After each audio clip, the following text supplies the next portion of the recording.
Chapter 17. In spite of the plan he'd laid out for tonight, Colt's palms were sweaty. He hadn't put himself in a situation like this since he dated Jenny initially. Calamities had him running late. His shower had been cold, his first pair of pants had a hole in the knee, and the shirt a missing button. Not that he cared, but he was sure she would. So he started over, which was the theme from that point forward. Someone misplaced his burger order, so he had to wait double the amount of time. And he still had to pick up Jenny. By the time they finally made it to the drive-in, he hoped there would still be places alongside his vehicle for his intruding friends to park. And he hoped they would intrude. Standing before Jenny's door, he realized he'd been wool-gathering the last few minutes when the door swung open, and Jenny stood fuming on the other side. "Were you ever going to knock?" Colt tugged on his hat bill. "Evening, Jenny." Looking over her outfit, he regretted not having called her ahead of time. The fancy dress and shoes she had on, and the updo he hated so much on women, told him what she'd planned on. "Come in. I'll get my purse and wrap." Listen, Jenny," he said as he stepped over the threshold. "I'll wait in the living room while you go change." By the glare she gave him over her shoulder, he realized he should have worked up to that statement. "We're going to the drive-in theater. I have our eats in the truck." At first, her expression was as repulsed as Trevor's when someone slipped him well-done bacon. But then a devilish smile crossed her face. "Oh, that would be grand. We can snuggle on your bench seat." A headbutt by his loco stallion would have been less of a blow. Why hadn't he thought of how this would sound to her? He hated to inflict pain, but not warning her would be less kind. No snuggling, Jenny. Just food, a movie, then back home, alone. She wrinkled her nose, but then smiled again. "We'll see." "Yeah, we'll see, all right. Go change." "Don't you think a dress would be more convenient?" Colt's nostrils flared on an inhale of a fortifying breath, his eyes dropping closed. It worried him she thought she'd take up where they'd left off over a year ago. "No, jeans would be smarter, and a sweatshirt and coat. It's cold tonight." She squealed, throwing him off guard and making his ears ring. "You're going to turn the truck around so we can lie in the bed?" Since he'd made sure his buddies would be showing up, he thought the idea was a good one. Now he wasn't so sure. Not lying, sitting, leaning against the cab. Put on lots of layers. She jumped up and down like a child on Christmas morning, then ran off to her bedroom. More than once he wondered what he'd seen in this girl. But then, mostly he hadn't been thinking. He'd been young and dumb and influenced by a body raging with hormones, and brothers who had girlfriends. That is, all but Trevor. He couldn't remember a time Trevor had a steady girlfriend. It was always hit and miss with him. Just a few short weeks, or even days at a time. Lately, since the troubles on the ranch, he hadn't bothered at all. And Colt had been the only one of all six who'd gotten in trouble. "I'm ready," Jenny said, taking his mind off the past and onto future hazards. Colt breathed a sigh of relief when he saw her layered up. "Good. Food's getting cold." He ushered her out to the truck, opened her door, and waited until she maneuvered herself inside, not willing to touch her. Then he latched her door shut and skated around to his side. Once they reached the drive-in and picked a spot way in the back, he turned them backwards and placed the speaker in his window, facing outward. He followed Jenny out her door, handing her the bags of burgers and fries so he could let the tailgate down. "Let's sit on the tailgate while we eat." "Okay," she said. "Can you help me up?" The thought about answering like Rebecca would have, saying, "Sure I can," and then doing nothing. But that would be entirely too playful. All he wanted to do was get through this night and never see Jenny again. The red-headed tomboy flashed through his mind. He already had a few ideas about how he would kiss her again. Dragging himself back to the moment, Colt took hold of Jenny's waist and lifted her, surprised at how much heavier she was than Riley when he lifted her out of the coil of ropes. With all the muscle Riley had to build for barrel racing, she must have an extremely slight frame. "Thank you, handsome," Jenny crooned, leaning over to try and kiss him. He leaned away, and Jenny started to slip off the tailgate. He caught her before she fell and placed her back on the gate with a thump, harder than he planned. "Ow! That hurt." She leaned to one side and rubbed her bum. "I was only trying to thank you. Besides, we're closer than that, Colt. We've been together." Though her words trailed off, the look in her eyes told their story. He might have felt differently about her at one time if she hadn't convinced him through her actions that his money was what she'd been after, or maybe status by marrying a Cooper. Colt kept his eyes on hers. "Listen, Jenny, this is only a date because you bought me. Let's keep it friendly, then go our separate ways." Her face twisted into an ugly sneer. From pain or vengeance?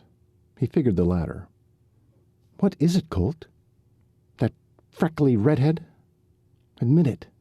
You've never liked redheads before. Why now?" Anger flared.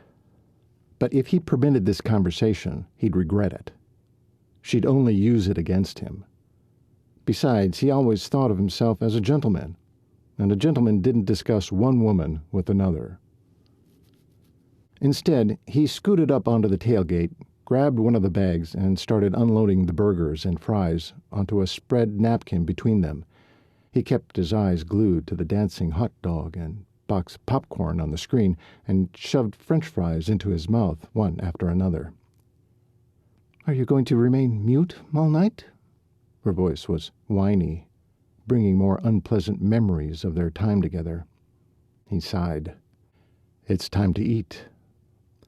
A beater pickup with a bad timing belt and a whooping mob of passengers in its truckload bed swung into the drive-in's entrance ahead and skirted the perimeter until it turned down Colt's row. A second, equally ruckus truck followed, and they each parked backwards to either side of Colt. His shoulders eased in a wave of relief. They were a noisy bunch, and he wondered if they'd been drinking. That didn't matter now, as long as they'd helped distract his single-minded date. But when Bobby, one of his ranch hands, jumped off the tailgate of Eddie's Chevy to the right and put a hand out, he caught sight of the person reaching to grasp it. Riley. The burn of jealousy hit him in the chest so hard it nearly caved in. Sure, Riley had come up with this plan, but he didn't figure she'd be part of it. How was this going to help? "Let's go get us some popcorn before the movie starts," Colt heard Bobby say to her. Innocent enough, but who did he think he was taking Colt's client out? Of course, he wasn't alone with her. There were 5 of them in the bed of that truck, plus 3 in the cab. A quick glance at the other side told him there were at least a half a dozen over there as well. This was what he wanted, wasn't it? It might have been the case, except for the plucky redhead now among all those men. "Colt, would you listen to me, please?" Jenny's voice cut into his frustrated thoughts. He rotated his head to her. "What?" "I've been asking you for a drink. Can you go get me one before the movie starts?" Another glance back to the Chevy showed him Riley's cute backside swaying in those jeans as she joined Bobby for the walk to the concession stand. He was off the tailgate in nothing flat.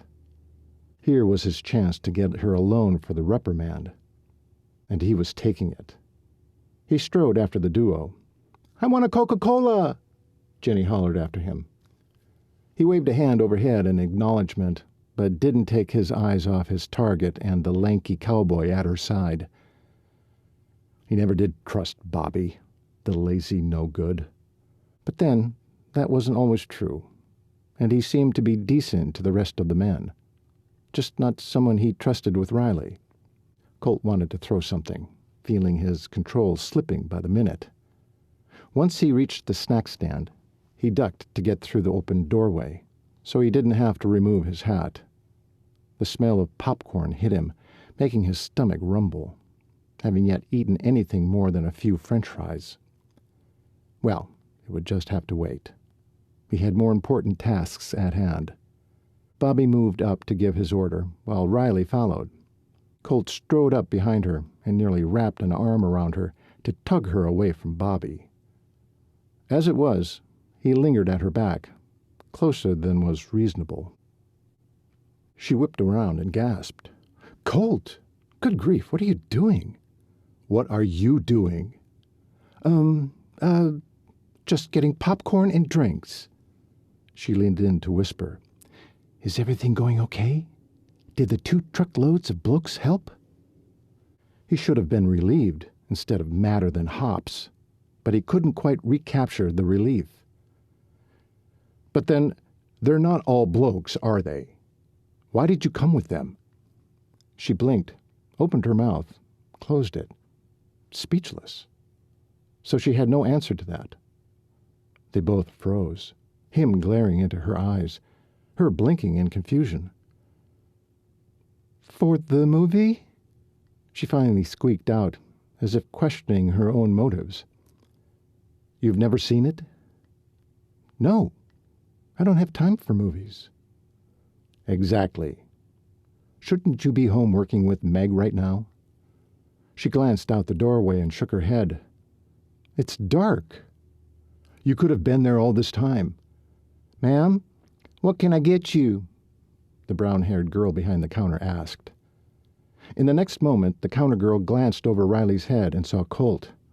A wide smile spread across her face. "Colt! Hello! Are you with her?" Before he could answer in the affirmative, Riley spoke up. "No, I'm with him." She pointed to Bobby, who had their drinks and popcorn in a flimsy cardboard box made for snacks. She bounced over to him, and Colt's gut knotted with pain, at her readiness to be with Bobby, at his own need to want her with him. No doubt about it, this little redhead had him all tangled up. "Can I hold something?" she asked Bobby innocently. "Nah, I got it." Bobby flashed one of his signature grins. Colt only saw on him when in mixed company. "Talk to you tomorrow. Have fun," Riley said to Colt, though her face said otherwise. Maybe she was as miserable as he was, or, at the very least, doubted this had been the right call. Colt wanted to swing around and follow her back to the group, but the brown-haired girl asked, "What can I get for you, Colt?" Colt scooted forward a step. "2 Coca-Colas." He felt awkward, not remembering her name. "Oh, okay," the brown-haired girl said, regret clear. She popped open 2 bottles and handed them to Colt. "That'll be 14 cents. "What? Coca-Cola has been 5 cents for as long as I can remember." "That changed last year." He groaned.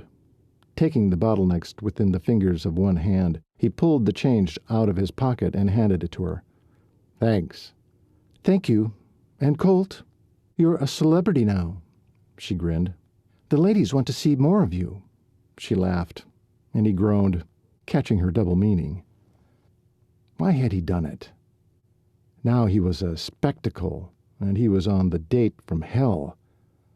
His nice, quiet life had turned topsy-turvy ever since that barrel racer came into town.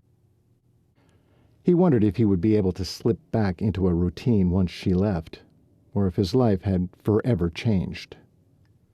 24 strides, and he found himself back among rowdy cowboys and 2 ladies he could do without. He caught sight of those 2, one sitting in the middle of a dozen men. Had they all converged on that one pickup bed? And the other pouting in the bed of his pickup, alone. Which emotion hit him first? He wasn't sure. Anger seethed as he watched Riley laugh and hoot like one of the guys. But irritation smoldered just as strongly as he caught Jenny having a silent pity party for herself. She had laid out the blanket and scooted against the back of the cab, fingering a French fry, taking little nibbles until she caught sight of him. "It's about time.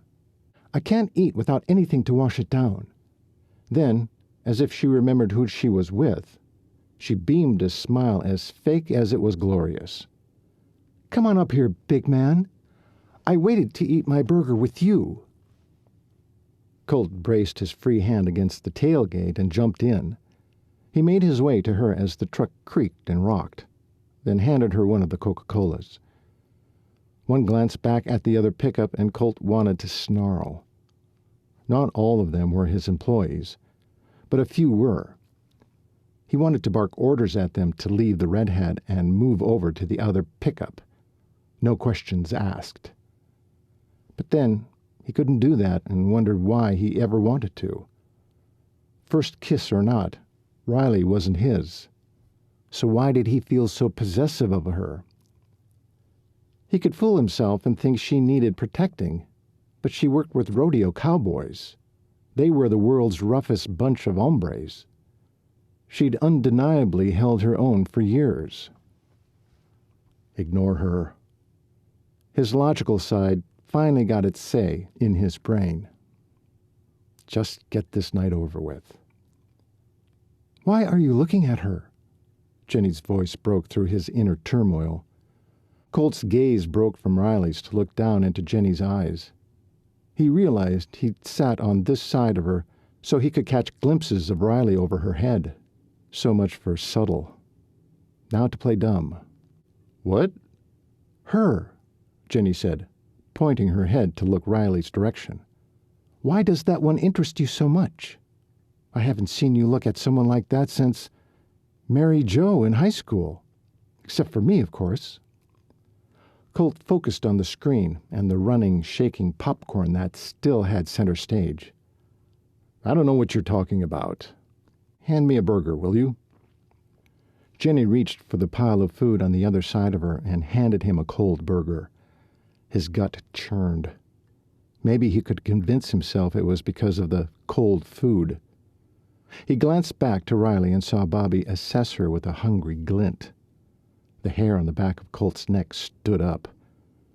He'd be having a talk with the boy when he got back to the ranch.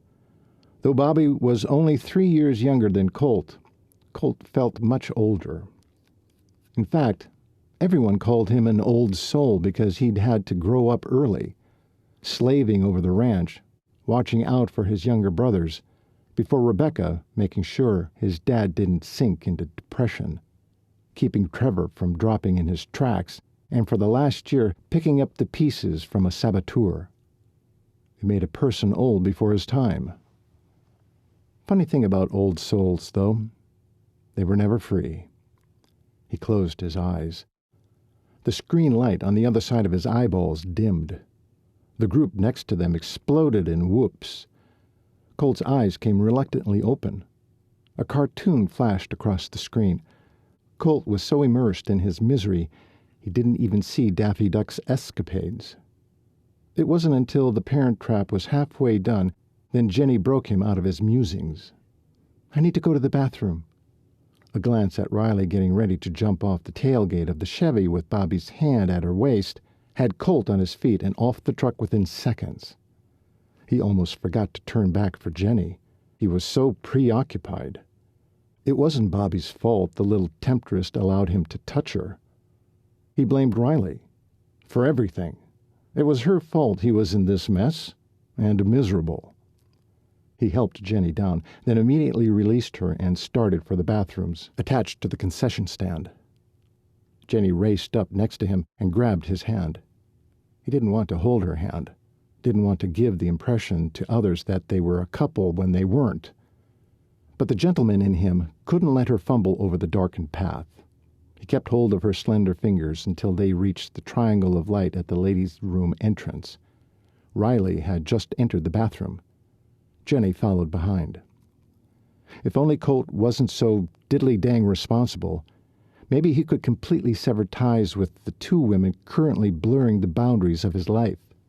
It was no wonder Trevor lived as a hermit, just work and no social life. As a simple man, Colt wasn't built for complicated situations or emotions either.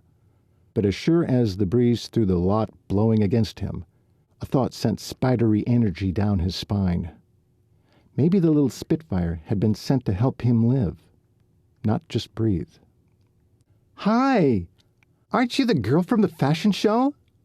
The speaker turned from having just passed Betsy at the bathroom entrance. "The one who was brave enough to wear a swimsuit?" She was a big gal, long straight hair, and eyes full of sincerity. "Yes, hi, I'm Riley Murphy." The moment her ears heard the name, she wondered when she'd started thinking of herself as Riley. "I'm Gigi. I enjoyed the fashion show. Mostly when Colt Cooper graced us with his yummy presents. What a treat. We never see that man. And then to have him model swim trunks? All I have to say is, wow." She giggled, and the other girls surrounding her did the same as they moved out of the bathroom in a knot of legs and arms and more giggles. Riley gave the group a wee smile that was more of a grimace. Another reminder of how Riley had mixed up poor Colt's life. Nothing had gone well for him since she'd arrived. He'd be better off if she headed home right away. It looked like Pearl was her only hope of winning nationals anyway. She pushed at one door, then the next until she found the stall open and took one look. Ick! It was times like this she'd wished she were that boy her father had pined for. A glance over her shoulder told her Jenny had come in right behind her. The same reaction crossed the blonde's face as she used only one finger to open a stall door. "These places are disgusting," Jenny said. She guessed for her ears. "Agreed," she said, from the stall right next door. Others milled in and out, paying them no mind. Jenny kept talking. "You know, Colt and I have been together for going on 2 years now." Riley knew how Colt felt about Jenny, so her admission didn't warrant an answer. What could she possibly say in response? "Yeah, we almost got married." That piqued Riley's curiosity. But still, what could she say? Jenny flushed her toilet just before Riley did hers. She scooted out of the small space and right into Jenny, who hadn't moved on to the sinks.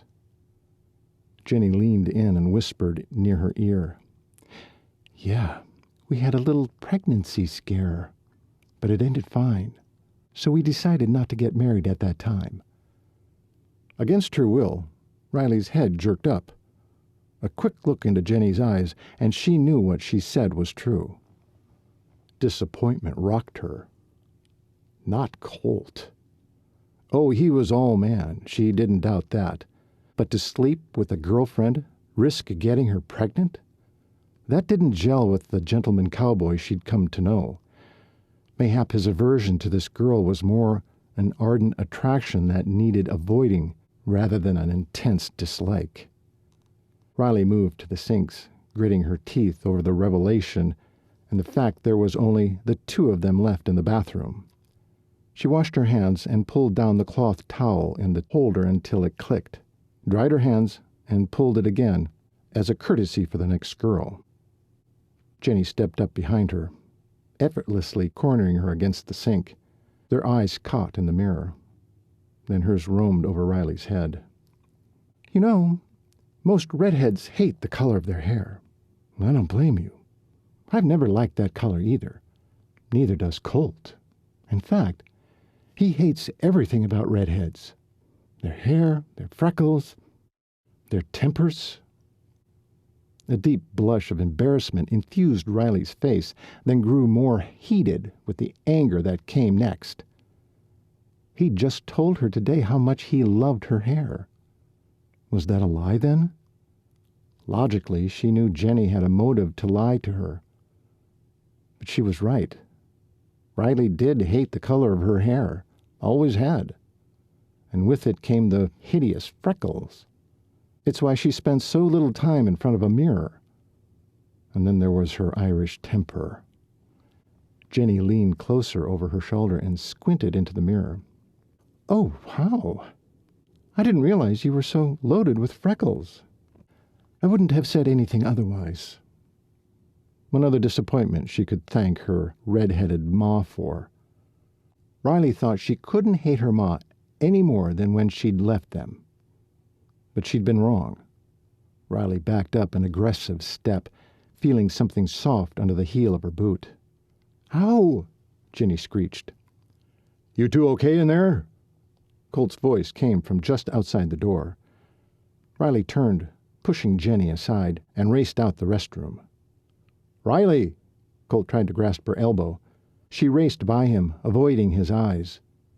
Her destination was the Chevy and the comfort of rowdy cowboys. "Hold up," Colt said at her side, grasping her wrist to slow her down.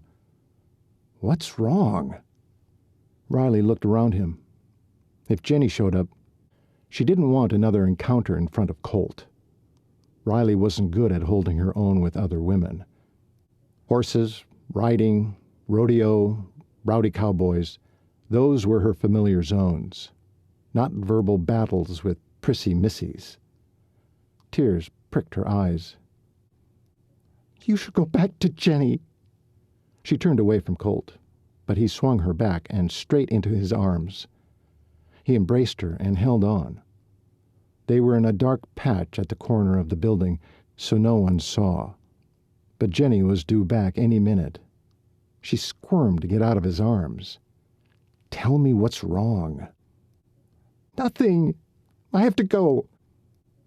Back to Texas. My da says my horse has recovered. I'll be leaving tomorrow." He pushed her back, holding tight to her upper arms. "What? No. What about Meg?" "And me?" His expression seemed to say, doubt and need and fear all present on his face. Her stomach sank and fluttered all at the same time. That desire she saw there was only true. But no, it wasn't. She was not a girl meant to have love in her life. She was a barrel racer, had a future in rodeo. It's what she always wanted. Was it still? "What's going on here?" Jenny said as she shoved one of Colt's shoulders, forcing his arms to drop, revealing who he'd been holding. "Why did you have your arms around her?" she screeched. "Shut up!" a person in a nearby car hollered. "Go back to your own car."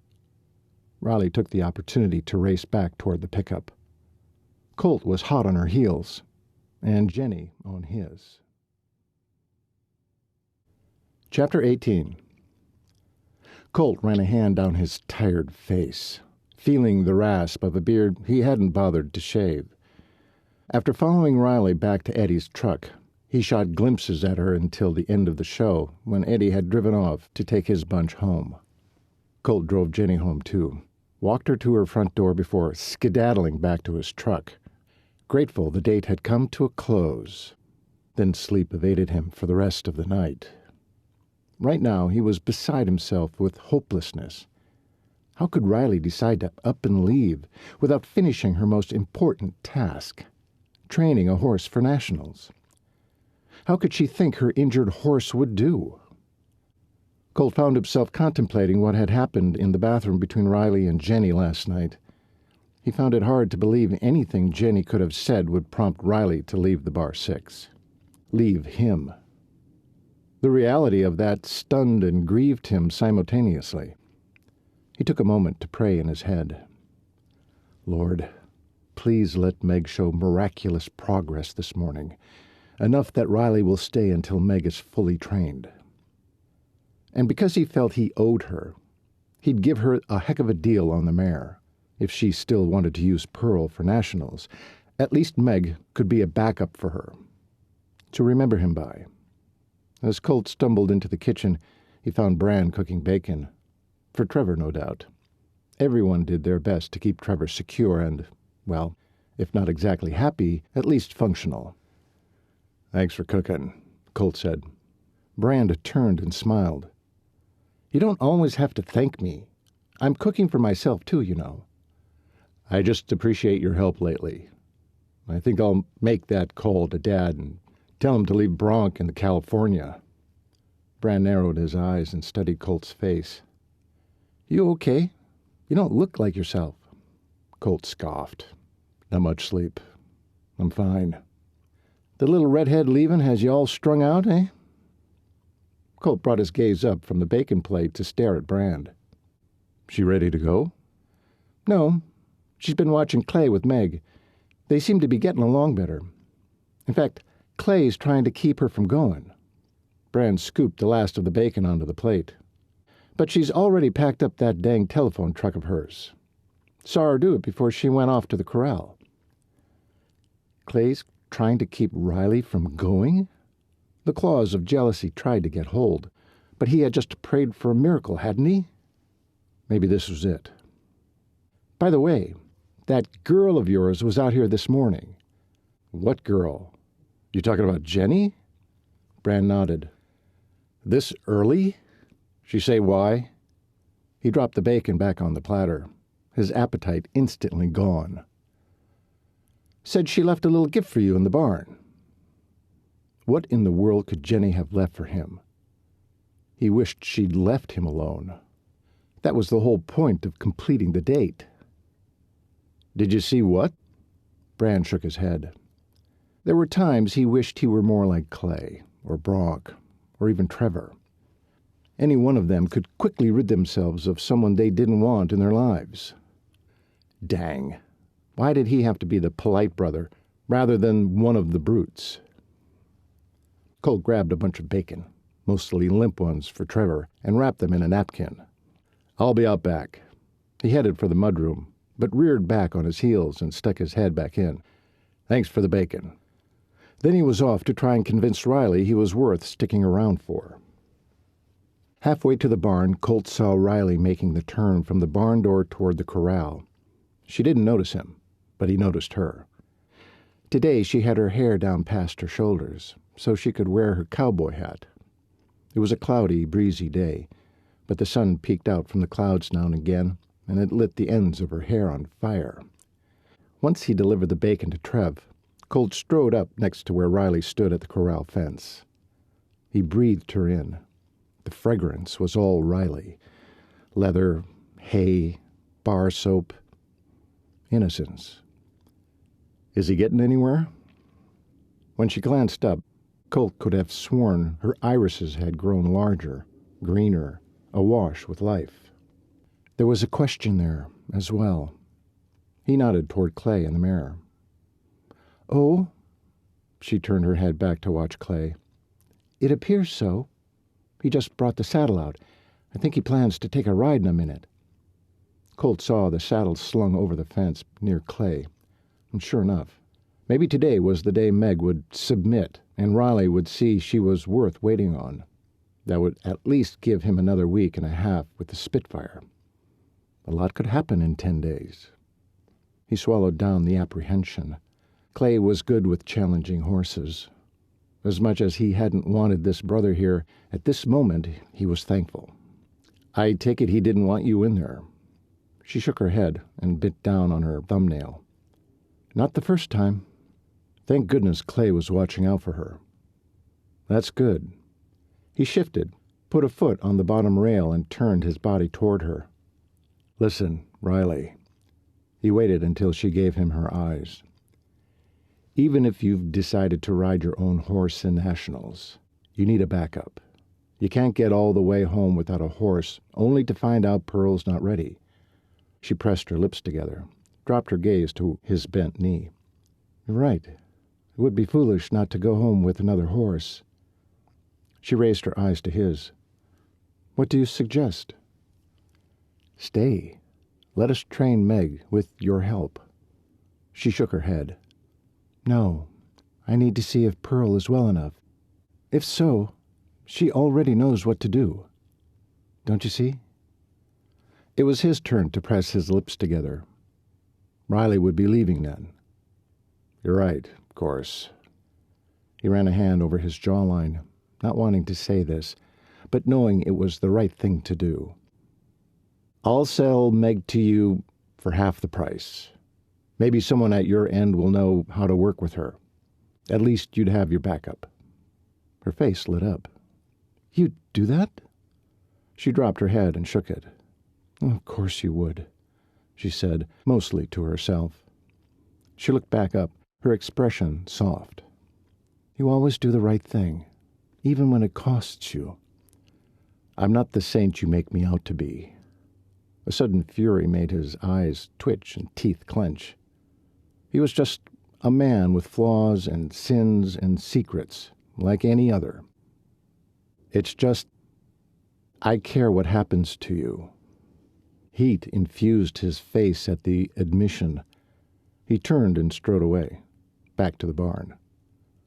Riley didn't say another thing, and he was glad. He'd embarrassed himself enough already, and now he wanted to hide until it passed. He looked for the something Jenny had left for him. As Colt rummaged around the obvious places to set something in the barn, a strange foreboding seeped in. Nothing was amiss, no package left, no note. When finally he came to where they housed the saddles, he saw it. A small knife and a strip of leather lying on the ground. Whatever Jenny did, she wanted him to know she'd done it. To Riley, a spike of awareness shot through him. Lights flashed in front of his eyes, then black dots. He sucked in a breath, realizing he'd stopped breathing. Jenny wanted him to know she'd done something to Riley. Clay was using Riley's saddle. No! He roared. Colt wrenched about and scrambled toward the barn door. As he neared the corral, he was hollering at the top of his lungs to Clay. Riley whipped around from her spot at the gate, shocked at his charge, and backed away. Good thing, too. He hit the gate at full speed and swung over the top. His boots touched down at an angle, throwing his body to one side. Arms flailing, he righted himself on the run just as he saw Clay scrape his heels across Meg's flank to start her in motion. "Clay, hold up!" But it was too late. Meg had already leapt into a run. Then a furious buck when the whole saddle with Clay in it tumbled off her backside. Clay landed heel first, knee locked, the force of the impact pistoning up his right leg. He howled until Meg's second buck clocked him in the chest and slammed him to the ground. Silence and fear filled the air. Colt's fear. Familiar fear, from when he'd witnessed Clay's falls time and time again in their youth.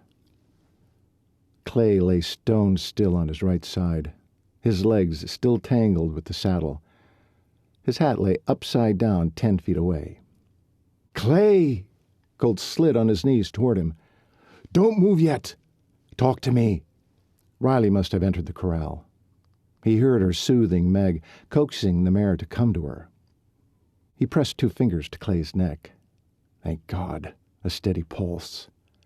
"Clay," Colt patted his brother's face. First Stogie, then Willie, scampered as quickly as they could across the corral. Others followed. Turning his head toward them, Colt barked orders. "Get the stretcher!" They'd always kept one at the ranch, which proved more useful than he cared to confess. "Call Doc Trenton. Tell him we're bringing Clay into the clinic. Have him meet us there." Out of the corner of his eye, he saw Eddie make an about-face and run full force off in the direction of the house. "Help me get him untangled from this saddle." 2 of the men took a position at Clay's legs. Another 2 took hold of the saddle. "Easy now." As one, they lifted his legs and the saddle in 2 different directions. Clay flopped over on his back and moaned, but didn't open his eyes. It was clear to Colt that Jenny was responsible. Could she be the cause of the other calamities over the last year? He couldn't fathom it.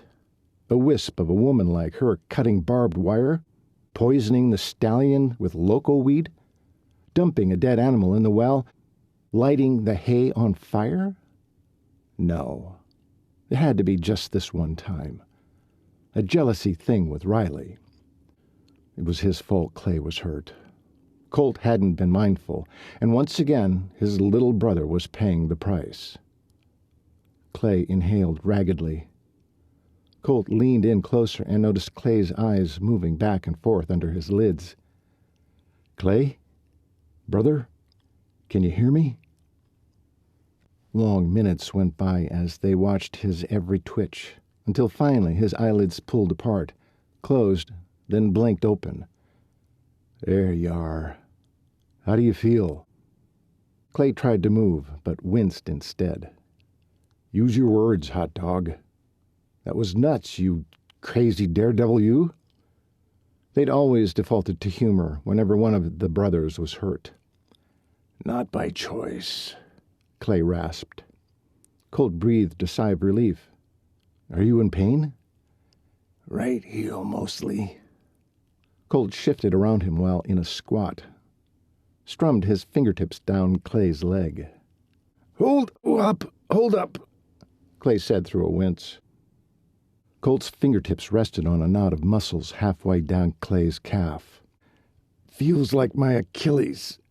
Torn it before, or something's broke." The family hadn't seen Clay for years. Colt had no idea how many bones or tendons his smoke-jumping brother had injured on his dangerous job. "I've broken a few," Clay answered before Colt could ask. "Do you have pain anywhere else?" "On my right side. Rib, I think." "Got the stretcher, boss," one of the cowboys said over Colt's shoulder. Colt nodded. "We'll lift you." Colt's gaze shifted to the cowhands. "He's got a broken rib. Could puncture a lung. So gentle now." Colt tipped his head back toward Clay. "Be still." Clay looked into Colt's eyes. "Could get rid of me that way." Colt heard a gasp over his other shoulder. One glance showed him Riley was standing there, Meg's bridle in hand. He turned back to the brother he'd been at odds with since long before Clay had left for Alaska. Acid rose in his throat at the reminder. Colt was the reason Clay had left the ranch. "Keep talking foolishness, and I'll poke a hole in that lung of yours." Riley gasped again. He wished she'd move off. There was no doubt she'd hear worse if she stayed close. "Do it. May as well. Felt like it the last time I was here," Clay said. His expression displayed all his old hurts. The same dark circles and lines deepened, his eyes glazing with ancient anger. There was a time they had sparked with life, pine and rich soil and sun. Now they resembled a toxic mix, more like old moss and mud and mustard. "Stop it, you two!" Stogie slashed his hand toward them, his half-chewed, unlit cigar limp between his fingers. "Haven't missed these arguments. Should have mended this rift by now. Seems to me you're wasting good years. Already been gone too dang long, Clay." Stogie jammed the cigar back in his mouth and yanked a rag into a knot across the two splints at Clay's ankle. Clay sucked in a breath and groaned. Colt watched as his brother inhaled, his eyes glittering. In pain? Anger? If he were to guess, helping Meg had been the one thing Clay could succeed at after avoiding the family for so many years. Now, because of Colt's crazy stalker, Clay had lost a chance to do good. And Colt still had to convince him what had honestly happened all those years ago. Later. "Okay, lay the stretcher right here." Colt pointed to Clay's right side. All 8 helpers took a section of Clay's big body. "On 3, we'll lift him and set him on it. Stogie, you and Willie guide his ankle. 1, 2, 3. Clay roared with pain, but it was done in seconds. "To my pickup. Grab as many saddle blankets as you can find. We'll pad it best we can. Once Clay was settled in the back of Colt's pickup, Colt scanned the area for Riley. He couldn't let her take off for Texas without making sure she took Meg, knew her route, had food and water, and left a way for Colt to find her. He shook his head. Gad. She wouldn't take kindly to his smothering. She was an independent woman, had gotten where she was today entirely on her own. He was so proud of what she accomplished. He never met anyone quite like her. All he could think about was sliding his hands through her red hair, wooing her, kissing her, doing all kinds of...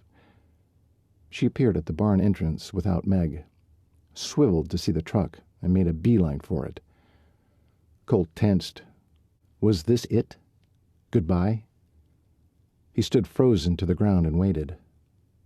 Riley jogged forward. She knew the urgency. I'd like to come along. Jimmy is taking care of Meg. Relief flooded Colt so fast he felt dizzy. Of course. Slide in. Brand helped Riley into the cab and slammed the door behind himself. Two men hopped in the back, the bounce of the truck forcing a groan from Clay. Colt would have to take it slow, which was just perfect. Every extra minute with Riley filled him with unspeakable joy. And that's when he really faced the truth. He'd fallen for the barrel-racing redhead. Hard. Chapter 19. The family doctor was waiting when they arrived at the clinic. After a quick hello and handshake, Colt and the others wrestled Clay into the X-ray room. They left him to the man in charge and found a place in the waiting room. It had been at least an hour when the double doors opened and Dr. Trenton came out. He scanned the waiting room for Colt and Brand and strode forward. Looks like your brother tore his Achilles tendon and cracked a couple of ribs. No concussion. I bound his ribs. That'll take a while to heal and will give him pain, but I'm sure he's used to that by now. The X-ray revealed old breaks. Colt winced at the news. As far as the ankle, I've casted it for now, to see if it will heal itself. If not, we'll have to do surgery. He's torn it before, he tells me. The doctor reached for a chair, slid it up to face Colt and Brand, then sat and leaned in for their ears only. I've told him the bad news, and he didn't take it well. So, I need to tell you. Whether it heals with or without surgery this time, there will always be weakness there. It can happen again. Since the likelihood is greater now, I don't see smoke jumping in his future. The determined look on the doctor's face told Colt there was no margin here. Clay was done. The news was like razor blades slicing down Colt's throat to the pit of his stomach. He could only imagine how Clay took the news. Face it. You caused the death of Clay's marriage, and now his job. No, more than a job. His lifestyle, his outlet, his avenue for doing good in the world. Colt had destroyed Clay the same as if he'd taken him to the top of Devil's Tower, beaten him, and left him for dead. He'd be no less disabled. He shot to his feet and bolted towards the entrance. Colt! He heard Riley say just as the door closed behind him. Wait! Brand said out at the same time.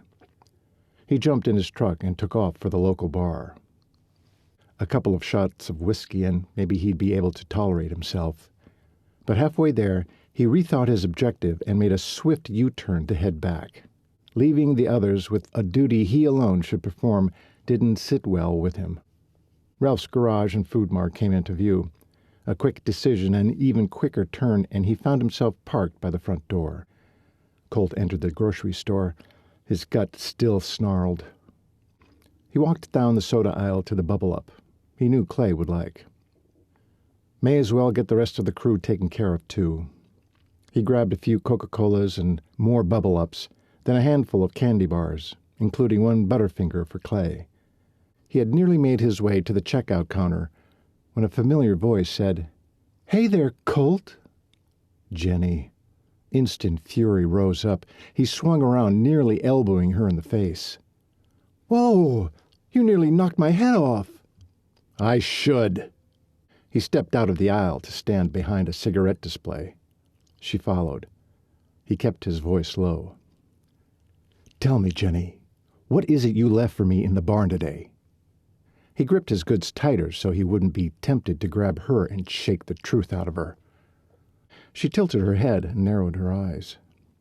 "Why? Didn't you like them?" Colt froze. "Them? What?"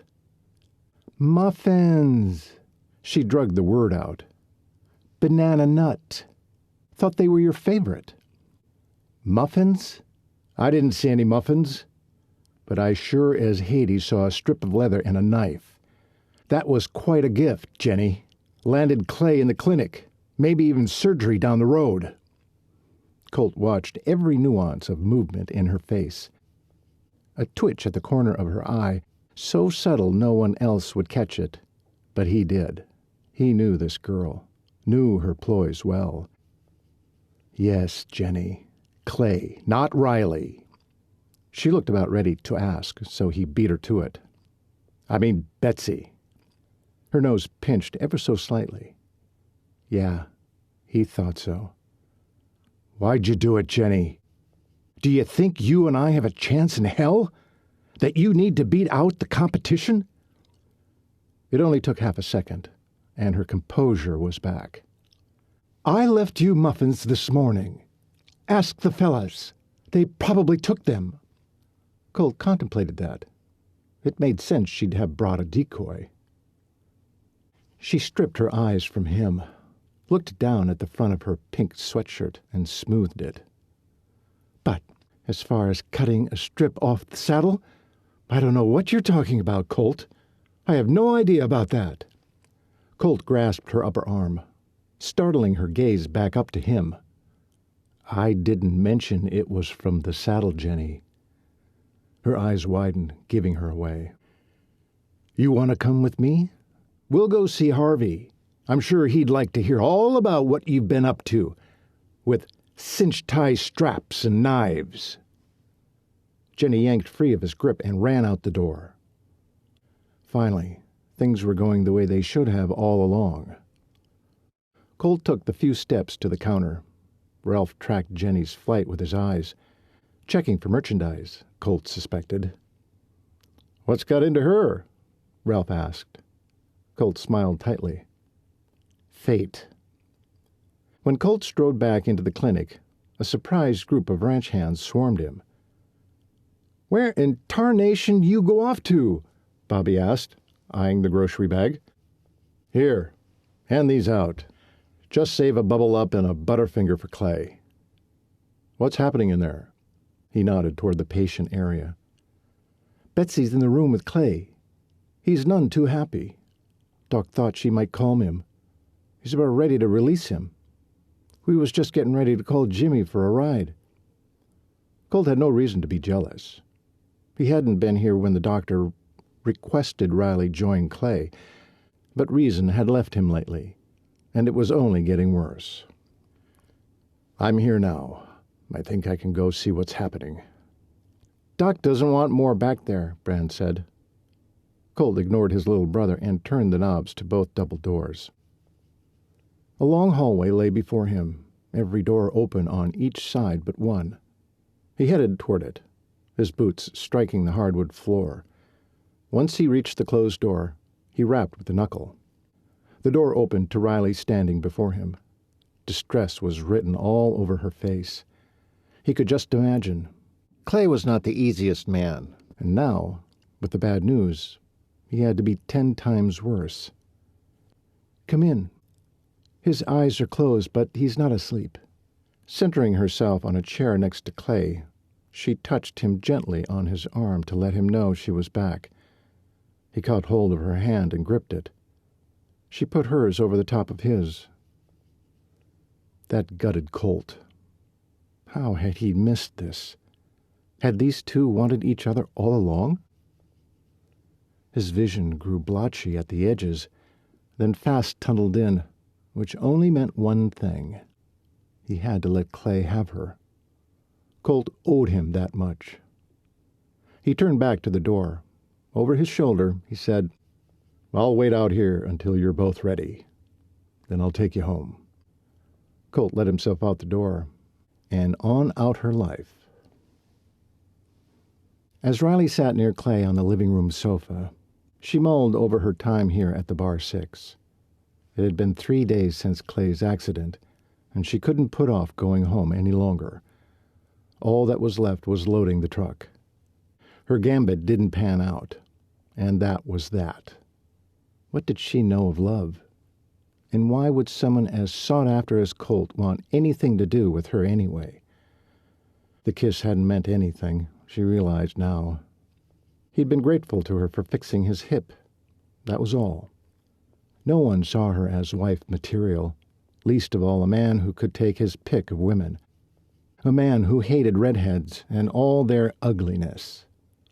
She ran the back of her fisted hand down her cheek, torn between wiping tears that wouldn't come and freckles that wouldn't go. "Where'd your mind go off to?" Clay asked. He looked uncomfortable sitting up on the sofa, with his casted foot on the ottoman, trying to breathe as slowly as possible. "Huh?" She swung her gaze to his. "Oh, I'm heading home. Meg has months of work ahead of her yet." "I agree. She's not ready, Betsy. You think Pearl will work for you?" Riley sighed and gave Clay a sad smile. "I like Meg, but I can't wait for her. Pearl will have to be okay. I need to go home, work with her. Nationals is in a week." She shifted her body, pulling one knee up on the sofa so she could face him. "Will you be all right if I leave? There's no one to take care of you." Clay chuckled. "I've been taking care of myself for a lot of years now. Through worse than this." "What about you and Colt?" Just the sound of his name hurt her heart. She hadn't seen him but for brief moments since Clay's accident. It was as if he handed her over to Clay. Had it been his opportunity to get rid of her? Or did he think Clay needed her? Either way, she was going to miss Colt, and all that went with him. His kindness, his handsomeness, and the future she wished she could share with him. If there was such a thing as happily ever after for Elizabeth Riley Murphy. "What about Colt and me?" "I know it's none of my business, but I'm leaving, so I'll ask anyway. What happened that you two don't get along? Colt seems the type to get along with everybody." Clay smirked. "And I don't, is that it?" Riley's gaze trailed off, but truthful was the only way she knew how to be. Her gaze found him again. "Honestly? Yeah, it seems so." Clay laughed outright, then grimaced. "Ooh, bet that hurt." "Never mind. It's none of my business." Clay's amusement died off, and a grim expression took over. "That's right. It's none of your business." That stung. With a huff and a scowl, she came to her feet. She was done worrying about the Cooper boys and their problems. "I've got to go. See you around, Clay." Clay sat up straighter and winced again. "Don't leave on my account. Colt would finish me if I scared you off." "Well, since you don't seem to care what Colt thinks, I'm sure you'll be fine. Goodbye, Clay." Without a backward glance, Riley marched into the kitchen and on into the mudroom to tug on her boots. Now if she could find Jimmy, she could make her escape before she had to look into those blue eyes one last time. But life wasn't easy like that. She supposed Colt would call that fate or destiny or God's will, whatever. But sure enough, instead of running into Jimmy at the barn, she found Colt brushing a calm Meg in her stall. Riley's eyes skimmed over him to admire him. His presence may have soothed a skittish Meg, but it did the opposite for her.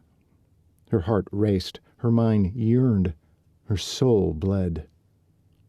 "Face him, Riley. Tell him you're leaving and won't be back.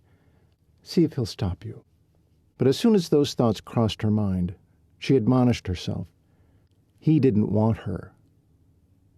She rubbed the ache in her chest as she trudged up next to the stall. For a moment her voice got stuck in her throat, but soon she forced out a few words. "How's she doing?" Colt turned his head and nodded in hello, as if he already knew she was there. "She's better. Should make the ride to Texas with no problem." "I'm not taking her." That stopped him. He laid the brush aside and twisted to face her. A deep sadness marred his attractive face. "Why?" "Why would I? She's yours, and she won't be ready in time." Riley felt the heat of a blush coming. She couldn't even have a conversation with this man without having some ghastly bodily reaction. "I have to go now, Colt." Those words, those painful final words, just hearing them aloud broke her heart all over again. Still, she couldn't stay. "Do you know where Jimmy is?" she barely whispered. Those jeweled eyes of his narrowed, his jaw ticked. "You mean now?" Was he mad at her for wasting his time with Meg, when now she wouldn't be buying her? "Yes. We have a 2-day drive. That'll only leave me 5 days to work with Pearl. It's not enough, but we'll have to do." Colt's gaze wandered as if pondering something. "That's right. Nationals are a week from Saturday. In Dallas. Well, that's over 350 miles away from Amarillo." He brought his eyes back to hers, the deep blue flashing with anger. "You're not planning to drive that alone, are you?" She couldn't help it. A sad smile came upon her. This sweet man worrying about her traveling when she'd been doing it since she joined the rodeo. "I'll be fine. Pearl and I will be fine." His brows deepened their curve inward. "Will Jimmy be going with you?" "I don't know. I don't think so." The frown deepened to a scowl. "Your dad?" "Oh, blimey, I hope not." His jaw ticked as if he was grinding his teeth. "You can't drive a loaded horse trailer all alone." Now he'd crossed the line. She huffed. "Oh, is that right? And why is that?" Her hands went to her waist automatically. It happened every time a man challenged her. Colt was no exception. Doubt crossed his features before he plunged ahead. "You're a woman, that's why. What if—" She took 2 steps to where the toe of her boot nearly hit his. Arching her back, she reached up with both hands and yanked her ponytail in 2 directions, tightening the rubber band against her head, ready to take on the world. "Because I'm a woman, I can't look after myself? Because I'm a woman, I might get my wee self into trouble? I might even be asking for it?" Before she continued, she noticed an almost relieved expression pass over Colt's face, like he'd expected her to fight back. She ignored it and poked him in the chest.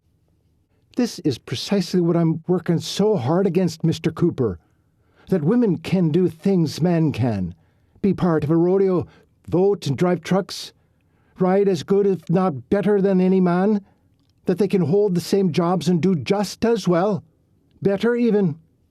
My dad treated me like a son from the moment my ma left us, and I'm not going to be told by a pretty cowboy that I can't do the job any man can." A choked sob tried to escape her mouth. She wouldn't let it. Couldn't show the weakness of a woman. She ground it down with a swallow. "Goodbye, Colt," she rasped, nearly choking on the finality of the statement. Turning, she raced toward the apartment and ran smack dab into Jimmy, who had come out with their bags. "Put them in the truck. Let's go. Now." Guilt for how awful she treated Colt dripped off her. But she didn't dare look back, or she'd beg forgiveness, wrap herself around the man, and never let him go. Then he'd see her as just another smitten girl with no other aspiration but to snag the handsome rancher. And he'd be right. A quick glance told her Colt looked on, his hands fisted at his sides as she fired up the truck. Carefully, she backed the empty trailer for a running start and took off down the rutted road, jarring the tools and tack in every compartment so they clanged and thumped all the way out of the ranch. Foreign tears streamed down her cheek, making such a blur of the road she had to stop. They'd only been gone a few minutes when she downshifted and made a turn onto a side road, taking it until she was far enough in to fit truck and trailer. She crammed both feet on the clutch and the brake, riding them hard as the truck bucked to a stop. Her fingertips pulled the shaft of the gear shift out of gear, then she banged her head on the steering wheel. Wrapping her arms around the wheel, she sobbed as she'd never sobbed in her life. "What's wrong? What's going on, Red?" Jimmy's voice was frantic. He'd never seen her cry like this. His hand came to rest on her back, caressing ever so lightly up and down. After a few long minutes, he pushed against her shoulder, forcing her to sit back. "Betsy, tell me what's wrong. You're scaring me, girl." He handed her his red and white handkerchief. She looked past his shoulder out his window, trying to phrase her hurt and shame into some grouping of words that would make sense to him, to her. But something caught her eye. A horse. A very skinny horse. She squinted, straining to see it better through the overgrown weeds, but she couldn't make out any details. Twisting to her door, she let herself out, scurrying around the truck's grill and through a thicket of weeds to the battered fence. Riley stood on one side, gazing at the most pitiful-looking buckskin stallion she'd ever seen. Emaciated, hooves overgrown and split, head hanging in absolute misery. Her tears shifted from her sorry excuse for sadness to that of this neglected and, from the looks of it, abandoned animal. At a distance, there was a farmhouse with the same 5-foot-tall weeds surrounding it. Whoever had lived here before had left the horse to its own fate. She hadn't heard Jimmy exit the truck until he stood next to her. One glance showed her Jimmy eyed the tormented creature with the look of disgust. "Oh, Jimmy, we have to take this poor old boy back to the Bar 6. "Ah, Red, someone will come along and take care of it. We need to get you to Texas." She ground her back teeth together until her jaw ached. How could Jimmy allow another minute to go by and not act? Well, by golly, she wouldn't. She approached the stallion, reached a hand out to him to sniff, but he shied and rocked dangerously backwards. Alarmed, she backed way off. He was so feeble she feared he would stumble, possibly fall. Then what? She and Jimmy would never be able to get him up again. What should she do? Colt, that's it. Colt would know how to go about this. She needed him and instinctively knew that Colt would want to help. Her heart swelled over that fact. "We're going back." "Back where?" "You're crazy, Red. Do you want to miss out on your dream?" "We have to get on the road." Fine. If Jimmy didn't want to help, she'd leave him right here to walk back on his own. She jumped up into the driver's seat and started the truck. Just as she was getting ready to swing around, Jimmy grabbed on to the handle on his side and let himself in. He didn't say another word. As they banged down the lane to the Coopers, Riley had two aims warring within her: to make sure the suffering horse had a home, and to give a proper goodbye to Colt. Well, at least an amicable farewell. She didn't want to say goodbye at all. Could she find a way not to? Riley pulled to a slow stop in front of the house. When she saw Colt exit the barn and look in their direction, her breath seized in her lungs. He was so beautiful, standing outside the barn in his gray work shirt rolled at the sleeves, hat pulled low, and a saddle between his hands. He dropped the saddle in the dirt and lopped towards them.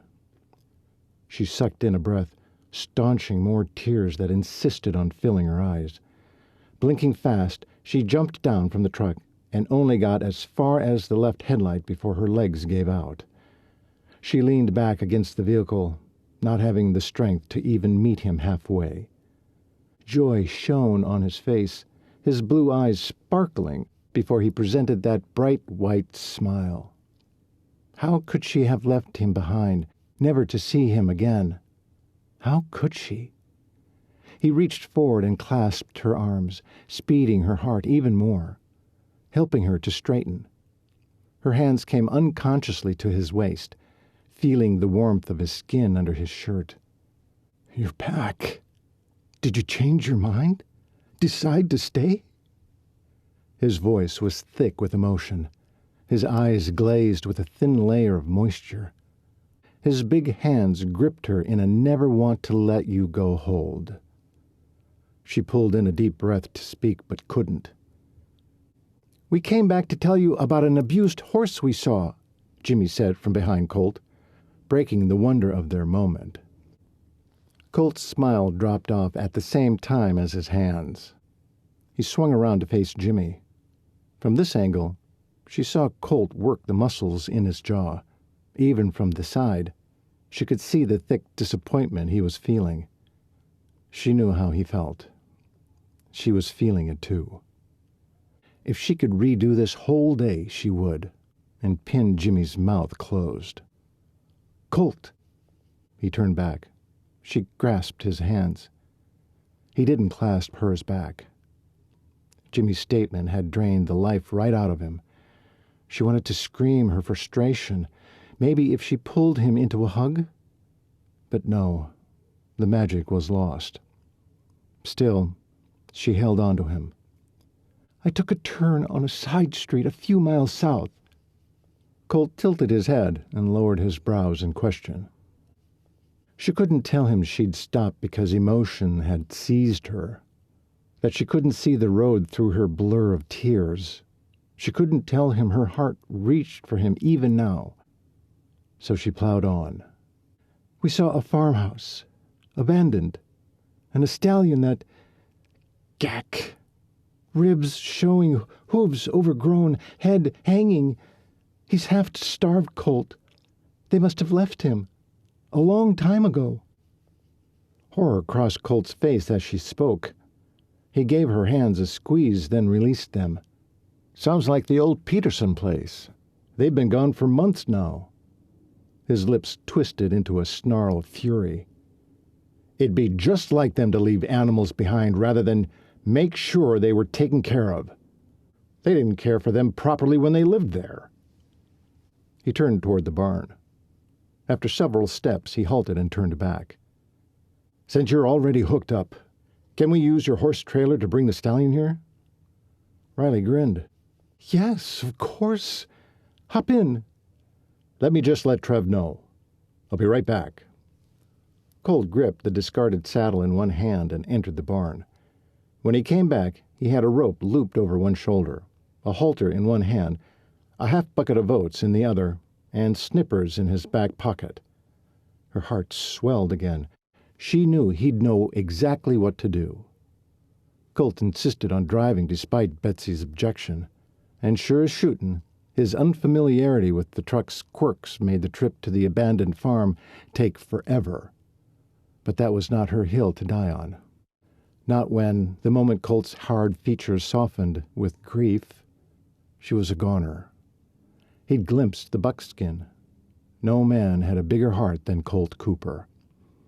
Colt's eyes misted over, then he was out of the driver's truck and loping to the fence. She followed right behind him. He pulled the snippers out of his back pocket and made short order of the barbed wire fence. "Take this." Colt handed her the end of the top wire. The second wire he gave to Jimmy. The third he carried himself. "Careful. You don't want to get scratched. Pull it as far as you can." They did, and finally they were free to walk into the field. Riley thought sure the stallion would spook again and try to run off, but the poor creature was too weak, and Colt's voice seemed to soothe him. He murmured to the animal as he took one slow step after another toward him. "Easy, boy. We're going to take you home, take good care of you. You won't want for anything again." Her heart broke into a million pieces at the sight of the broken horse, but soared at the man who would save him. Colt reached the horse and stuck his knuckles out for him to smell. The poor thing barely took in a breath, but once he did, his soulful eyes met Colt's. A silent plea spilled from the stallion to the man, a communication so strong Riley felt it straight to her soul. Colt's expression spoke volumes back. Do not give up. He slipped the halter over the buckskin's head and attached the lead rope. Then he stroked the dirt-encrusted coat at the buckskin's neck and turned toward the truck. Together they took one step, then another. Slowly, so slowly. It was clear the stallion's cracked hooves gave him pain. Thankfully, he wasn't far from the horse trailer. Colt guided him through the brush and over the dirt bank to the road. There Jimmy met them with the bucket of water. Colt scooped up one handful after the next to the stallion's lips. The horse slurped a few times but then stopped, as if the task were too large. With difficulty, he followed Colt up the ramp and into the trailer. Riley helped Colt tie the stallion off at the front. She thought he'd offered the oats then. No oats? Colt shook his head. No, I had them in case we needed to lure him into the trailer. But I'd rather get him settled, give him more water first. Start slow. Riley nodded. That made perfect sense. Colt knew what he was doing. Listen, I should stay back here with him, Colt went on. Don't know if he'll take the ride well. He may need me to keep him upright. Jimmy saluted and exited for the passenger side. Riley grasped his arm. What if he falls? It's not like you can catch him. Please don't. You could get hurt. Colt looked at her then. For the first time in a long while, he really looked. He reached up and stroked the backs of his fingers down her cheeks, drying tears for the abused horse she didn't know she'd shed. You have a good heart, Elizabeth Riley Murphy. It's been an honor to have gotten to know you. Her heart smiled and shattered, all at the same time. Chapter 20. As much as Riley wanted to stay on Cooper Ranch, Colt's statement was a definitive goodbye. It's been an honor. A proper goodbye like she wanted. Without hesitation, her eyes welled with tears again. For the man this time. For having to say goodbye. For him letting her go. It was her heart that made her reach out to him for a final time. She captured his face in her hands and pulled him down as she stretched up. Their lips touched once before they sank into one another. A world of answers flowed from that kiss. Yes, she was in love with Colt. Yes, she would miss him until the day she died. Yes, she had to leave him behind. And yes, she would cherish forever the day she met him. This was it, the end of a miracle, of something she'd never expected to experience and never would again. She was like one of Colt's rescues, abused, abandoned, ignored, a bruised heart, beaten down by the toils of competition and the demands of an uncaring father. She should feel grateful. Colt had rescued her with his kind heart, and yet he couldn't give her the one thing she still seemed to crave, the winning trophy. She started to pull back, but Colt hooked one arm around her waist and cinched her close.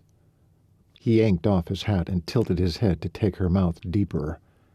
She snaked her arms around his neck and gripped him tight, kissing him with a fervor she had no idea she was capable of. His chuckle came before he broke the kiss and smiled down at her. Remind me never to arm wrestle you. He laughed outright then, the sound glorious to her ears. And yet all she wanted to do was cry. How would she live without seeing this beautiful man every day? Or ever again? We should get this poor fella to the barn. She gulped a quick breath. Oh, of course. What was I thinking? Hopefully you weren't. He chuckled again, then escorted her to the back of the trailer and held her arm as she stepped down. She looked back up at him, her heart wanting to stay, her mind warring to leave and fulfill her lifelong dream. Did she want that dream any more? He crammed his hat back on and tapped a finger to his hat brim with a wink, and for a brief moment she saw the same sadness behind his eyes. Then he turned away, back to the horse, while she closed the trailer doors. The trip back to the ranch was slow going. Riley grimaced each time the truck dipped into a pothole. She felt helpless, unable to ensure Colt's safety. Instinctively, she knew Colt was praying. Should she join him in that prayer? The idea of praying alongside him eased the crushing sensation in her chest. Don't be shocked, Jimmy, but I'm going to pray. Out loud. Jimmy's head whipped in her direction. No fooling. God, if you're up there, keep them. The truck dove and jostled across a deep pothole, and the trailer followed with a clang. Safe back there. Riley gripped the steering wheel hard, her voice pitched briefly soprano. Keep the stallion on his feet. Help Colt heal the horse. Show the poor creature the safety and love he deserves. Please. Thank you. And help me figure out a way to see him again. She wanted to add, but held her tongue. Finally, Riley pulled up to the Bar 6 barn and swung the truck in a half-circle to position the back of the trailer just right. Jimmy jumped out and raced to the back. She turned off the truck and did the same. He opened the back end and peered inside. Riley caught the look on Jimmy's face and whipped around the corner and into the trailer with one giant leap. The stallion had gotten turned and had his head resting across Colt's shoulder. Colt had an enormous grin on his face. She slowly stepped forward so as not to scare the horse, scanning Colt from boot to hat. You look all right. He grinned even broader. God is good, Riley. He surely is. She'd been thinking, aye, God might exist. Somehow she knew whoever he was, he had answered her prayer. Was it possible? Colt sure believed it. You know that big pothole? Colt began. The stallion started to go down. We both sort of scrambled. He hooked his head over my shoulder, and I had the strength to keep him upright. Miraculously. I'm strong, but not that strong. Colt laughed, an amazing laugh. Riley felt the blood drain from her face, suddenly lightheaded. Colt hollered, Catch her! Jimmy bolted into the trailer and to Riley's side. He caught her around the waist before her legs gave out. I'm fine. Her voice sounded weak. Colt frowned. Sure. Looked like you were about to faint. No, I wasn't. But I need to tell you something. Colt smoothed a hand down the stallion's face. The horse dropped his eyelids halfway. He was enjoying the touch. Go on. Riley shook her head to snap herself out of the euphoria the answered prayer had given her. Let's take care of Buck here first. Buck? Well, he is a buckskin. Meg is the color of nutmeg. Pearl is a palomino. I just figured we would continue the trend. No? Riley saw Colt's Adam apple dip below his collar on a swallow. We? The word came out raw and raspy. Oh, sorry, I shouldn't have. No, he interrupted. We is just fine. And so is the name. Riley smiled until she remembered she was leaving, and the roll of her stomach erased her smile. Leaving Colt was going to be the hardest thing she'd ever done in her life. On a massive intake of breath, she turned her gaze to the stallion and moved toward him. I'll help you get him out." Studying the horse's face, she started to giggle. "If this horse were a mare, I'd say she was smitten with you. As it is, I think he'll be your friend for life." Colt pinned his gaze on her and smiled back, looking a little happy, but a whole lot sad, too. "Yep, gotta get him healthy first. Let's go." Colt lifted Buck's head off his shoulder, and he, Riley, Jimmy, and Trevor, who'd just shown up, encouraged the stallion to move down the trailer ramp and into the barn. The rest of the day she and Colt pampered the horse. They watered and fed him a wee bit, groomed him, chattered to him. Finally, Colt excused himself to call Doc Willows for a vet check tomorrow and the farrier for an appointment later that week. Hours later, they stood at the end of the stall, watching the horse. "Already looks better, Colt." "I think he'd given up. Now he knows he has hope." Colt turned to speak into her eyes. "Thank you for this, Riley. It took courage to get involved. Because of you, this horse has a chance.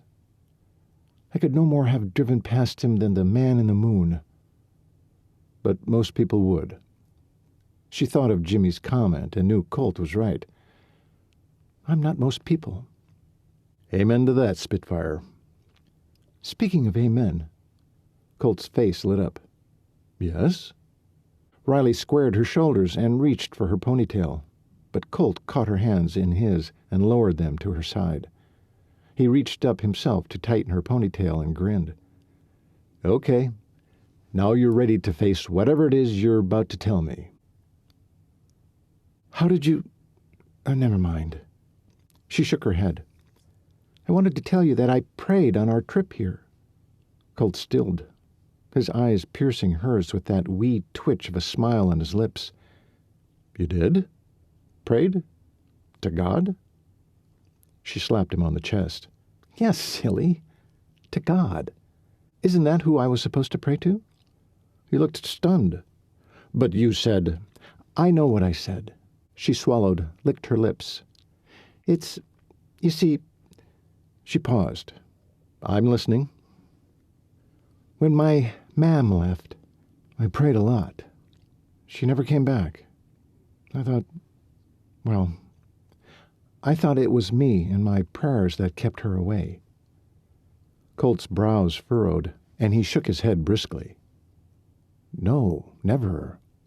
Your prayers didn't do that, Riley. I promise you that." She was an adult now. Understanding had long since come to her.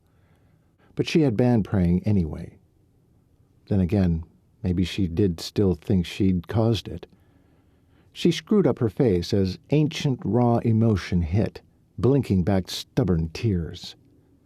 "Then why?" Colt grasped her hand and held them against his chest. "God does not work that way. What he does do is give us all free will. Your mother had a choice. I'm so sorry her choice was to leave your father." "And me." "We don't know the circumstances. Whether she would have taken you if she could have. Leave it. Give it to God. In spite of the shortcomings of your earthly parents, he is a good, good father. Let him heal your heart. Let him help you to be the woman that you're meant to be, that he intended you to be." She gasped. Hadn't she often wondered what kind of woman she should be? Not the man her father had made her into. She wondered once again why her mam had left them. When she got back home, she would make her da tell her the whole truth this time. "I'd love to stay, but I have to go." "I know." Colt pulled her hands up from his chest and wound them around his neck, then slid his arms around her. He brought his lips to hers. "I'm going to miss you like crazy, Spitfire," he said against her mouth, before he took it in a desperate kiss. If the world could grind to a halt but for the two of them, she would thank God once again. Thank him for that moment to love this man. Make him hers for the brief time they had left. She would give anything, give up everything. Colt ended the kiss, nipped the lone freckle at the corner of her mouth, then gave it a small peck. His blue eyes seemed to swirl with life and emotion as they locked to hers. He stared as if reading her soul through her eyes would bring the ending they both craved. "Well now, isn't this a cozy scene?" came that same dang female voice. They both crooked their heads to the door.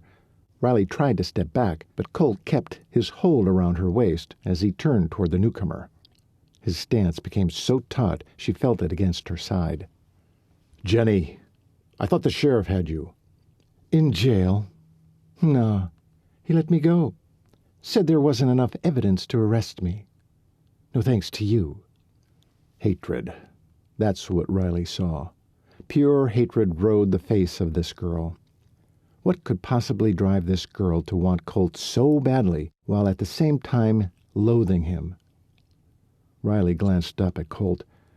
And why would Jenny be arrested because of Colt? Colt's eyes stayed glued to Jenny as she sidled closer, but he didn't let loose of Riley. "What do you want, Jenny?" "Have you told her yet, Colt?" Colt stiffened, his hand gripping tighter at her waist. And just as quickly he let loose of her and stalked toward Jenny. Took hold of her elbow. "I'll see you out." "Wait right here," he said to Riley over his shoulder. Jenny twirled, efficiently wrenching herself free of Colt's grip. "Don't worry, Colt. I told her." Riley watched as Colt's face blanched. He stood waiting for her to comply and leave the barn. But she didn't. She moved farther away from him before she turned to continue her story. "You see, I thought she should know that you and I almost had a baby." "Jenny!" Colt hollered. "Enough!"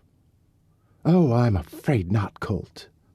You see, I also told her how much you hate redheads and freckles, and we both know that's true."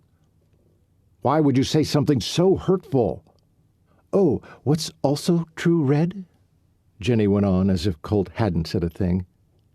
"He really hates women in rodeo. I remember a time we went to see Clay compete on those stupid broncs. Do you remember that, Colt?" Jenny moved around the barn as she talked. From the barrels of grain, around a beam, and over toward Riley again, keeping her distance from Colt, though he hadn't moved a muscle. "You don't? Well, I do. He about killed himself. Then we watched the barrel racers, and you know what he said, Red? Why do women have to ruin rodeo? It's a man's sport." Colt rocked from heels to toes. "That was years ago, and I doubt I said that, especially to you." "You thought it, though, didn't you?" "You just admitted it." Colt glanced at Riley, guilt written all over his face. Jenny went on, hammered in the death nail. "He was just kissing you because he kisses all the girls who chase him. Why not? They're easy." "Ah, Jenny!" Colt scrubbed a hand on his face, looking defeated. He walked slowly over to her, almost as he would an unstable horse, and placed a hand on her lower back. Once he'd seen her out the door, the next thing Riley heard was a car propelling rocks as it sped out. Riley knew Jenny's spiel had been jealousy-driven. She doubted Colt ever said anything bad about anyone. Still, when he returned, he was red-faced and out of breath. Once he caught the expression on her face, he reached out a hand. "Come here, Riley." She didn't move, just stared at that hand, wanting to take it so badly, but... Look, Jenny has become more desperate since our scare. "Because you didn't want her anymore," Riley said in a flat tone, knowing it was true, amazed at the calmness in her voice. "How hard that must have been for her to think you might become her husband, and then lose the baby and her hopes." Riley let Colt step up to her. "Truth is, I don't think there ever was a baby." Riley's eyes widened. "You think she lied to you?" Colt hesitated, but finally nodded. We fought one night about what we were going to do, about our situation. And she said something that made me think there was no baby. She changed her tune real fast, but I caught it. So, no baby. No interest from you. What makes her so dad-blamed stuck on you? I mean, well, that didn't come out right. Colt smiled, or more like grimaced. I'm not sure. It's complicated. Jenny had a terrible childhood. Her mother was a spoiled brat who married a guy who beat her. When Jenny came along, he didn't want to be bothered with a kid. Tolerated her until she was about 10. Riley winced. When he started beating her? He hadn't said that, but she knew just by the look on his face it was true. Who could beat a child? Bad enough a woman. He nodded, confirming her suspicion. Until his own neglect cost him. He died when he blew a front tire he should have long since replaced on his way to Bozeman one day, skidded off the road and hit a telephone pole. It was a relief to Jenny and her mom, but also the start of their next problem. No money coming in. Don't tell me. She found Colt Cooper, the sweetheart of Sundance High, the man who would one day inherit a big chunk of the Bar Six, was too kind to ever beat her, and would always do the right thing. Thus, marry her when she got pregnant. Am I close? His eyes looked so vacant, he didn't have the answer. She knew she'd hit the nail first try. Since our scare, I haven't been able to get her to see we're not a couple. Never were. Just two randy teenagers experimenting. Tempting fate. Or at least, that's the way I saw it. Bull malarkey! Colt's jaw dropped. A scowl marred his striking face. I don't believe you ever acted irresponsibly. I realize I haven't known you long, but I know one thing. You'd never hurt anyone intentionally. It's also why you've never forced her to leave you alone. You could never be that cruel because of what she'd been through. Colt looked away, lifted the bill of his hat a few times, letting the air cool his head, then pressed it back into place. He turned back, looked her square in the face. I've told you before, I'm not a saint. She trapped you there too, didn't she? Where? In bed, on the range, in your truck, against the barn wall, she suggested. Somewhere. He flattened his lips. It wasn't her fault. Riley blew out a breath. Right. Of course you won't blame her. You're too gallant. We're done with this topic. Fine. It's time I left anyway. Colt's hand caught her elbow so fast she jumped. His expression turned dismal. Will you come back? You know, to get Meg? If she weren't going to ride Meg for nationals, it would be money she couldn't afford. But she did want a reason to see Colt again, and it seemed he felt the same. Before she could answer, the same car engine sounded outside, and a skid told them Jenny was back. Colt looked troubled, but turned and jogged toward the door. Before he reached it, Jenny popped in. Another thing you should know, Miss Murphy. Stop, Jenny. Colt carefully turned Jenny by the shoulders and ushered her toward the door. Colt had an affair with Clay's wife. It's why they hate each other. Colt's expression changed from compassion to fury so fast Jenny gasped and reared back in fear. That's it. I've had enough. You're not welcome on the ranch again. Do you understand? Jenny actually looked scared. Riley felt sorry for her now that she knew her past. And then the words sank in. Colt? An affair? With his own brother's wife? Couldn't be. But it was clear there was something between them. something horrific, something like this. It was time to leave. She needed to get away from him, from the drama that was Cooper Ranch. She had a life, could win at nationals, and make a name for herself. Get the first-place money and move far away from her da. She had a goal, a dream. Why had she stalled out over a man? While Colt escorted Jenny off the ranch a second time, Riley found Jimmy in the apartment kitchen. "It's time to go." Jimmy frowned. "What? It's late. We'll have to drive through the night. There won't be no motels open at our halfway mark. I just brought our bags back inside." "I don't care. I'm going. Are you joining me or not?" A look of exasperation flickered across Jimmy's face, but when he saw she was barely holding it together, he jumped into action. "I'll get our bags." Riley took a look around the place, breathed in the smells of the Bar 6 one last time, and left her chance at love behind. Chapter 21. Colt was running on fumes from another sleepless night. If someone had told him a month ago he'd fall for a driven redhead who made him crazy and cozy all at once, he would have had a good laugh. There was no laughing now. His meals were tasteless, his brothers exasperating, his chores relentless.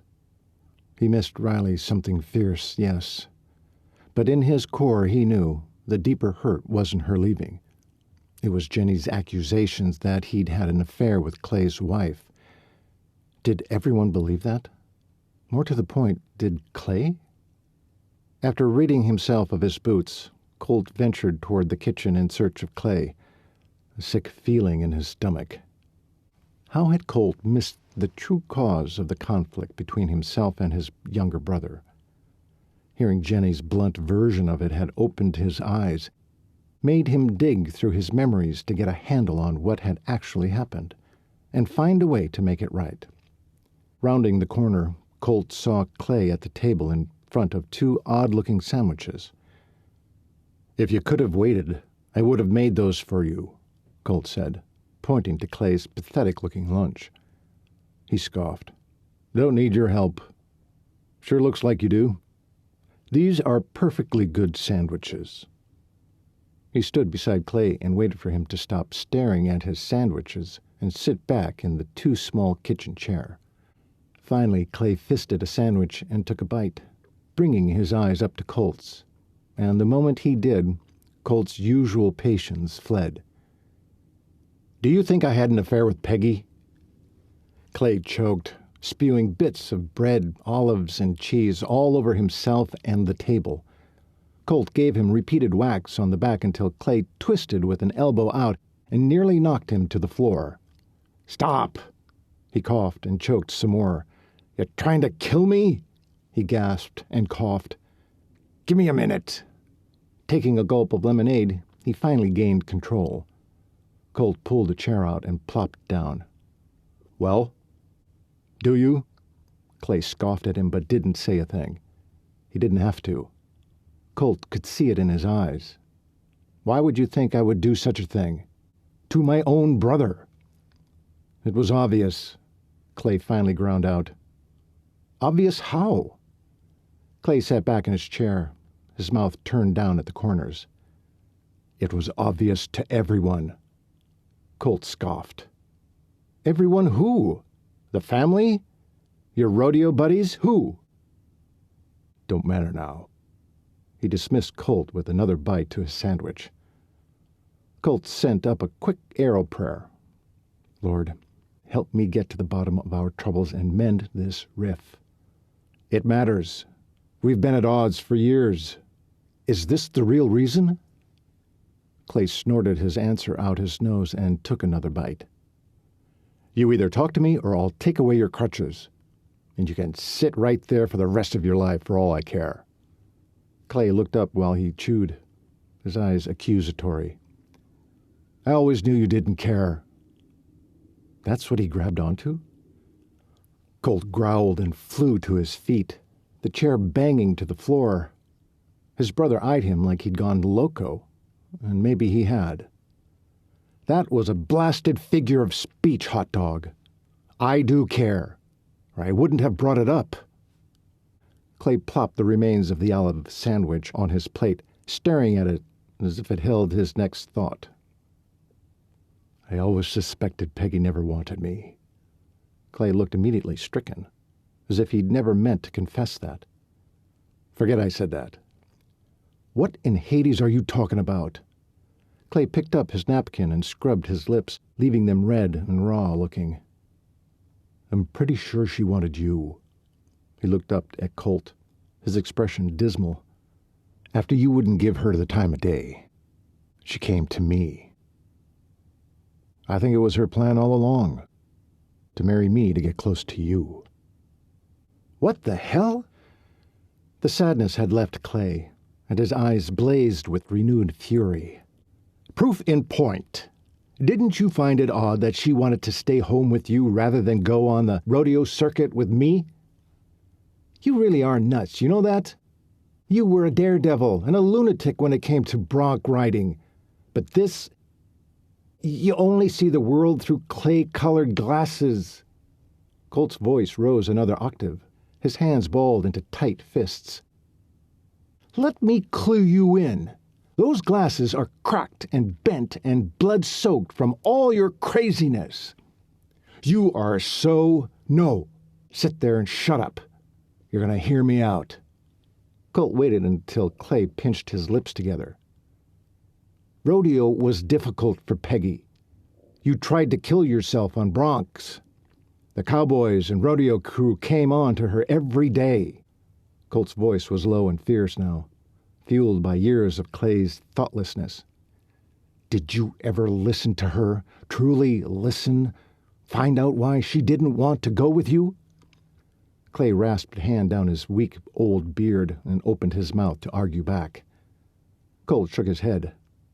I'm not done. Clay narrowed his eyes but remained mute. Peggy confided in me. That's all she did. She knew I'd listen. Novel thought, eh? All this time I thought she was telling you the same things. Are you saying she never told you? Or you didn't bother to hear her? Truth, brother. Clay rotated his jaw side to side, his lips pinched shut, his expression conflicted. When Colt thought he wouldn't answer, Clay finally did. Honestly, I don't remember. Colt wrinkled his nose in disgust. Figures. You've always been about you, Clay. What you want to do, when you want to do it, and anyone else's feelings be damned. It nearly killed Dad to let you do the crazy things you did. Did you know that? Or even care? Pfft. Dad doesn't give a rip about me. Colt ground his teeth, feeling the muscled bunch in his jaw. Yeah, when you thrive on being self-centered, it's pretty hard to see other people's pain. Clay pulled his hands into fists on either side of his plate. What is that supposed to mean? In a few steps, Colt was at the coffee pot, pouring himself a cup and trying to settle down. He had Clay listening for a change. Maybe some of what he was saying would finally sink in. He needed to slow it down, pick his words carefully. He turned and leaned back against the counter, took a sip of the black brew. Dad has lost so many people in his life. Figure it out. Mom, his dad, Mom's mom and dad. Maria went back to Mexico. His sons don't give him the time of day. Before Rebecca came along, I thought we'd lose him to despair. She saved him, in more ways than we can possibly see. He's a new man now, Clay. But do you care? Did you even know? Clay swallowed hard, dropped his gaze to the table, and didn't say a word. It was hard for Dad to call you for help. But Rebecca's dad was badly injured, so he had to go to California. Dad would rather give an arm than make you more unhappy with him. with us, but he did it for Trevor. Your eldest brother has helped run this ranch, even run it alone at times, for years. Trevor never would have run off to do his own thing, not ever.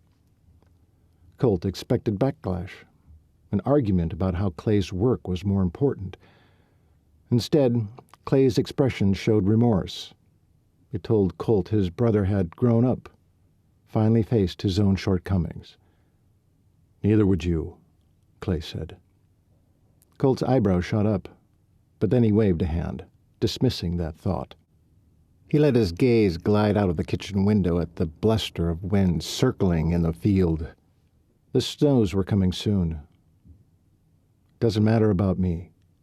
"Why not?" "Trevor needs me. Dad needs me. It's the way of things. And I think you need to let yourself run free again. Brother, you haven't done that since we were kids. Right now, what you need is a cute little redhead." He rotated his head to Clay, locking eyes with him. Did he want to discuss this with Clay, the brother he least trusted to care about his situation? But then again, maybe grown-up Clay could offer some advice. "Doesn't matter if I do." "She's gone." "Did she take Meg?" "No. She's going to use Pearl, her palomino." "The one hurt in the last barrel race?" "Shoulder, wasn't it?" Colt nodded. Slid went down, hit her shoulder on the barrel. Clay narrowed his eyes. "Not wise. Even if her shoulder's healed, I doubt she'll want to see a barrel for a long while.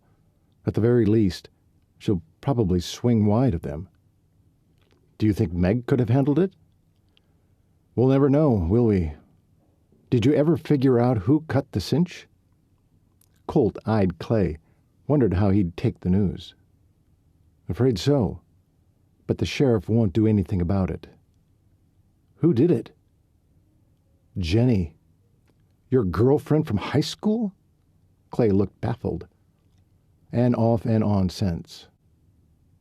He wasn't about to tell Clay about last year. Clay seemed to be growing up, but no sense testing the limit. "Why would you think it was her?" "Jealousy. I'm sure she thought it was Riley who'd take the fall. It was her saddle she sabotaged. She goofed when we were talking. Said she didn't know who cut a slice of leather from the saddle, but I hadn't mentioned the cinch or the saddle. She knew she'd blundered. It showed all over her face." Clay was prone to pacing when vexed, so he looked ready to jump up, but by the look on his face remembered he didn't have that luxury. He growled instead. "The sheriff won't do nothing about it?" "Don't know what kind of talk they had, but she just came out to tell me the news. According to her, the sheriff says there's not enough evidence to arrest her. I'm sure she pled innocent. She'd brought me muffins, and Bobby confirmed there were muffins. I'm sure she told the sheriff that's all she was doing out there." Clay shook his head in disgust. "None of the fellas have a clue who the knife belonged to. No one saw anything. Dad said there's been a lot of mishaps on the ranch. What happened to me wasn't the only one. Fill me in." "Started a year and a half ago. We've had more than a dozen cut fences, a dead animal in the well, loco weed in the stallion's feed. Rendered him sterile." Colt stopped, rubbed his eyes with his thumb and forefinger, and sighed. Fire on the hay truck before a delivery. The tie strap. Shoot, I'm missing a few. "Well, that's plenty. Obviously, you're the target. But why?" "Dunno. That's the problem. Some aimed at the ranch, but some are only for me. For instance, why the stallion only? Whoever did that knew if it didn't kill the stud, at the very least, it would keep me from being able to breed him. Kind of kills my business, you know?" A thought slammed into him with force. Had someone also cut the halter, which was how the stallion broke away from Brand and mounted Meg? Another assault on his horse training business, or an attack on Riley. which was still an attack on Colt. "Listen, brother, you need to go after Betsy. You obviously have feelings for her." Colt's eyes widened. "Coming from you, that little piece of advice should worry me." Clay ran a hand through his hair and exhaled hard. "Not anymore. You're right. I didn't listen to Peggy all those years ago. We were young. I was bent on rodeo. All she wanted to do was shop with her girlfriends. We were too young to know if we were suited. All we knew is we couldn't keep our hands off each other. That isn't love. That's something else entirely. But whether you like it or not, Peggy wanted you before she sought me out." Colt shook his head, dropped his gaze to the floor. "I never saw it. But that's all behind us now. Can we move on, do you think?" He peered up, squinted his eyes. Clay sighed. "Yeah, I suppose we have to." That was as good as he'd get from his brother. He nodded and rose. "Got to get back to Trevor. Need anything else?" "Nah."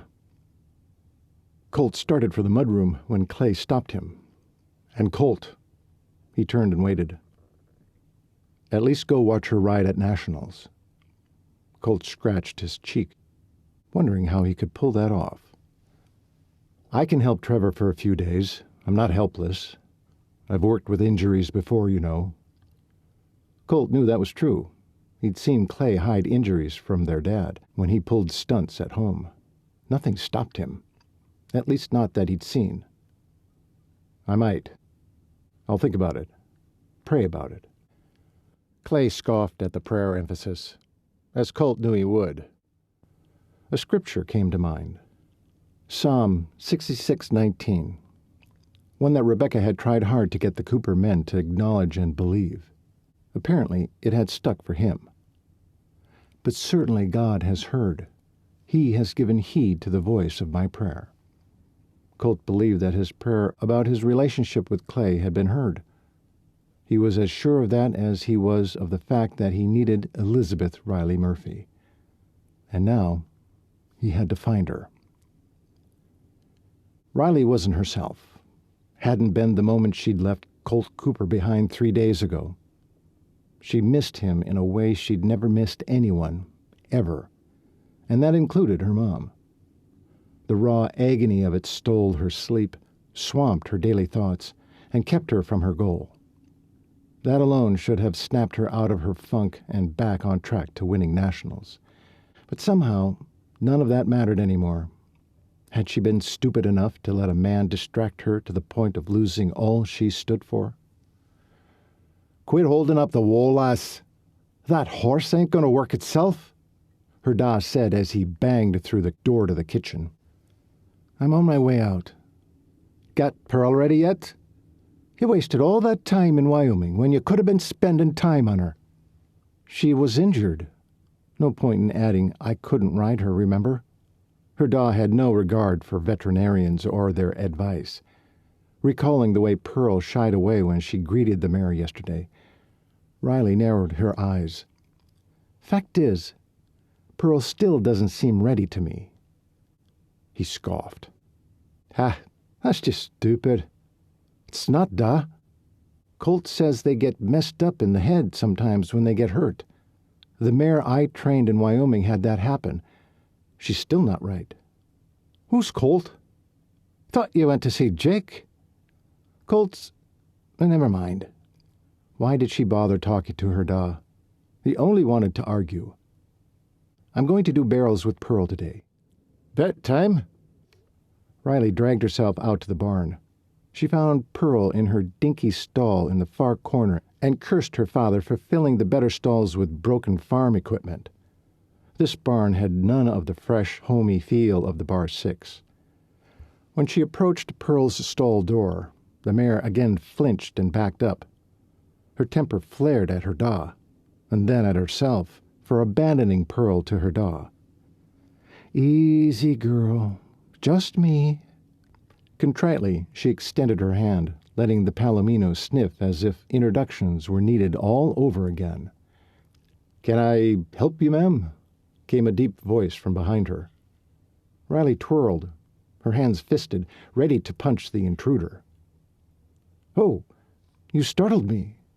She looked the man over. Her hands relaxed. He was tall and lean and nice-looking. Young, too. Someone her dad must have hired while she was gone. "Who are you?" He swiped his hat off his head, revealing sweaty, thick blonde hair. "Name's Ricky. Just started 2 weeks ago. Been out on the range this past week. You must be Bet." "Yeah." No sense debating her da's name for her, or the fact she now thought of herself as Riley. "Pleasure." He gave a nod, then stuffed his hat back on. "What do you do around here, Ricky?" "Your dad hired me to handle the horses. They told me yesterday he had plans to keep me on." "Must be doing a good job, then." "Guess so." "Pearl's my horse. I have to get her ready for Nationals this Saturday." A near impossibility. She only had 4 days left.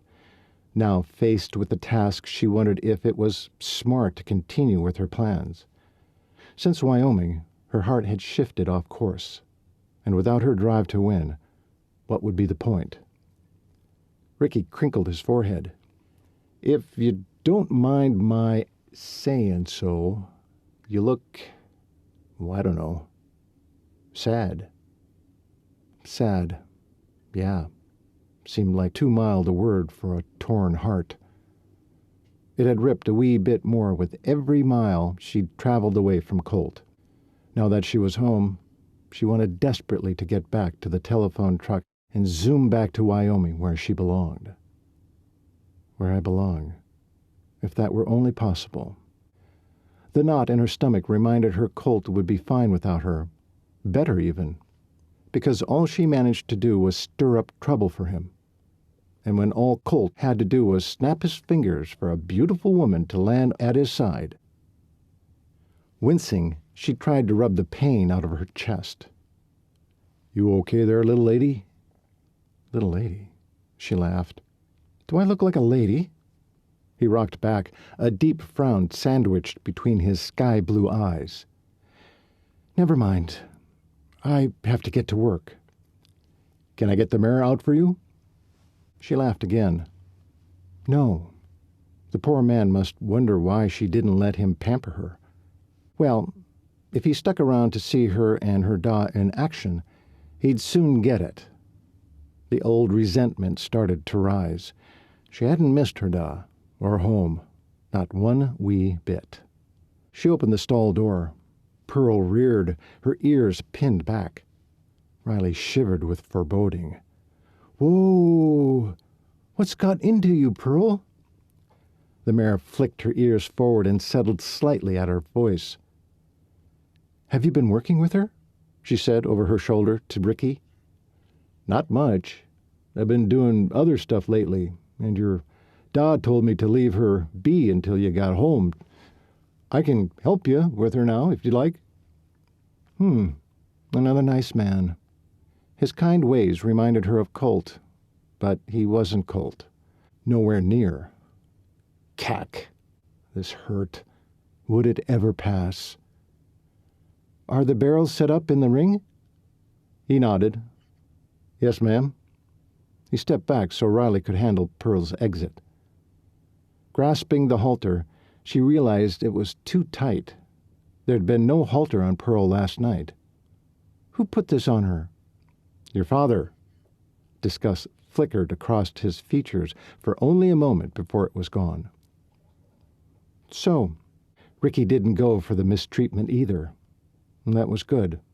At least she knew the horse would be cared for when she was gone. Gone. Funny, she'd been daydreaming nonstop about going back to Wyoming. She shook her head. Figures. She looked up into Ricky's eyes and saw agreement there. Once Pearl was in the ring and Riley was in the saddle, it felt like home. Pearl was edgy, but Riley hoped she'd settle into their old routine. She had only 4 days to get their focus back on barrel racing, and Riley knew, in spite of Pearl's skittishness, the horse wasn't the main problem. She was. Chapter 22.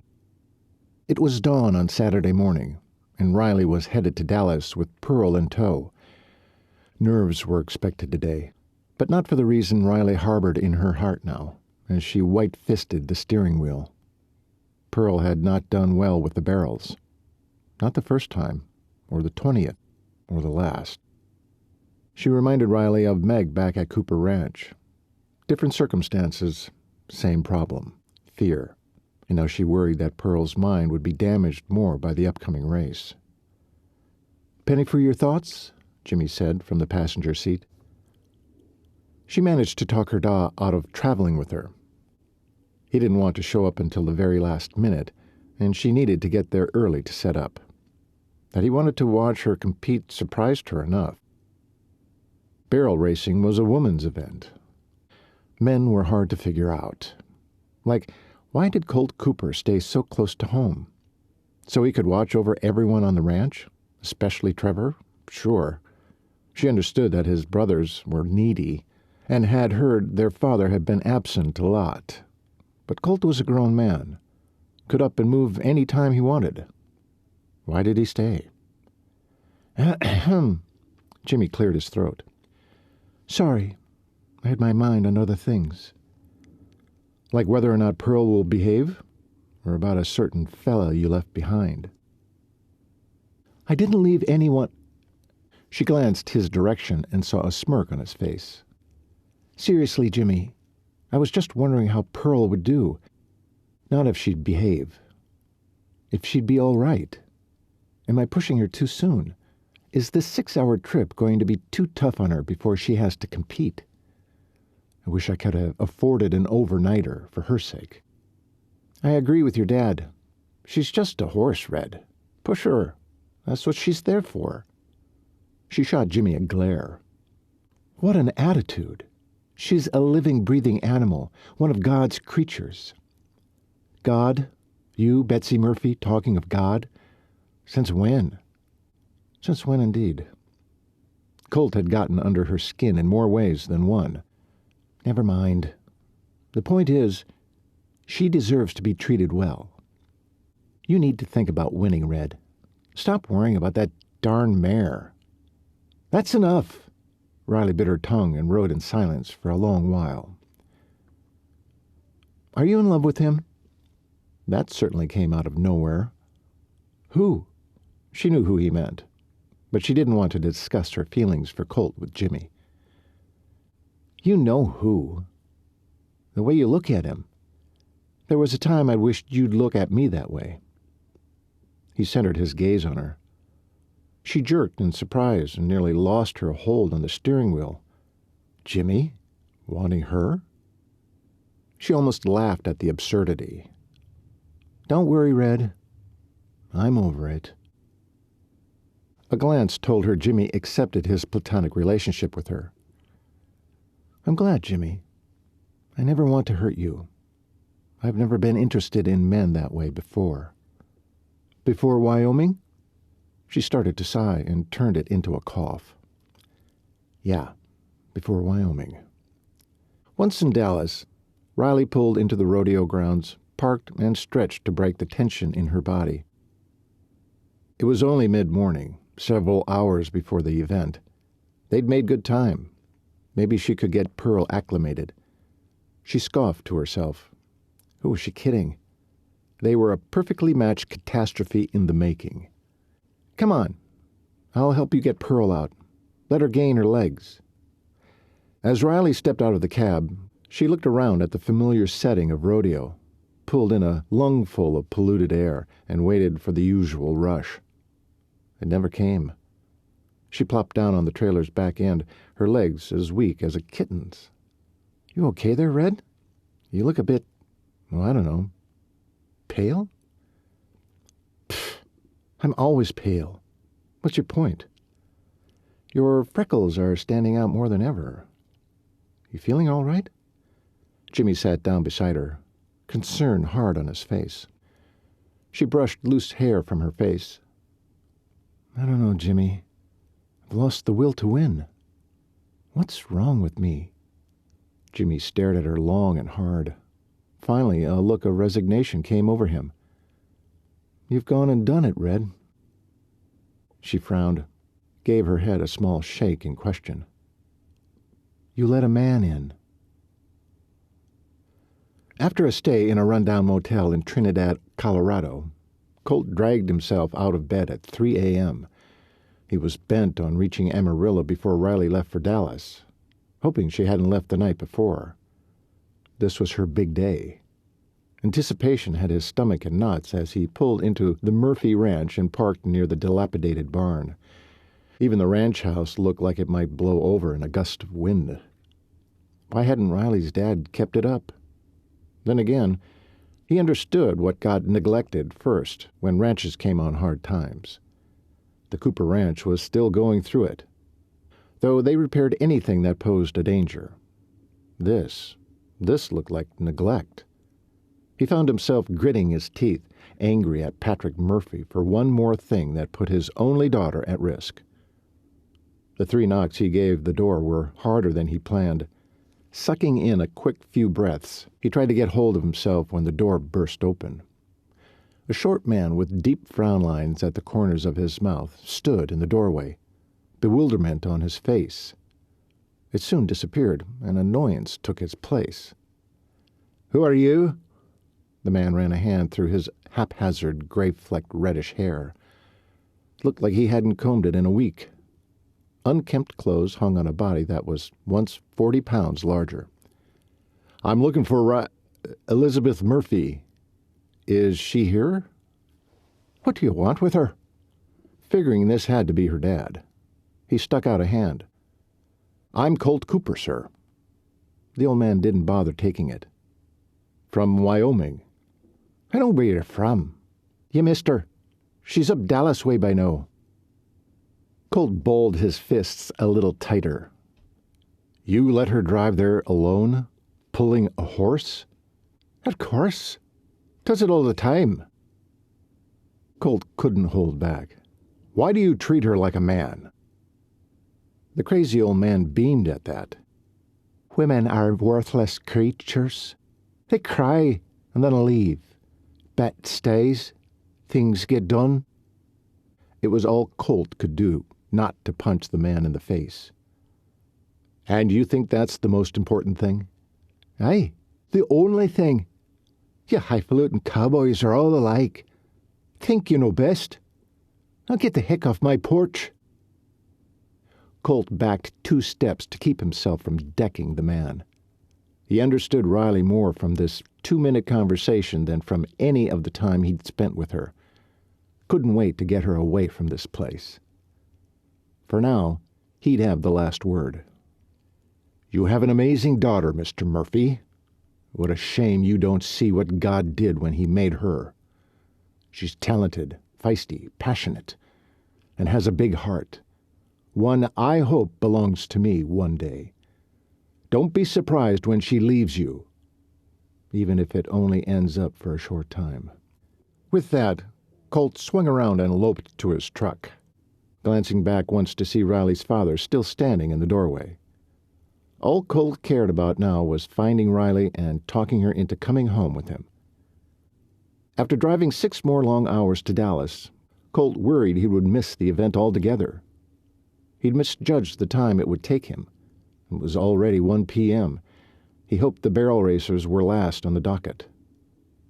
Finding a place to park was next to impossible. He even thought about leaving his pickup parked illegally at the corner service station and worrying about it later. Lord help me.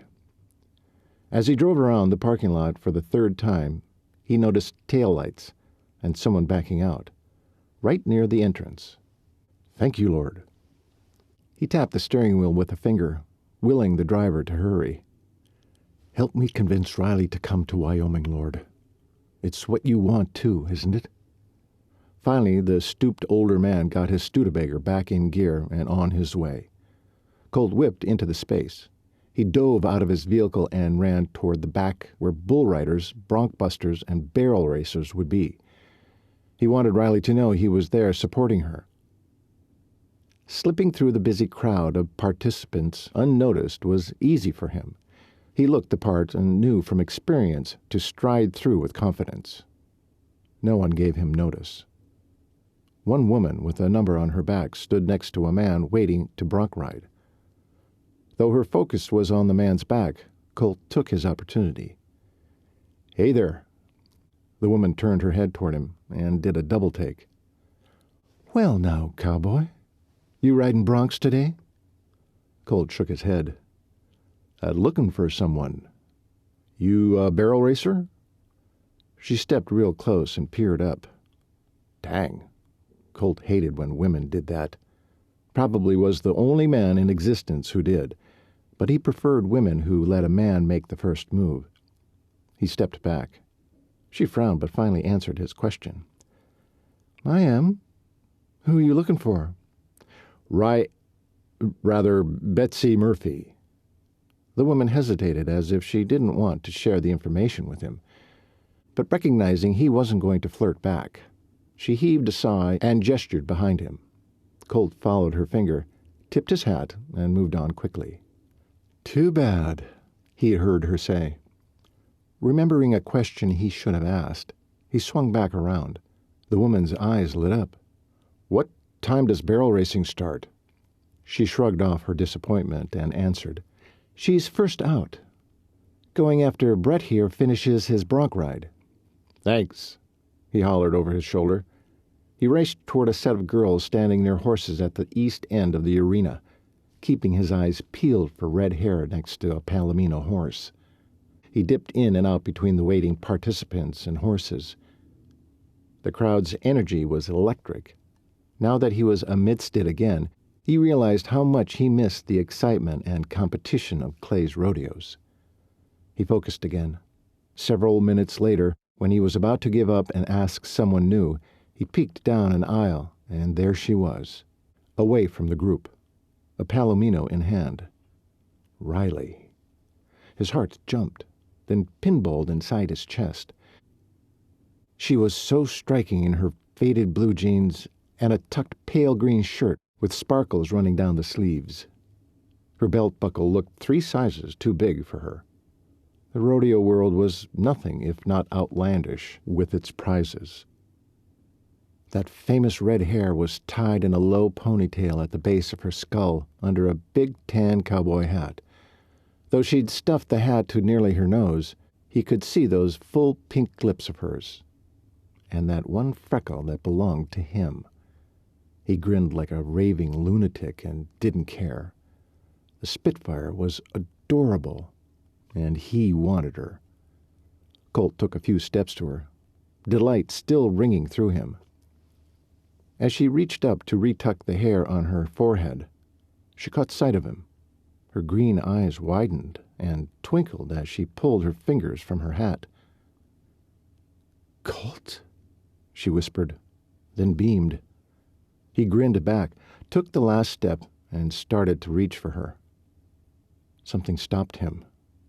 Her quick glance at the competitors nearby, or his desire to keep their interaction private, he wasn't sure, but it was hard not to catch her up in his arms and spin her in circles. Maybe if he grinned long enough, she'd do the reaching and wrap those sweet arms around him in a hug he needed so badly. He could practically feel it. Riley's legs wobbled, and he did reach then, to steady her. Her mare flinched and skittered backwards, snapping the reins taut. Riley's smile shut down as she whirled. "Whoa, girl, easy now."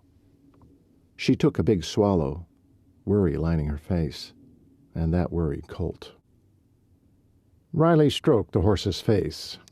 Soothing words rumbled out of her. Colt reached out a hand and let Pearl get his scent, and then ran that same hand down her neck. The mare tensed, but let him touch her. "You okay?" Colt asked Riley. "Do you think this is a good idea? She's pretty anxious." "Oh, Colt, I don't know," she confessed. He didn't know either. Riley was nervous for her mare. Her mare would pick up on the tension. Not a good combination. She turned back to face him, her brows dipping between her eyes. With a fingertip, he smoothed away her frown. "It's good to see you, Spitfire. I've missed you." The lines on her forehead softened. "I've missed you too. So much." She blushed so hard it darkened her freckles. A slow, pleasing grin came over him. She was glad to see him. This was a good start. He tore his gaze from hers to carefully scrutinize Pearl. He didn't like what he saw. "You know, you don't have to do this. If she's not ready." She grasped his forearm, bringing his eyes back to her. "I have to. It's not just for me anymore, Colt. It's for Pearl, too. I left her behind. Spent the time on Meg instead of her. She's the one who got us here, not me. Now I have to finish this. For both of us." "I don't want you hurt. Either of you. Pearl doesn't seem right to me, Riley." "Who's Riley? And who's this beefcake?" one of the other barrel racers said as she wormed her way in. She took her time looking Colt up and down, wearing a seductive smile on her face. Colt groaned inwardly and shifted his gaze back to Riley. "Excuse us, will you, Tammy?" Riley raised one eyebrow and waited until the other woman huffed and stomped off. Colt chuckled. "Seems you draw attention wherever you go, Mr. Cooper. Not just in Wyoming." He laughed outright then. If Riley were around him as much as he wanted her to be, it wouldn't be long before every woman in Wyoming ran the other way. He couldn't wait. "I need to get ready. Are you watching from here? Or do you have a seat?" Colt took a step forward, looking down into her determined green eyes. Their hat bills tapped. They were so close. "You sure you want to do this?" She didn't blink, just stared back at him. "I have to." He nodded. "Okay, then." He pulled off her hat and handed it to her. She started to speak, but he planted a brief kiss on her mouth to stop her, then reached behind her head with both hands. He pulled her ponytail in two directions, tightening it to her head, as she so often did to muster up courage. He smiled, took her hat back, and stuffed it low on her head. The sweet look she gave him melted his heart. "Thank you, Colt, for coming." She placed her gloved hand on his upper arm, then gave it a pat. "Wouldn't miss it." He tapped her on the nose, then ran that same finger down one of her soft cheeks. "Go get him, Spitfire." He gave her one last look, trying to mask the dread he felt behind the forefinger he rubbed down her cheek, then turned and walked away. Chapter 23. Riley watched Colt walk off, his usual loose-hipped stride tenser than she'd ever seen. Did he perceive more that was wrong with Pearl than she was willing to see? He knew horses better than she did. Maybe she should bow out. There was always next year. Next on our program, our dazzling and talented barrel racers joining us again this year, came the deep southern drawl over the microphone. Too late to turn back now. An all-woman event now, going on 6 years. The crowd went wild with whoops, boots thrumming on bleachers, and cat whistles. Riley stuck her foot in the stirrup and swung up, seating herself as Pearl sidestepped a few paces. So unlike her. Sweat popped out on Riley's forehead and under her ponytail. Stop worrying. She's sensing that. First up is our old Texas girl, 8-time amateur champion. We're proud of the fact she stands a good chance of winning today. Give it up for her, people. Our old Betsy Murphy from Amarillo, Texas. The swell of applause and shouting drowned out the pulse in her ears. Her nerves were adding to Pearl's edginess, but she couldn't seem to rein them in. What would Colt do? Pray. He would pray. Maybe you should. Okay. No one heard when she whispered, God, help Pearl settle down. Help me relax. Help us win. She and Pearl paced at the back of the arena, waiting for the timekeepers to give the start signal, trying to keep her eyes up and seat centered and ears open to the thud of each hoof hitting the arena dirt. The signal came, and adrenaline shot through Riley. With a whoop and a jab to Pearl's flank, she raced to the first barrel. The wind whipped past her face, making her eyes water, but the exhilaration was familiar and thrilling. Her heart raced, not with nervousness this time. Hey! She called, signaling Pearl to round the first barrel. Good job, Betsy. Rounded that barrel with ease, the announcer called as the crowd responded. So far, so good. They sped toward the second barrel. Hey! She said again, and Pearl took that barrel like the champ she was. Watch her acceleration as she rounds number 2. That's it. The time is good, people. They sped toward the third barrel. The announcer droned on with encouragement and details. Betsy bared down, sliding her hand up higher, victory in her vision, winning in the air. Just as they came upon the barrel, the microphone squealed. Pearl recoiled for only a second, but that's all it took. The mare slid, slamming her shoulder hard into the steel drum, harder than the first time. The crunch drowned out the ferocity of the crowd and the swoosh of her pulse. Riley felt her body take flight. She crushed her eyes closed and wrapped her arms around her face. At the last minute, she remembered to curl and roll. She collided with something sharp, feeling it slice through her calf before she hit the soft dirt and coiled into a ball. Conscious and surprisingly calm, Riley unfurled and looked around. What she saw sucked the heat right out of her blood. Pearl lay on the ground, quivering and blinking, each breath labored. Pearl! Riley scrambled to her on hands and knees, swiping at tears, feeling a layer of dirt cake her wet cheeks. The sting in her calf tried to capture her attention, but she shook it off. Pearl! You okay, girl? Easy now, Red. That was Jimmy's voice at her back. You're hurt. Be still. She felt his hand on her calf, trying to pull her jeans open at the tear. The team of doctors and rodeo personnel surrounded her. Can you get her out of the way? Someone said to Jimmy. Out of the way? Pearl was her horse.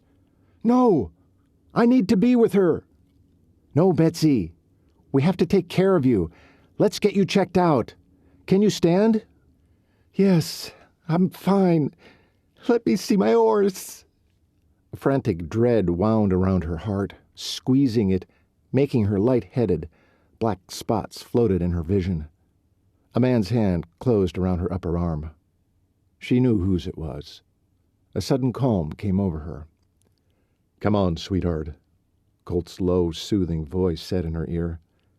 Pearl's in good hands. Let's make sure you're all right. She stood with his help, then turned into his chest. His arms engulfed her, and she had never felt more at home. Sobs came on breath after breath into his shirt. Is she going to die, Colt? She looked up into his face and saw his compassion. Let the vets do their job. He released one hand from her back and cupped her cheek, lifting her chin so he could look in her eyes. We'll take her home. She'll be with Meg and the other rescues. We'll nurse her back to health. She'll be fine. We'll make sure of it. Riley's heart thrummed back into a peaceful rhythm for the first time all day. She believed him. Pearl would be okay. Colt would be there to make sure it happened. And she would too, because she'd made her decision. She was going back to Wyoming with Colt, no matter the consequences. She nodded, loving the we in his words. Okay. Without another word between them, Colt swung her up in his arms and headed for the gate.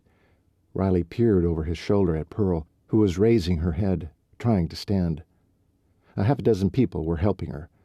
She breathed a wee sigh of relief and tucked her face into Colt's neck. It was the third time Colt glanced at a somber Riley sitting as far away from him as she could on the pickup's bench seat. Usually taciturn himself, even he was feeling uncomfortable by the silence. "What's got your tongue all tied up?" Riley rolled her head his direction as if she'd just woken from a deep, groggy sleep. Her eyes were vacant, no emotion whatsoever. "It's either worries over Pearl or disappointment over losing nationals. Whichever it is, let's talk about it." She turned back to stare out the front windshield. Even in her dirt-caked jeans and sparkly blouse, her hat missing and strands of hair limp against her head, she still looked like sunshine to him. There was a large streak of mud on her cheek and dirt hardening in her ear that she hadn't addressed. That worried him. She was far from vain, but she'd always made sure her clothes and body were clean. He knew she had a lot of disappointments from this day, but he'd never seen her lose her will before. After carrying her out of the arena and into the doc's trailer to be patched up, 11 stitches in her calf, 1 bottle of painkillers, and 2 bags of ice later, Colt thought she'd want to clean up, but she seemed barely conscious of her surroundings, as Colt discussed Pearl's injuries with the veterinarians. Even after loading Pearl in the trailer, Jimmy in the driver's seat of her dad's rig, and Riley in his own pickup, Colt's Spitfire was only a dull ember. "The vet said Pearl will be fine, Riley. We'll nurse her shoulder back at the bar 6, and she'll make a full recovery. They wouldn't let us drive her to Amarillo if they didn't think she could make it." "I shouldn't go with you." A shockwave skittered down Colt's spine. "What?" "When we get back to Amarillo, I should stay." His foot slipped off the accelerator, and the pickup bucked. He returned his foot, but the world outside had grown darker, and Colt realized his vision had dimmed. He couldn't leave her in Amarillo. He wouldn't. No. He glanced over and caught a glimmer in her eyes. Tears? What was going on here? "Come back with me." Her head spun in his direction. Another glance showed fire in her eyes. Why? Thank the Lord, some of her spirit was returning, but how could he answer that question? He hesitated too long. "Never mind. Don't answer that." She faced forward again. Colt ground his teeth together. He wanted to answer, but didn't know how. Still, he knew he had to, or he'd lose her. And if that happened, he heaved a sigh, called on inner strength, and said, "I want you near me, Spitfire." "You want me near you?" She repeated her words, dripping with sarcasm. "Why?" "That's not fair." "That's not fair? A beautiful mare who only wanted to please her rider slipping and injuring herself, maybe permanently? That's not fair. My not winning at nationals for myself and Pearl and all the women of rodeo, that's not fair. The slice in my leg? Those things, Colt, those things aren't fair. You wanting me near you has nothing to do with fair." She was right. Now Colt was at a loss for words. "You know, I prayed before I rode." Now that caught Colt's full attention. The rest was just life. "You prayed?" "Aye. A lot of good that did me." Colt heard her native accent in that sentence. It seems Jake's accent got thicker when he was upset too. Colt saw the Whataburger along the highway and pulled off as they had planned. He steered the pickup and stopped where Jimmy could easily park her dad's rig and horse trailer next to them. He'd be a ways behind. "What did you pray?" "What's it matter now?" "It matters." She scooted closer to him, looking to explode. That made him want to grin so badly he had to bite the inside of his lip. He turned his body a bit to face her, resting his left arm on the steering wheel. "Fine, I'll tell you. But only so you can see how worthless prayer is. I prayed 3 things. First, that Pearl would settle down, Second, that I would relax. She threw her hands out as far as they would reach in the close quarters. So you see, those things didn't happen. He took a deep breath, prayed in his head. Lord, help me to explain this the best way. First of all, I didn't see Pearl prancing about before you took off for your ride. She seemed pretty settled.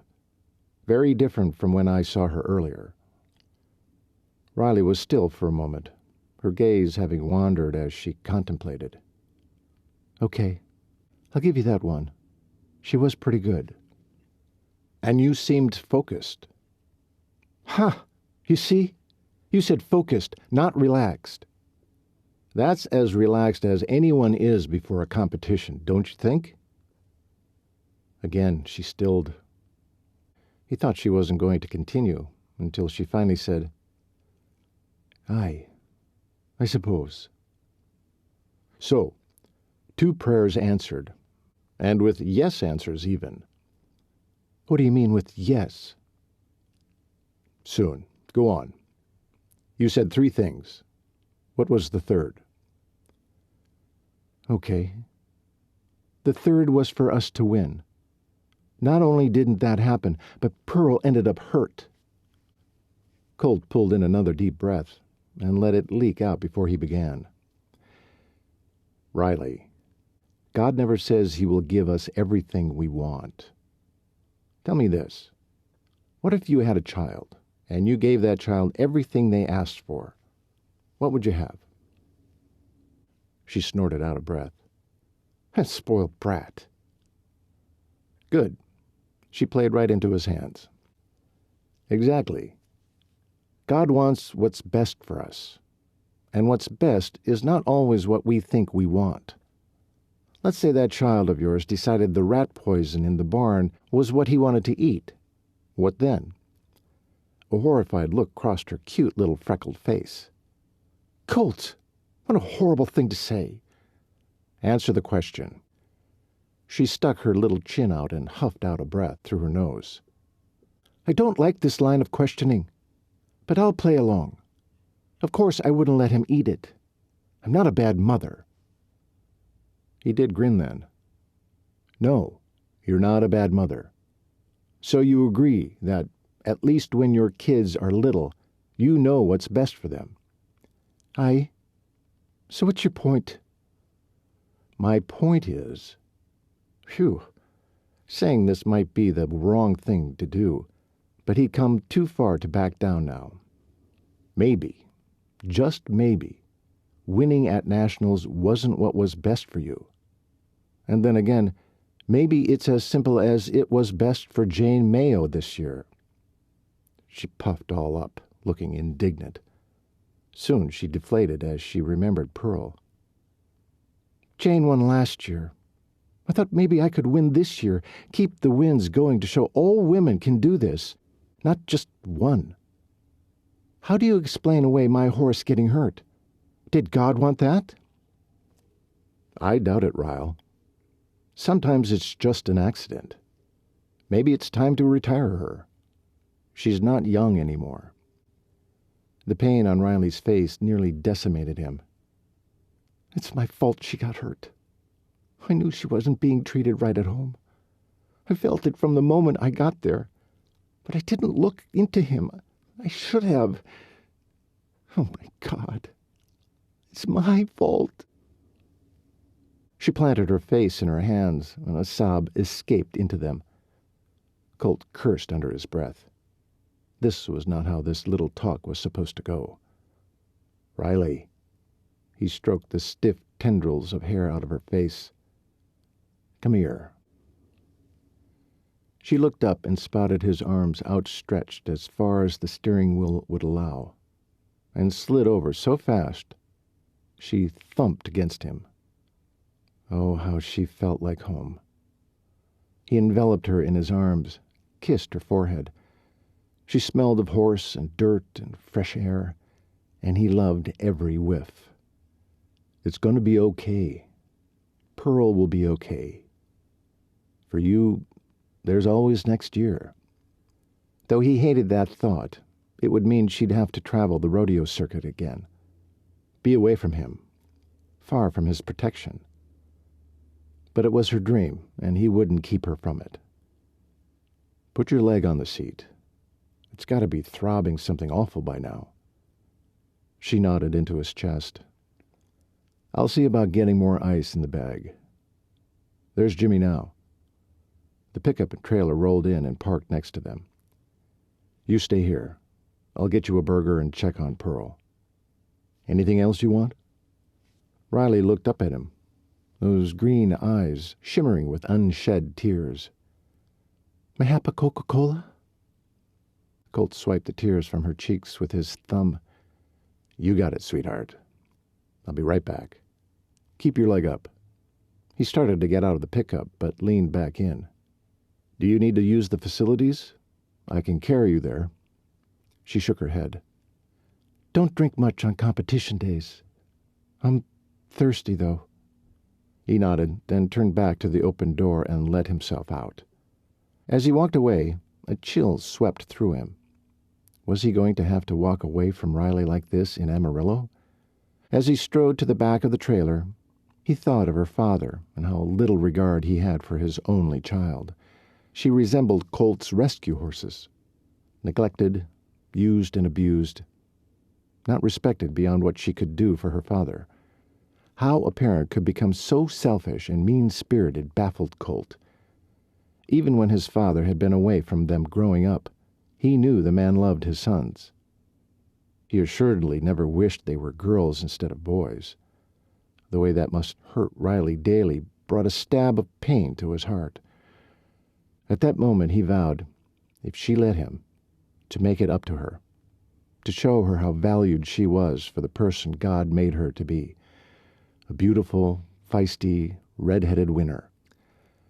Because even if she never won another competition, she would always rank first with him.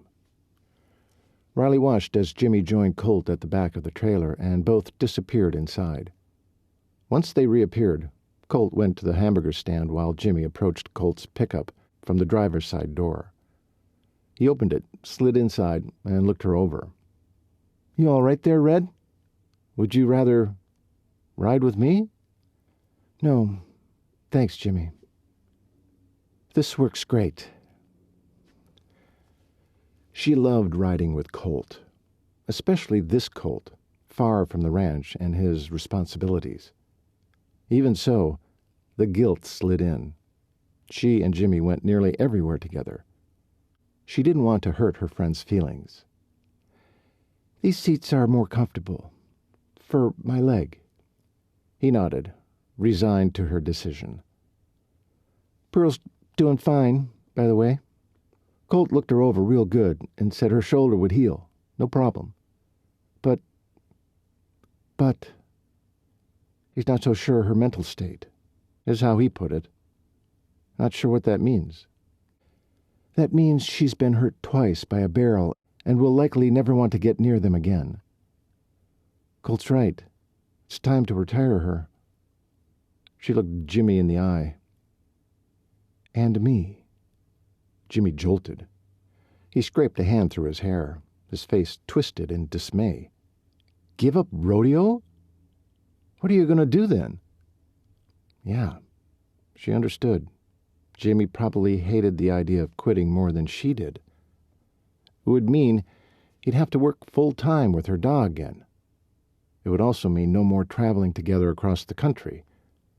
Though she'd missed the competition, her dream had shifted to something else. She pressed her lips together, another realization hitting her. I always said I wanted to make a difference for women everywhere. Now, I need to face the truth. It's really only been about me, Jimmy, trying to prove something to my da. Her dream seemed so self-important, so shallow, now that Colt, by just being himself, had shined a light on who she'd become. And bless his heart, he didn't even know he'd done it. His humble care and concern had made her take a closer look at herself, and what she saw made her sick. I'm still debating what I'll do. she told Jimmy, not wanting to share what she'd really liked just yet. There was a time giving up barrel racing would have killed her. Now, she looked forward to it, for her sake and Pearl's. The first accident had shaken her awake. Her part in rescuing the stallion had given her a new direction. The second accident had been the epiphany. She now knew what she wanted to do for the rest of her life. But could she stay at the ranch and be content to help run Chirp with Colt? Would that be enough? Chapter 24. Colt breathed a sigh of relief as the crunch of gravel and the small ranch house told him they'd finally arrived at Riley's home in Amarillo. Once the engine and lights were off, he kneaded his burning eyes with a thumb and forefinger, then looked down at Riley. She was sound asleep on his thigh, her breathing steady. Her hair spilled across the blue denim in a swath of red. Her foot was propped on the seat to take pressure off her injury. He hated having to wake her, since the pain and throbbing would unquestionably be worse now. It would be tough for her to travel more with that injury, and the next leg of their trip would probably take 16 hours with Pearl in a trailer. They'd be leaving her dad's truck and Jimmy behind, and he'd have Riley all to himself. Colt hoped her dad would allow him to bunk in the barn tonight, and prayed taking Riley with him tomorrow wouldn't cause a scene. "Hey, darlin', rise and shine," he said, stroking the delicate skin of her freckled cheek. She woke with a start and tried to jerk upright. Colt held fast to her shoulder, keeping her in place. "Easy now. We're in my truck. Give yourself a minute to wake up before you try to sit up." Riley blew out a breath and relaxed back onto his thigh. Peering up at him, her eyes softened, and a sweet closed-mouth smile took her mouth. It reached right inside and saturated him with a down-home feeling of pure contentment. To think his future could be filled with times just like this, the two of them gazing into each other's eyes and dreaming of more tomorrows. Though she'd mentioned she would stay in Texas, they'd never finished that conversation. He was certain he could convince her to come with him. He had to. When had this woman wound her way so tightly around his heart? Riley's gaze roamed over his eyes, cheeks, and mouth. The look of wonder on her face had him wondering what he was going to do with her when he got her back to Wyoming. He hadn't thought that far ahead, and refused to worry about it now. "Thank you, Colt." "For what?" She shrugged. "For being you." What could he say to that? "My pleasure, Spitfire. Ready to go in?" She looked disappointed, and now he felt as disappointed as she looked. If he could have kept his mouth shut, he could still be drinking her in. A flock of loose-laying hens clucked and fussed their way past the truck and brought the outside world in again. Riley nodded and bent in the middle to rise. He gave her a little push at her back to help her out. "Ow!" "Sorry. Did I hurt you?" She shook her head. "I'm pretty sure Pearl did that already." She was looking at the purple bruise around the stitches in her calf when she distractedly yanked the rubber band out of her hair and scratched her scalp. All that hair fell around her shoulders and down her back, like fire creeping down a mountainside, gorgeous and dangerous all at once. Colt occupied his hands with the steering wheel to keep himself from reaching into those flames. "Let me get out first," he said. "Stay right there." Colt jumped down from the truck, stretched backwards for a split second, then rounded the front of the vehicle to her side. He opened her door and was smack upside his head at this particular view of her. Hair down around her face. Gad! How could she not realize how beautiful she was? "Here." He started to slide one arm behind her and another under her knee when she stopped him. "I can walk." "Are you sure about that?" "Let me try first, so you don't have to carry me." "I don't mind." It wasn't a burden. In fact, Riley was robbing him of the pleasure of claiming her as his own. He blinked, then blinked again. Did he want that? To claim her as his own? If that meant her staying on the ranch long term, that he wanted. He'd been so out of touch with the world of women and dating. Right now, he felt like a foal, standing on wobbly legs for the first time. He sure as shootin' wouldn't recognize if he loved her. So the idea of marriage, though it might be a possibility, was for certain a long way off. A long, long way off. He shook his head. Enough of this. Come on. It's pretty cool out here. Let's get you inside. He made a split-second decision and swooped her out of the pickup and into his arms, then kicked the door closed. She squealed her protest, but in the end latched her arms around his neck and held on with the strength of an arm wrestler.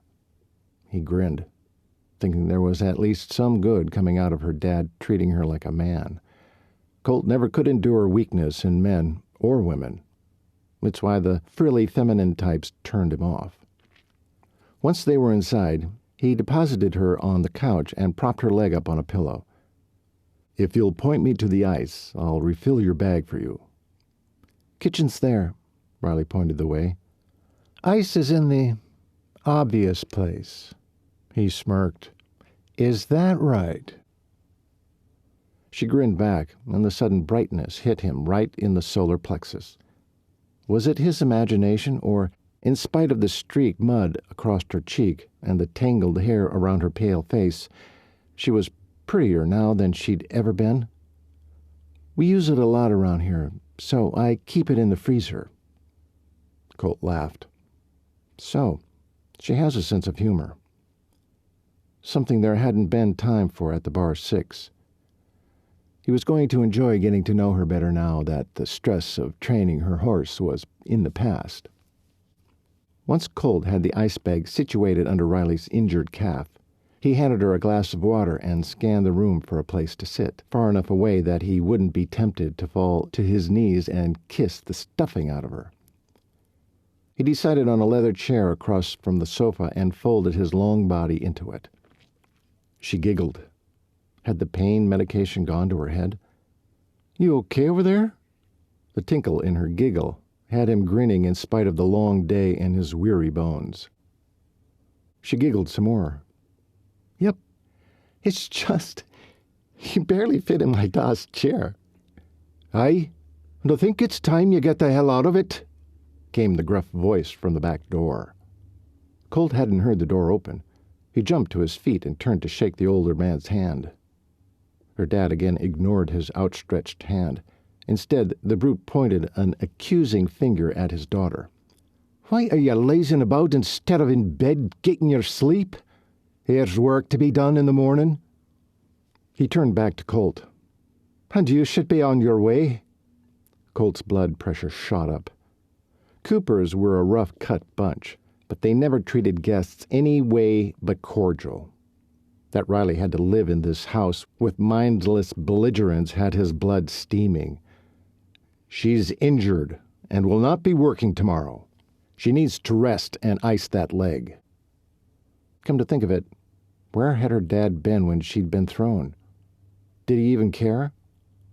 It was rare for Colt to assert himself so explicitly, but when pushed, he had no problem doing it. He narrowed his gaze at Mr. Murphy. You going to take care of her chores, then? And her? The man shoved a finger at her. Criminy, how in the world had Riley turned out as well as she had with this fool of a father? Be happy to.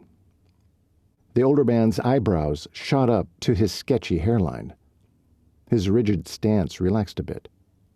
Yeah, men like him would take free labor any day. We're up at dawn around here. I'll show you what to do. The bunks are out back. 2-story bunkhouse. Top floor. Colt nodded. Her dad gave him a once-over and nodded back. Then he silently turned toward the stairs. When his bedroom door closed behind him, Colt looked over at a stunned Riley. Colt, you don't have to do this. He'll wring you dry, he smirked. Let him try. He'd be sure to call his brothers tomorrow. They wouldn't be happy, but he wasn't going to leave Riley in this situation. Besides, the more time they spent around her father, the more she'd be ready to leave with him. Win-win. She tried to sit up. Colt grabbed a second throw pillow and stuffed it behind her back. Before he could straighten, she grasped his hand. The heat climbed between them. He kept her hand in his as he squatted before her. Colt, you don't know my da. She added her other hand and squeezed his hand between hers. I've learned how to maneuver around him, but you're a stranger to his scheming. I'm tougher than I look. He gave her a wink and a wicked smile. When his favorite freckle stretched with her small smile, it was his undoing. He dropped one knee to the floor, leaned in, and pressed his mouth to hers before she could protest. She didn't. Instead, she snaked her arms around his neck and towed him in. He nearly fell off balance, but braced himself with a hand to the cushion and his other knee to the couch. As he moved his lips over hers, hunger ignited. He slid his free hand in her hair and gripped her head, securing her lips more firmly to his. Though the wind had played havoc with her hair, it was pure silk under his rough palm. Her small fingers roamed up to his temples and into his hair, knocking off his hat.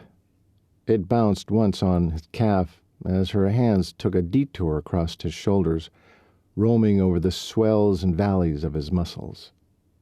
He straightened, lifted his hand from the cushion and slipped it around her waist, pulled her in, deepening the contact, until his clouded brain finally sent a signal to stop. Regretfully, he broke off the kiss, but couldn't resist nibbling the cute freckle he loved so much. And that led him back to her lower lip, which he tugged into his mouth. A small gasp escaped her. That woke him up. What am I doing? He'd taken this too far. Pulling away, he looked into her eyes for a rebuke.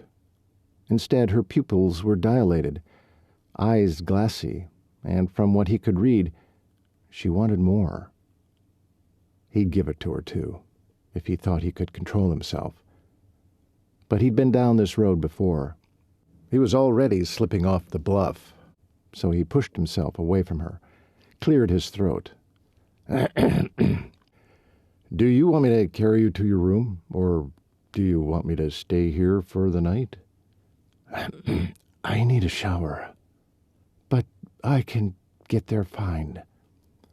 Her naturally raspy voice had grown husky, barely audible. You go. You'll need your rest, believe me. She gave him a shy smile. Ah, so that kiss had rattled her too. Without further debate, Colt rose to his feet, tugged at his pant legs, then scooped her up. He climbed the stairs with her scolding him in a low whisper, which made him grin. He gave her a quick peck on the lips to quiet her. She gaped and fell utterly silent.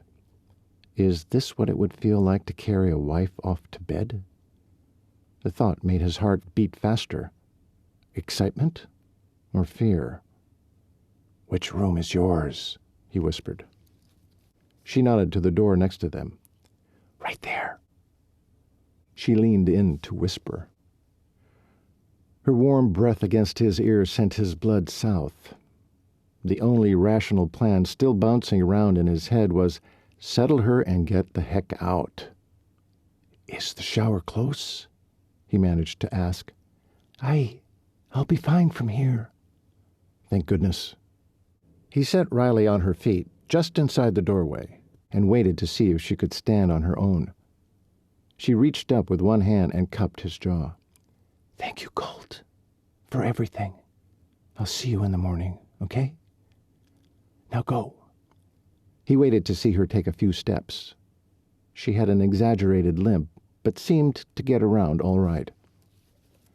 Another step, and he remembered her ice bag. He closed the door and flew down the stairs, barely touching each one so he wouldn't thump. He grabbed the bag and took 2 stairs at a time, going back up. When he got to her door, he didn't want to wake her dad with a knock, so he tapped once and opened the door. A gasp and an astonished "Colt!" escaped the mouth of a mostly naked Riley. He froze with his hand still on the knob. Even in his dreams, she didn't look this stunning. Pale skin with curves in all the right places greeted him beneath surprisingly feminine underwear. The sweetest smattering of freckles rode her skin, everywhere. He'd gotten a pretty good look at her in a swimsuit at the fashion show, but this... Colt swallowed hard and couldn't seem to lift his eyes to where they belonged. Riley broke the moment by scrambling for her bedsheet and yanked it off her bed to hold in front of her. That had only jiggled all the right places, and now Colt feared he was sure to embarrass himself more. He blinked, coughed. Ooh, sorry, I just, He thrust his thumb toward the hallway. "Get out," she said in a loud whisper, but Colt thought he saw a twinkle of amusement in her eyes. At least he hoped so. Not about to push his luck, he nodded and bowed out the door, closing it with a soft click behind him. He leaned heavily against the hardwood and waited to catch his breath and gain control of his wayward body. In the next instant, the door opened, and Colt tumbled into the room, landing hard on his rump. He bit back the loud curse that wanted to escape and looked into the amused eyes of Riley, who had her hand across her mouth and the bedsheet still bunched in front of her. A muffled giggle let loose under her hand. "You think this is funny?" Colt half-mouthed, half-spoke from the floor. "Mm-hmm. That was sure to wake Da, so you better get a move on." The real grin she gave him was the best he'd ever seen, and he couldn't move at the sight of it. But, reminding himself of her dad, Colt rolled to his feet, groaning and rubbing his backside. "Why'd you do that?" "You're so entertaining. I forgot to tell you. I cook when I'm here. Are flapjacks and bacon all right with you?" "That's what you wanted to tell me?" With a shy smile, she nodded. Colt wanted to shout his joy to the heavens. Women never acted bashful around him. He'd almost forgotten there were women like Riley in the world, innocent and fresh, wanting to love on a man for himself and not for what he could do for them. Taking the risk, Colt stepped forward and with a knuckle tilted her chin up. "You are adorable, sweetheart, in so many ways." He leaned down and gave her a peck on the lips, smiled, then turned to leave. "Colt," he turned back. "Flapjacks and bacon?" He laughed soundlessly. "Love them." Then he was off for the bunkhouse and a guaranteed sleepless night. Just as Colt let himself out the front door, Jimmy rolled in and parked. Dang, he'd forgotten all about Jimmy and the mare. He traipsed to the truck and trailer just as Jimmy jumped down. "Phew, what a drive. Glad that's over with." "Glad you're back safe and sound. Pearl okay?" "Guess so. Never stopped to check on her." Colt figured he didn't have the right to be miffed, but he was. Pearl was injured. They all should have taken more interest. "Let's get her out and check her." By the time they got the tired horse out of the trailer and settled in the barn, Colt was ready to call it a night. "Can I have a word with you, Colt?" Jimmy said. Colt wanted to ask if it could wait, but maybe he could get Jimmy to talk fast. "I'm bunking with you, fellas. We can talk on the way." "Oh, good. It's about Betsy." Colt had grown so used to calling her Riley, he almost didn't know who Jimmy was referring to. He nodded. "I can see you're kind of smitten with her, but I wanted to let you know I kind of got dibs on her." Dibs? Colt wanted to chuckle, but kept it wrapped up. Was Jimmy still living his high school days? "Yeah. Well, I've known her a long time. I know she just thinks of us as friends, but in time—" This time Colt couldn't hold back a grin, though it only slipped out for a split second. Betsy can decide for herself who she's interested in. I won't get in the way of that. You shouldn't either. Jimmy huffed a breath, then kicked a rock as they strode toward the bunkhouse. Can't you just back off? Should he tell Jimmy what he knew about their situation? That Jimmy would never be more to Riley than a friend? He shook his head. That wasn't his business. Jimmy, listen.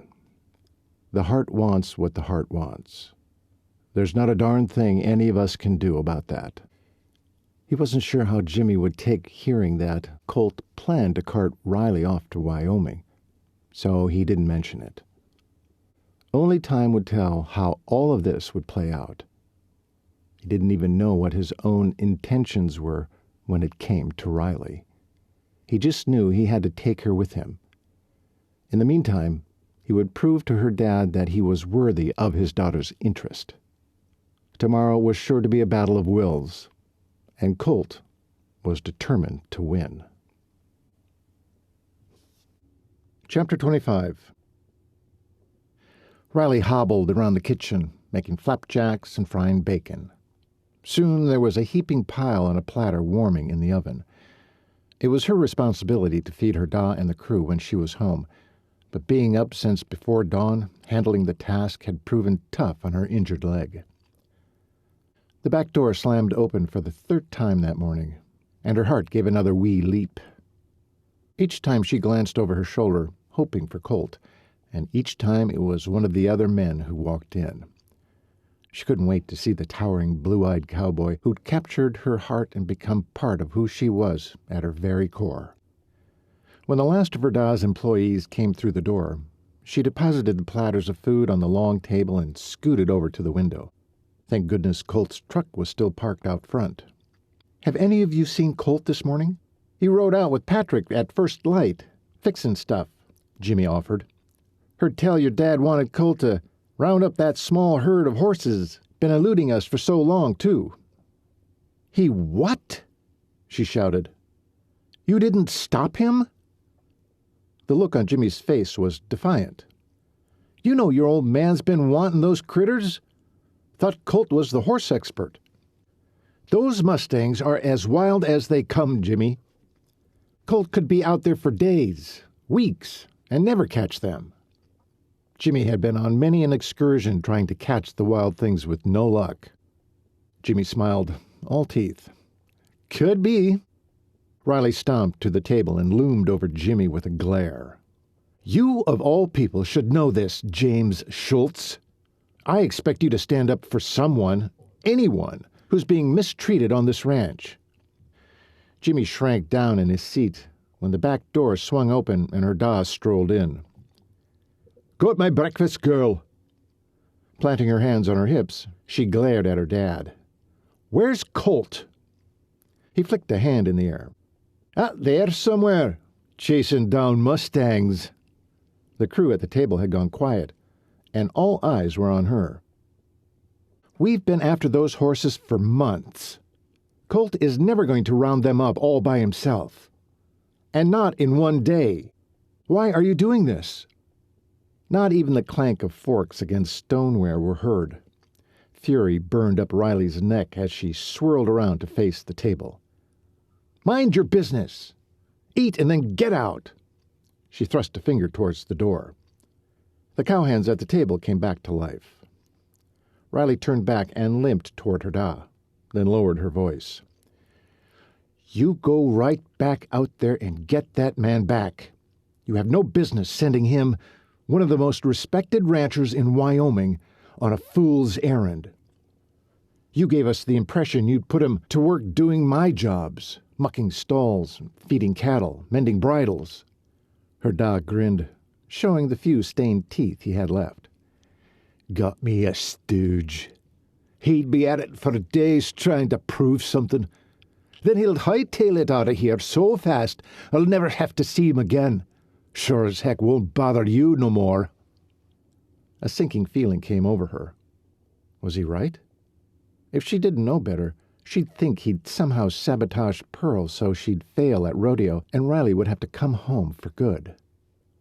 Could he have? The possibilities started to take root. Riley knew her horse hadn't been cared for properly, but what could her da have done to cause the accident? Nah, she was conjuring the worst scenarios because her da was so hateful. Either way, her mind was settled. If Colt asked her to go to Wyoming, she'd move so fast her da would only see the dust behind her. She grabbed a plate and slapped pancakes and bacon on it, then slopped syrup all over everything, the way Colt loved it, and her da hated it. The back door clicked open, and Colt slipped in, closing it carefully behind him. Everyone at the table stopped eating and grabbing and glued their eyes to the cowboy. Riley froze, the plate still in hand. Colt pulled off his hat and hung it on a hook by the door, calm as you please, then went to the sink to wash up. Riley grinned, thinking Colt had ignored her da's attempt to send him on a 10-mile goose chase after elusive wild horses to come in for breakfast instead. Good for him. Got any left for me? She looked him over. Wind-tousled hair, worn jeans, blue plaid shirt that set his eyes alight. He was magnificent. If she'd been wearing a dress, she'd have straightened it and smoothed her hair. But with her ponytail and roughshod jeans and holey shirt, she was far from the lady she wished she were for him. Absolutely. And if I didn't, I'd make more. Riley couldn't stop her grin. Sit down. I have a plate for you right here. Hold on there, girl. That's mine. Riley glared at her da. Afraid not, da. You dare defy me?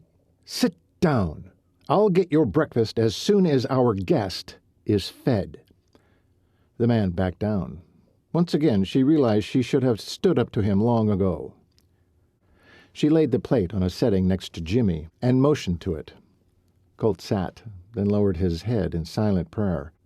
After only a few seconds, he raised his head and cut a wedge out of the cakes, placing it in his mouth, and chewed. Good, he said around the bite. Best flapjacks I ever had. Her red-faced da couldn't hold his tongue any more. What the hell are you doing back here, boy? You're supposed to be catching mustangs. Colt chewed the wad of food, wiped his mouth with a napkin, then looked at her da. You mean the ones in your paddock? Chairs scraped against the floor as several men flew out of their seats and out the back door. Minutes passed until the 4 men who made it outside filed back in. Each gave her da a nod of confirmation before they sat back down in silence. Her da was speechless for the first time Riley ever remembered. He started to say something several times, but shut his mouth each time. Riley thunked a heaping plate of food in front of him, her eyebrows cocked. Her dad ignored her but glowered at Colt, who continued to eat casually. Finally, the old man twisted his fork into a flapjack. She moseyed over to Colt and placed a hand on his shoulder. He gazed up at her. You got them all? 8 at last count. More like a dozen. Notice the stallion isn't with them, so keep watch. He'll likely return for his ladies and try to spring them. The fence isn't all that great. No worries, Jimmy said. We'll put them in the corral. Got tall fences and solid boards. Right, Patrick? Her da still looked stunned, but managed a quick nod. They ate as quiet as finches. Once Colt was done, he asked her da, Mind if I use your telephone? Riley answered for him. Hi. It's in the kitchen. She started gathering dishes. She was so proud of Colt, she thought her face would split from the smile she wore. When Colt returned, he looked at Riley, then her dad and the cowhands. He addressed her da with a sour look on his face. Sorry, I don't have time to help you more. I have to go. The lines at the corner of his eyes deepened as he frowned. My brothers need me back home. Is everything all right? Riley's stomach rolled with concern. Yeah, fine. She hadn't expected he'd have to leave until they talked about their future. Would they have one now? "Riley, may I have a word with you in private?" Her eyes widened, and she sucked in a quick breath. "Of course. We'll use the study." Her da's mouth opened, about to protest. She raised her index finger. "Eat. We'll be back in a minute." He closed his mouth on his words and tucked back into his meal. Riley led Colt to the study and closed the door behind them. She peered up, the pancakes she ate sending up acid. "What is it?" "My brothers can't seem to run the place without me." She breathed again that nothing bad had happened.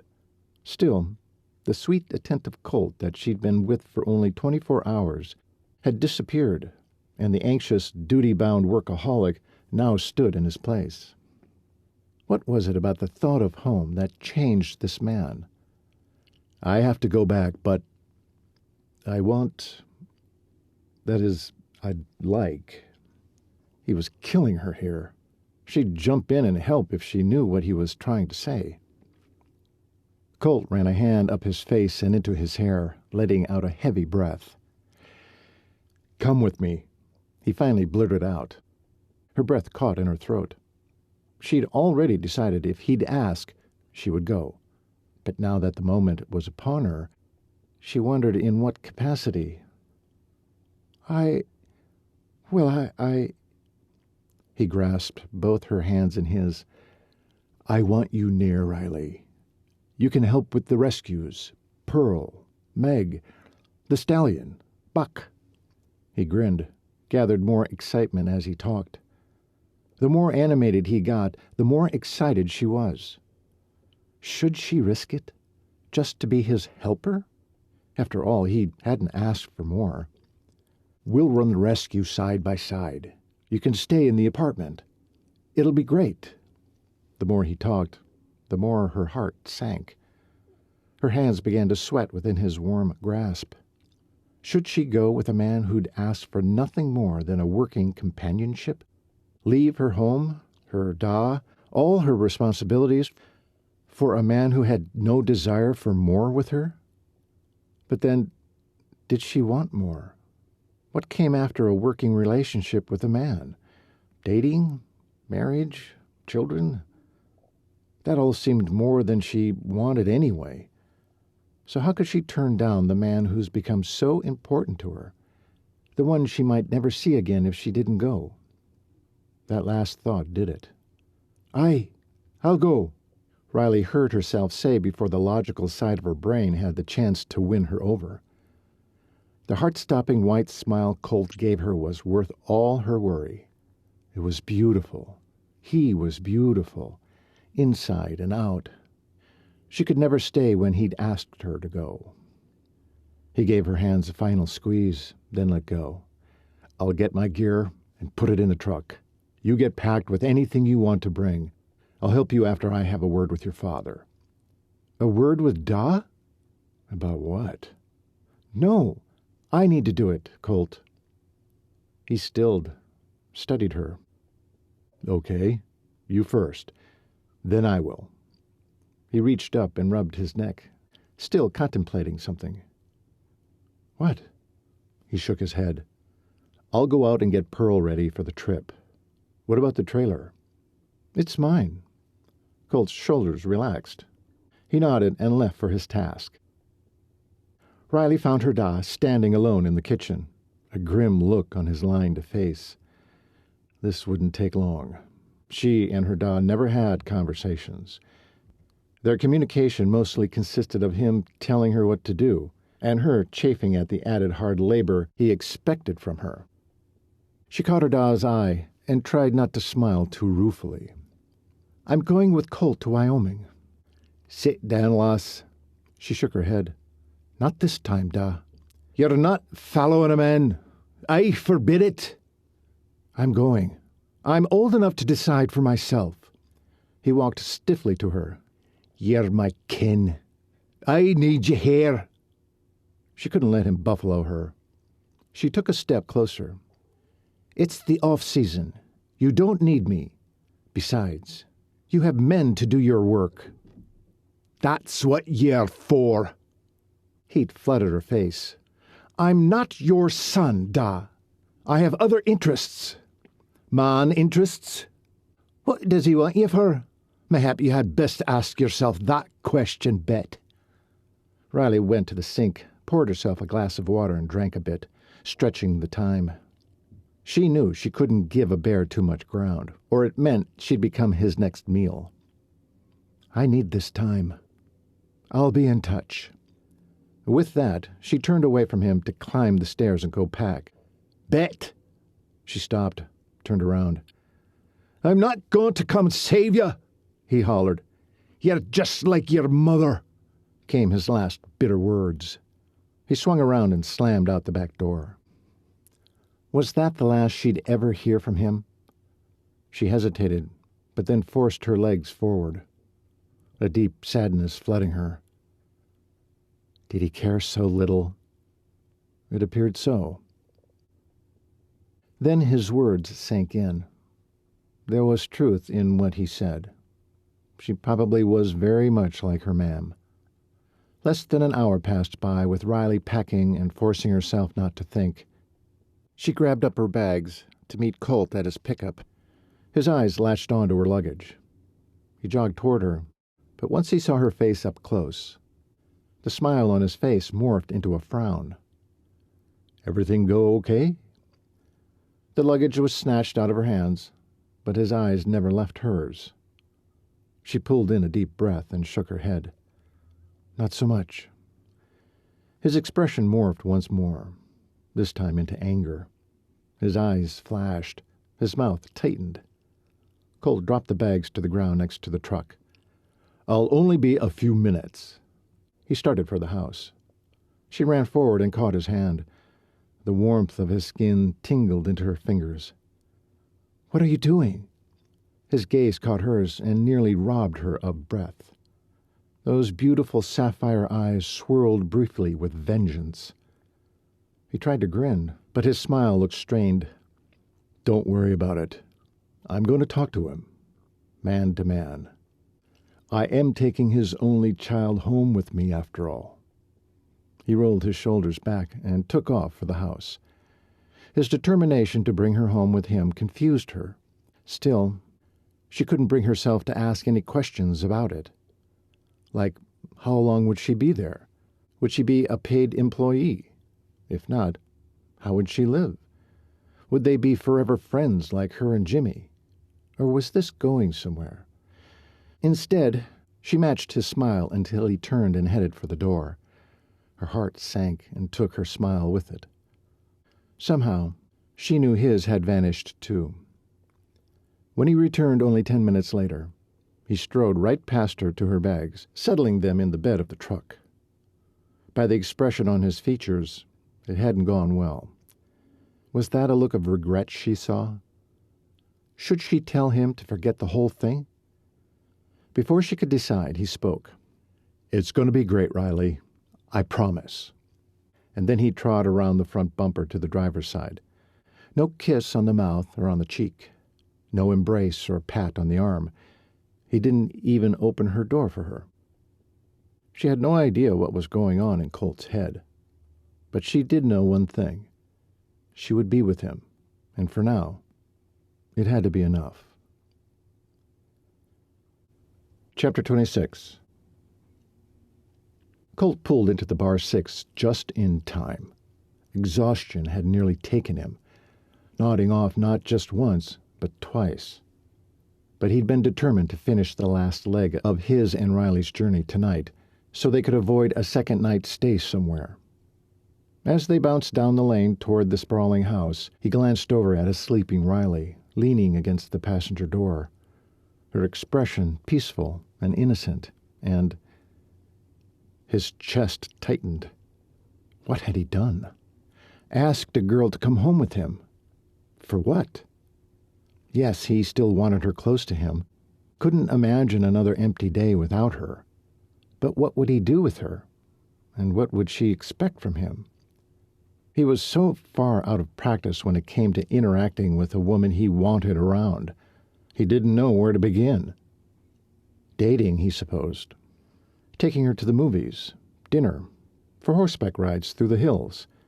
Would that be enough to keep her here until he figured out how to move them forward? The first 9 hours of their trip, and even their overnight stayover, had been pleasant. They'd had decent conversations on the ride home about cattle, horses, rodeo, barrel racing, rescue. Pearl was doing great. It had been comfortable, fun.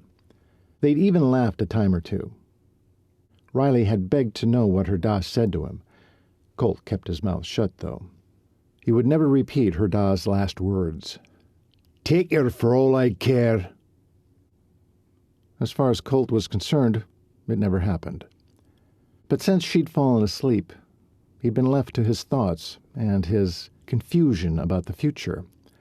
Thank goodness his father wasn't home to grill him. But his brothers weren't exactly going to let him slide with no explanation at all. He rolled to a stop in front of the barn, killed the engine, and glanced over at Riley. She was awake and staring at the barn door. Colt followed her eyes and saw Trevor, rigid as a petrified tree, standing dead center in the opening. His gaze locked to Colt's, his hands splayed on his hips. He was the same impeccably dressed rancher he always was, but what he was thinking didn't show anywhere on his face. Colt could only imagine. After all, the person Trevor depended on most had taken off for days, not just hours. It was something Colt had never done before. The familiar resentment started a slow burn in his gut and quickly mounted. Before Riley had shown up, he'd stuffed that rabid feeling under his good old boy demeanor to get through the day.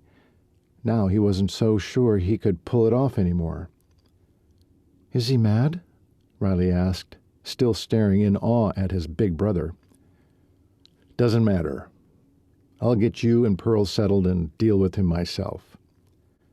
Opening his door, he began to let himself out. "Colt," she said, catching hold of his arm. He turned back and raised his eyebrows in question. "If this ends up not a good idea, you know, me being here, you'll tell me, won't you?" So, she was worried about the same thing he was. That settled his nerves a bit. Patting her hand, he said, "It'll be fine. Good, even." He turned and jumped out of the truck, wondering himself if his words were prophetic, and hoping beyond hope that they were. Riley let herself out of the vehicle and waved at Trevor meekly before slamming the door shut. Trevor narrowed his eyes but didn't move a muscle. Colt gave him a substantial glare back. The trepidation he'd allowed to fester in the last few hours vanished, and wrath took its place. It had been a while since he and Trevor had used their fists to settle any differences. Today might be that day. "Say hello, Bacon. Rudeness take your tongue? Where you been?" Colt gave his attention to Riley. "I'll be back in a minute to help you with Pearl. Why don't you go and open up the apartment?" Then he strode to Trevor. Colt pushed one of his shoulders hard to turn him and followed him into the barn. Thankfully, Trevor moved. Or this would be the moment Colt's amiable personality turned nasty. Trevor seemed to know it, too. Once they were face to face, away from any ears, Colt began. "Now hear this well. Riley is my business. I was in a hurry. You were out on the range. Clay promised to tell you I went to Dallas to watch her ride at Nationals. It didn't go well. They were both injured." Trevor's stern expression softened a tad. "Riley's leg, Pearl's shoulder. Again. I brought them home so I could watch over Riley, and we could add Pearl to the rescue program. Got a problem with that?" "Nope." Trevor twisted on a heel and headed to the back of the barn and the employee's kitchen. He wrenched the door open, escaped through it, and didn't look back. That went well-ish. But really, what was Trevor going to do? He needed Colt too much. a lurch in Colt's stomach reminded him of that constant churning need, like being swept downstream through rapids that never let up, never ended, and gave no hope for anything more than relentless pressure. A few days' reprieve in Texas had lessened the vice clamped around his chest. Now, in less than 10 minutes, it was back, and it was already twisting tighter. Back at the pickup, he fetched his hat from behind the seat, ran a hand through his hair, then clamped it on. By the time he'd lowered the trailer's door into the ramp, Riley was at his side. "Is Trevor upset I came back?" "He just wanted to know where I'd been," Colt said. Colt made his way to the trailer. "Easy, girl." He put a hand on Pearl's rump. She flinched, but otherwise remained still. Riley followed him in. "Was he mad about it?" Colt trailed his fingers along Pearl's side toward her head. She arched her neck, watching him through a wide eye. "You might want to be the one to free her. She's not too sure about me right now." "I don't want to be a burden, Colt. This is all very awkward." Riley scooted around him to Pearl's head. "Hi, sweetie. You okay? We're going to take good care of you." She slid her hand up and down Pearl's face, the horse visibly relaxed. "She'll need you close to get better," he said. "And you aren't a burden." It was clear Riley needed more. He moved up behind her and bent his head to speak into her ear. "I want you here, Spitfire. We'll make a great team. You'll see." Pleased with himself for reassuring her, he turned her around. But his first glimpse at her face told him a different story. Were those tears welling up in her eyes? "What's wrong?" She dropped her eyes to his chest and shook her head. "Nothing. I need to get Pearl out. We'll talk later." That seemed a good idea to him. The animal had been cooped up for far too long, and Riley was tired. Tonight wasn't the time to discuss anything serious. Between the two of them, they managed to back Pearl out of the trailer and into a stall in the barn. After watering and feeding her, Riley brushed her carefully and left her to rest. "I suppose I should unpack. It's getting late," she said, not meeting his eyes. He didn't know what was bothering her beyond Trevor's initial greeting, but tomorrow was another day, one where he could find a good rhythm and get to know one another better. They already had 3 horses to care for, and were sure to get more once the word spread. "Come on, let's get something to eat. Then I'll walk you back."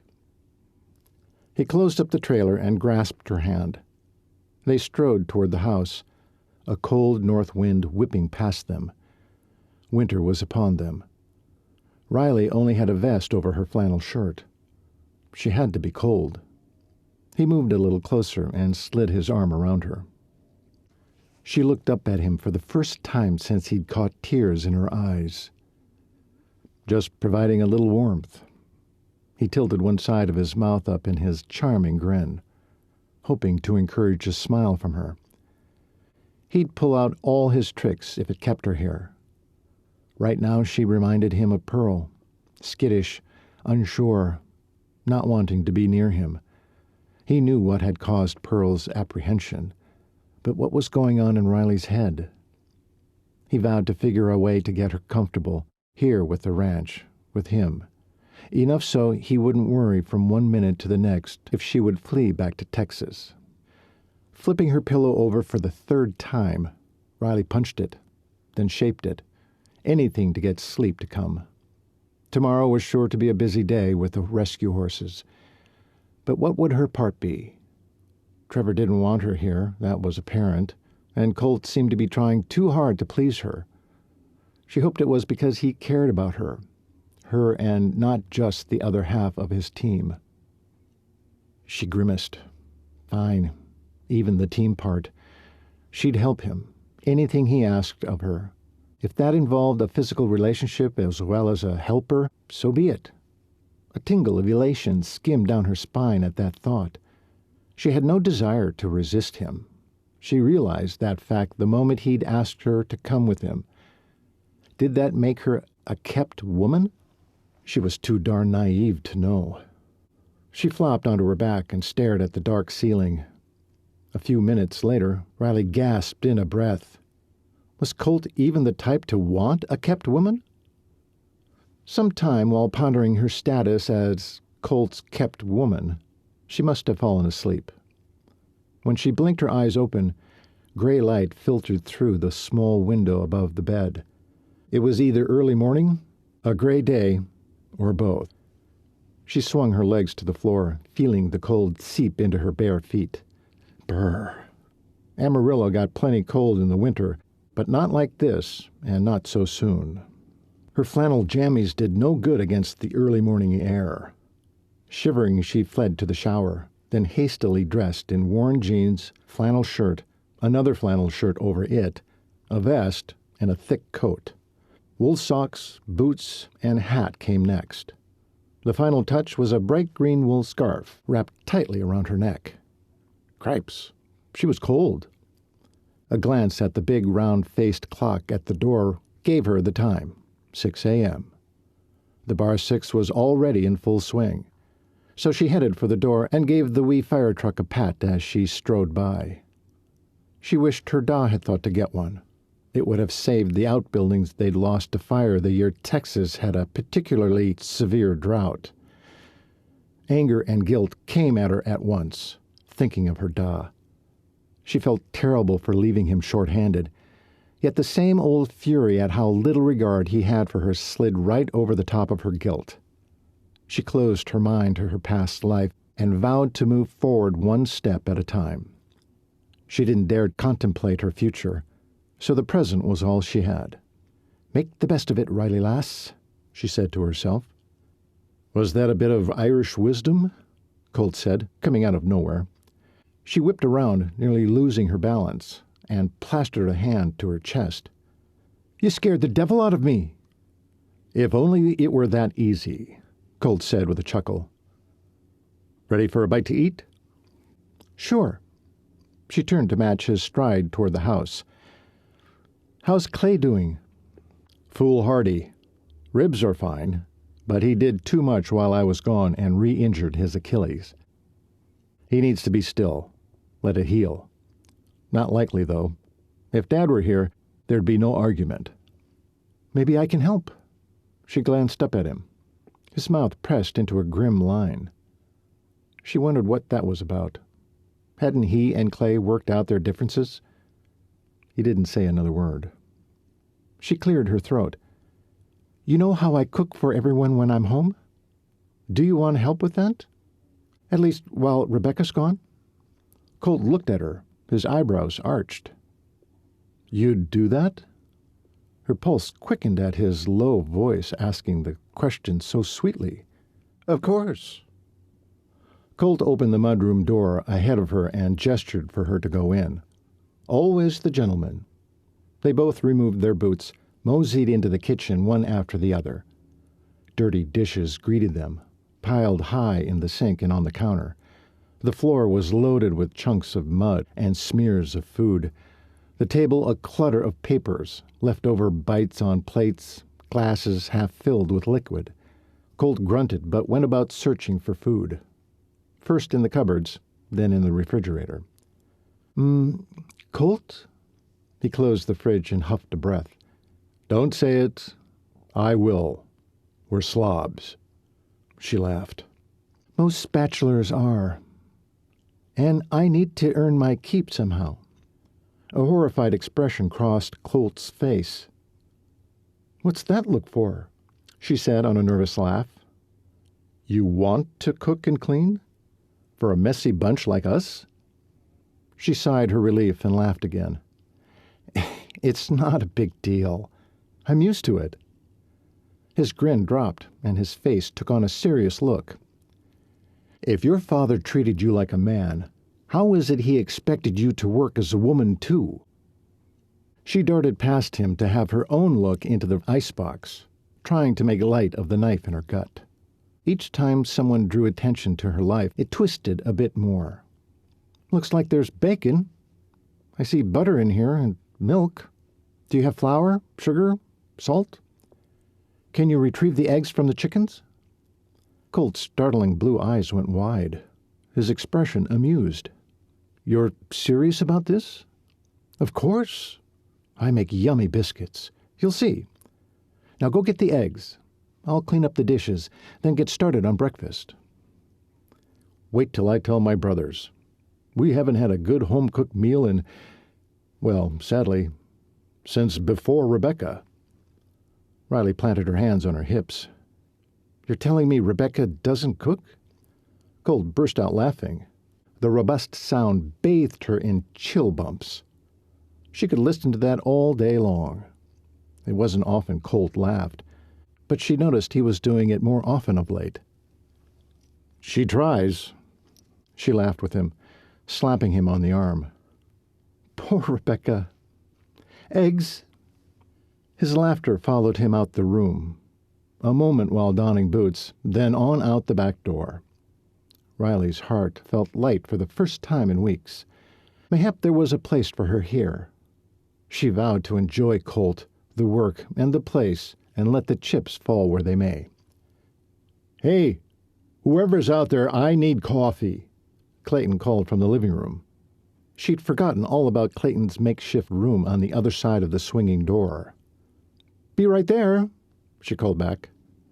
After she located a cup and poured the black brew, she made her way to the equally messy living room. She studied the area. It appeared Rebecca hadn't added any feminine touches yet. Or mayhap she was as comfortable with no-frills decor as Riley was. She'd bet Rebecca didn't allow the mess, though. As much as Riley preferred the outdoors, she wanted a neat house. She couldn't wait to dig in and make this place more livable. "Here you go. How's the leg?" She handed Clayton the hot coffee and sat on the chunky coffee table in front of him. Clayton was as messy as his environment. He ran a hand through his unkempt hair, then down his face and the dark growth that made him look like an old-time gunslinger. His clothes rumpled, and he looked thinner since she saw him last. "Thanks. Not good." "What did you do?" She tilted her head and gave him a side glare. "Had to help. Dang injuries. Always a bother. By your limp, looks like you're in the same boat." "It's nothing. Just a few stitches." She clasped her hands together and stuffed them between her knees, bent on changing the subject off of her. "How often have you been hurt?" "Truth." "More times than I can remember." "What does that mean? Head injuries that keep you from remembering?" "Nah, just don't want to be reminded how weak I am." "Weak? Ha! According to the word around here, you're the daredevil of the family. You've done stunts that would break most men into wee pieces." He shook his head, dropped his gaze to his injured ankle. "No crazier than my brothers, except for the stable one," he said with a sneer. That surprised her. But then again, Colt probably saw things differently. "Hey, I thought you two worked out your differences." Clayton's head popped back up. "He tell you about that?" "Well, oh shoot." She didn't want to reopen the old wound. "Can I get you anything else before I start breakfast?" She jumped up and turned to the kitchen. Clayton caught her hand and tugged her so she'd look back. If she ruined this for Colt, she'd never forgive herself. "Tell me." "Tell you what?" Colt said from the kitchen. He took a step into the entrance, filling it, and not just physically, but with the power he exuded. "Nothing," Riley said, yanking her hand away from Clayton and hurrying to Colt. "Got my—" She glanced into the kitchen and saw a bowl of brown eggs in various shades. "Good. Will you help me?" Riley caught his sleeve and pulled him into the kitchen. Colt stared at his brother another few seconds, then let her move him. "What was that all about?" "I was just checking on Clayton. He did hurt himself more while we were gone." She needed Colt off the subject, or he'd find out she'd mangled the newly formed trust between the two. Hey, do you mind washing the eggs while I get the bacon started? Don't mind at all. He took a look at the bacon she had out. Whoa, whoa, whoa, whoa. You're not planning to cook all that. She followed his gaze, then flicked her focus back on him. Of course. You have a lot of men on this ranch. Colt's lips curled up at the corners, but the smile didn't reach his eyes. A fresh tension had tightened Colt's mouth. A closer look told her it wasn't just his mouth. Regret that she was here? Or was it Clayton? Possibly Trevor. It's just 5 of us. Myself, you, Trevor, Brand, and Clay. Stogie handles the crew. Oh, okay. But then that meant less work for her and more idle time. It worried her. Colt would soon learn keeping her around wasn't worth the expense. For now, she'd keep as busy as possible. What's your plan for the day? How can I help? His back stiffened. I have work with Trevor. There's a lot to catch up on. Can I do something with the horses for you? She plopped a handful of bacon in the frying pan and separated them as they began to sizzle. Colt was at the sink washing eggs and setting them carefully in a clean bowl. He talked while he cleaned, avoiding her eyes altogether.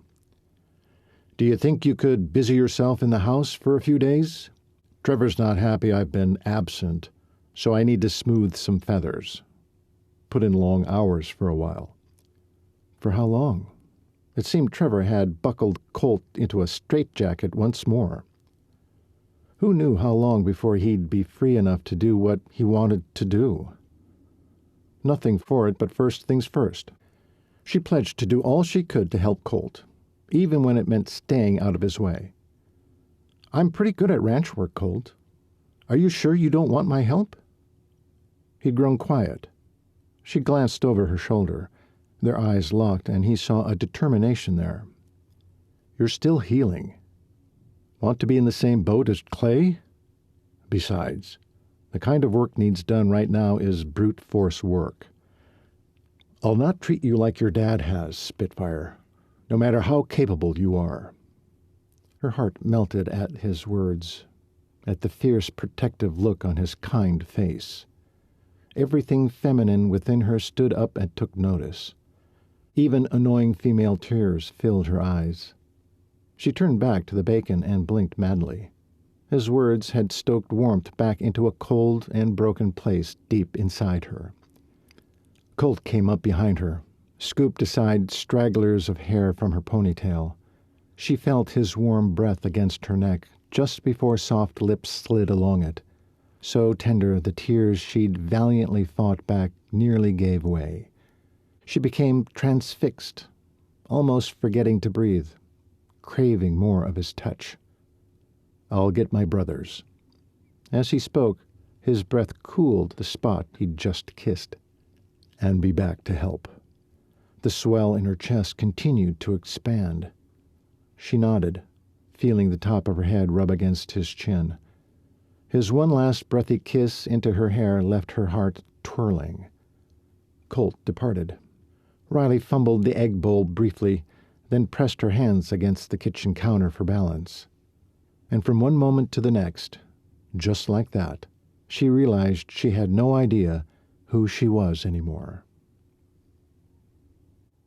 Chapter 27. 2 weeks had passed in a blur of constant work. House cleaning, cooking, caring for the rescues, and worrying over Colt left her exhausted each night. The rescues were improving by the day, while Colt seemed to slip further into himself and away from her by the hour. Riley picked up the bucket she'd wet Buck's alfalfa in. That was the last of her chores before their visit from the veterinarian. As she let herself out of Buck's stall, the purr of a car's engine broke into her reflections.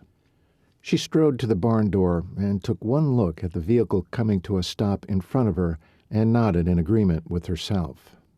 See, this was precisely what was eating at Colt. A heaping workload from Trevor, smoldering conflict with Clay, pressures from the crew, and still none of it came close to what the constant stream of ladies did to him. This one was new. At least one Riley hadn't seen before. Yet instinctively she knew the woman was here for Colt. Determined to get rid of her so Colt wouldn't have to, Riley strode up to the car's open window to view another beautiful blonde. She eyed the shiny black Corvette with the silver inlay on the doors and white wall tires. "Nice ride," Riley said. It was a beauty of a convertible, but since Wyoming had grown cold, the top was up. "It's cold here," the blonde said, without preamble. No hello, who the heck are you, or kiss my toes. "I'm afraid you missed him. He and Trevor are out back, checking the water supply. You have a message for him?" "Who are you?" the woman asked. Typical woman. "Who are you?" She huffed indignantly. "I'm Carol Rogers. Now who are you?" Riley reached up and yanked her ponytail into place, then squared her shoulders. "I'll tell Colt you called on him, Miss Carol Rogers." Riley turned toward the barn when the woman's curt words stopped her. "He's never liked redheads, you know." Another one? Fury sent a profuse gush of blood up her neck and into her head. Did everyone have to tell her about Colt's distaste for redheads? She turned back, pasted on her biggest smile, and said, "Oh, is that right? I only know of his dislike for rude blondes." She stood and stared, steely-eyed with anger, until the blonde creature huffed and turned the key to her fancy car. Riley barely heard the low whir of the Corvette's engine over the rush of hot blood in her ears. Her shoulders slumped. Why had she said that? It was so catty. She didn't like these games. How many women were in Colt's life, anyway? How had Riley ever thought she could compete? She wasn't even in the same state as the others, literally and figuratively. Colt himself was as far out of her league as a golden eagle swooping through the air, all beauty and majesty, while she was a red-headed woodpecker, all noise and destruction. Another motor rambled toward the barn on squeaking shocks. Riley groaned and dragged herself to the barn door like she had cement blocks on her feet. As she peeked out, planning to hide if need be, a man stepped down from a white pickup. She rocked back on her heels in spite of herself. Was this curly-haired blonde creature the veterinarian? My, but they made men beautiful in Wyoming. She chuckled at the thought, which never would have entered her brain a mere 6 weeks ago. She strode forward. "Hello, you must be Dr. Willows." She stuck out her hand. As he drew closer, she saw the most stunning sky-blue eyes. Not the dark jeweled blue of Colt's, but attractive nonetheless. His grin widened. "Hello!" He took her hand, and she shook his with a strong grip. His expression changed to amusement, as most men did when she shook their hands. "Yes," he said with a slight chuckle. "Call me Warren. And you are—" "Riley Murphy. Nice to meet you." With a final shake, she released his hand and planted hers on her hips.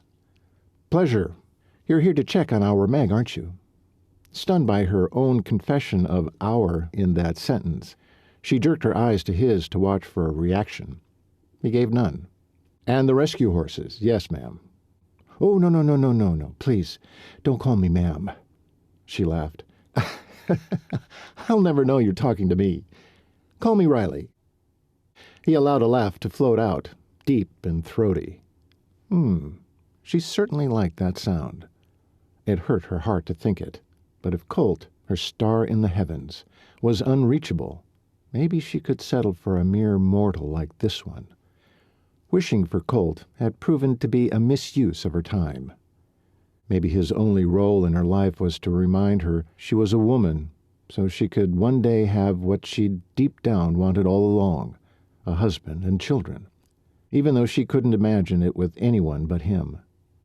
"Okay, Riley it is. Take me to the rescues. Sorry I couldn't get out here before now. I'm the only vet in Crook County."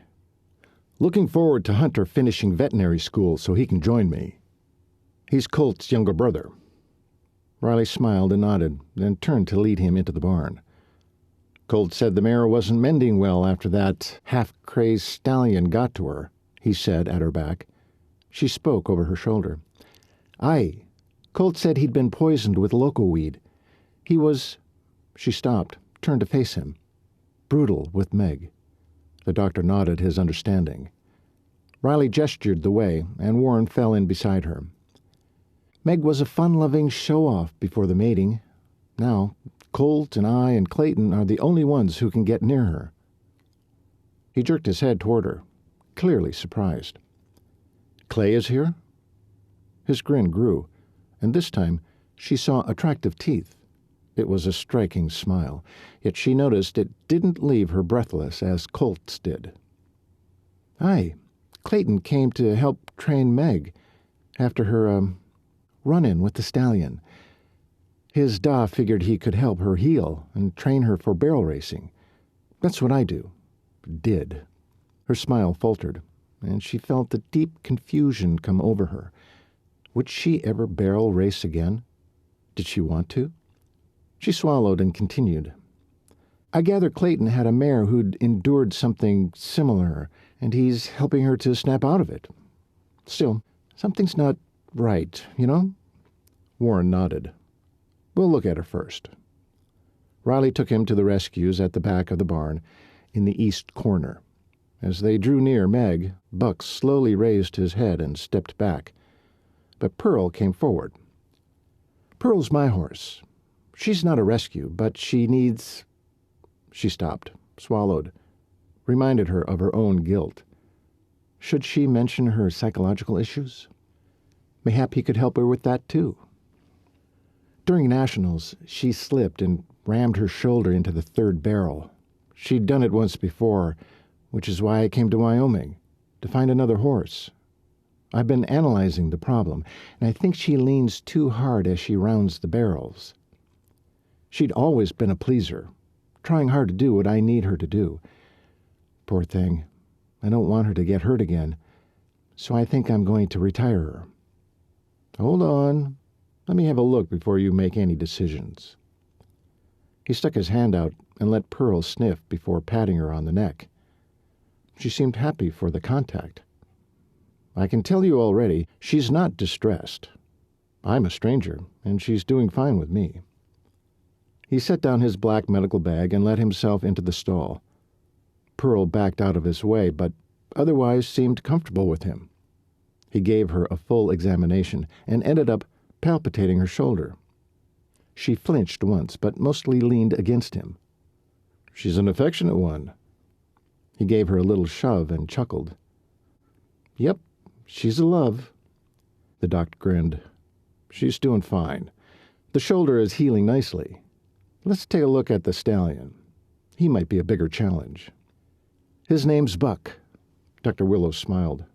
"For buckskin?" Riley grinned right back. "Yes.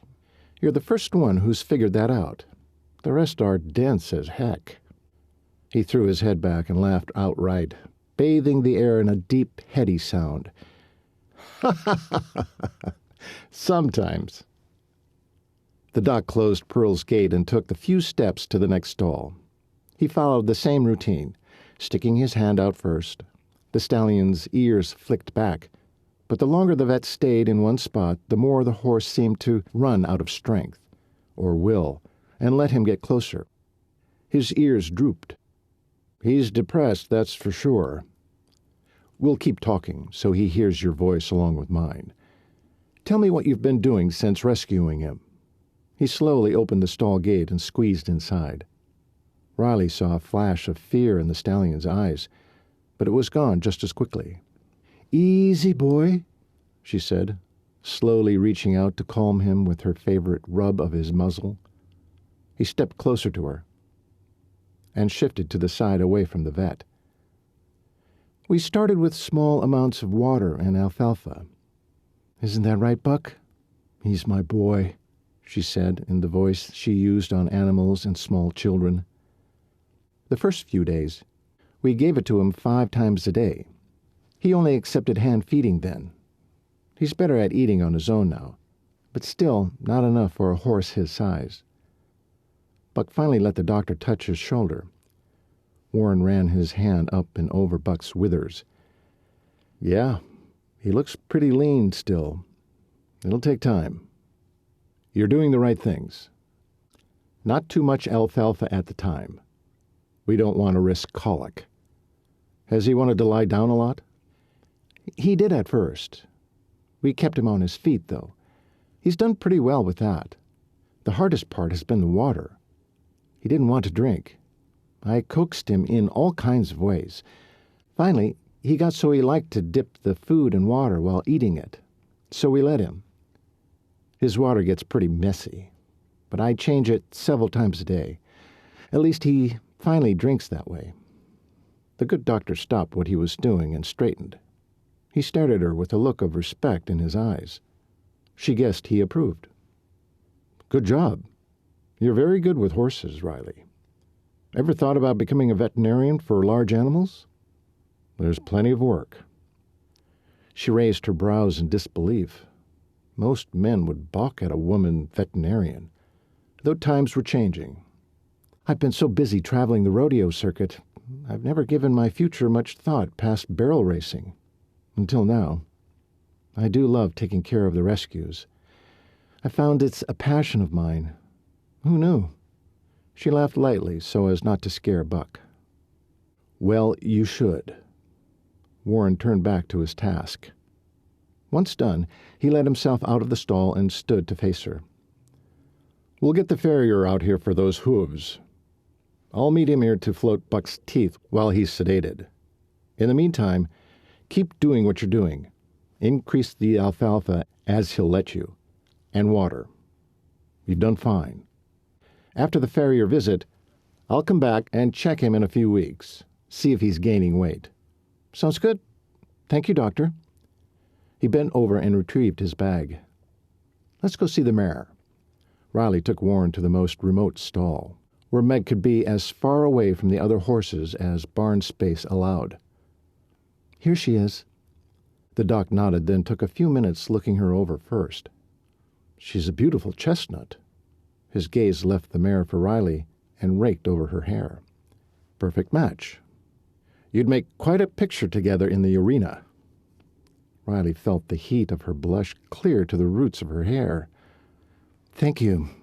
I had hoped for that, but sadly, I had to ride Pearl, and she was hurt a second time. Guilt stifled her. Why hadn't she seen the signs that Pearl wasn't ready? Because it was all about you winning, that's why. She shook her head. Drat, it was time for her to grow up. Doc lowered his brows in concern, his mouth set in a grim line.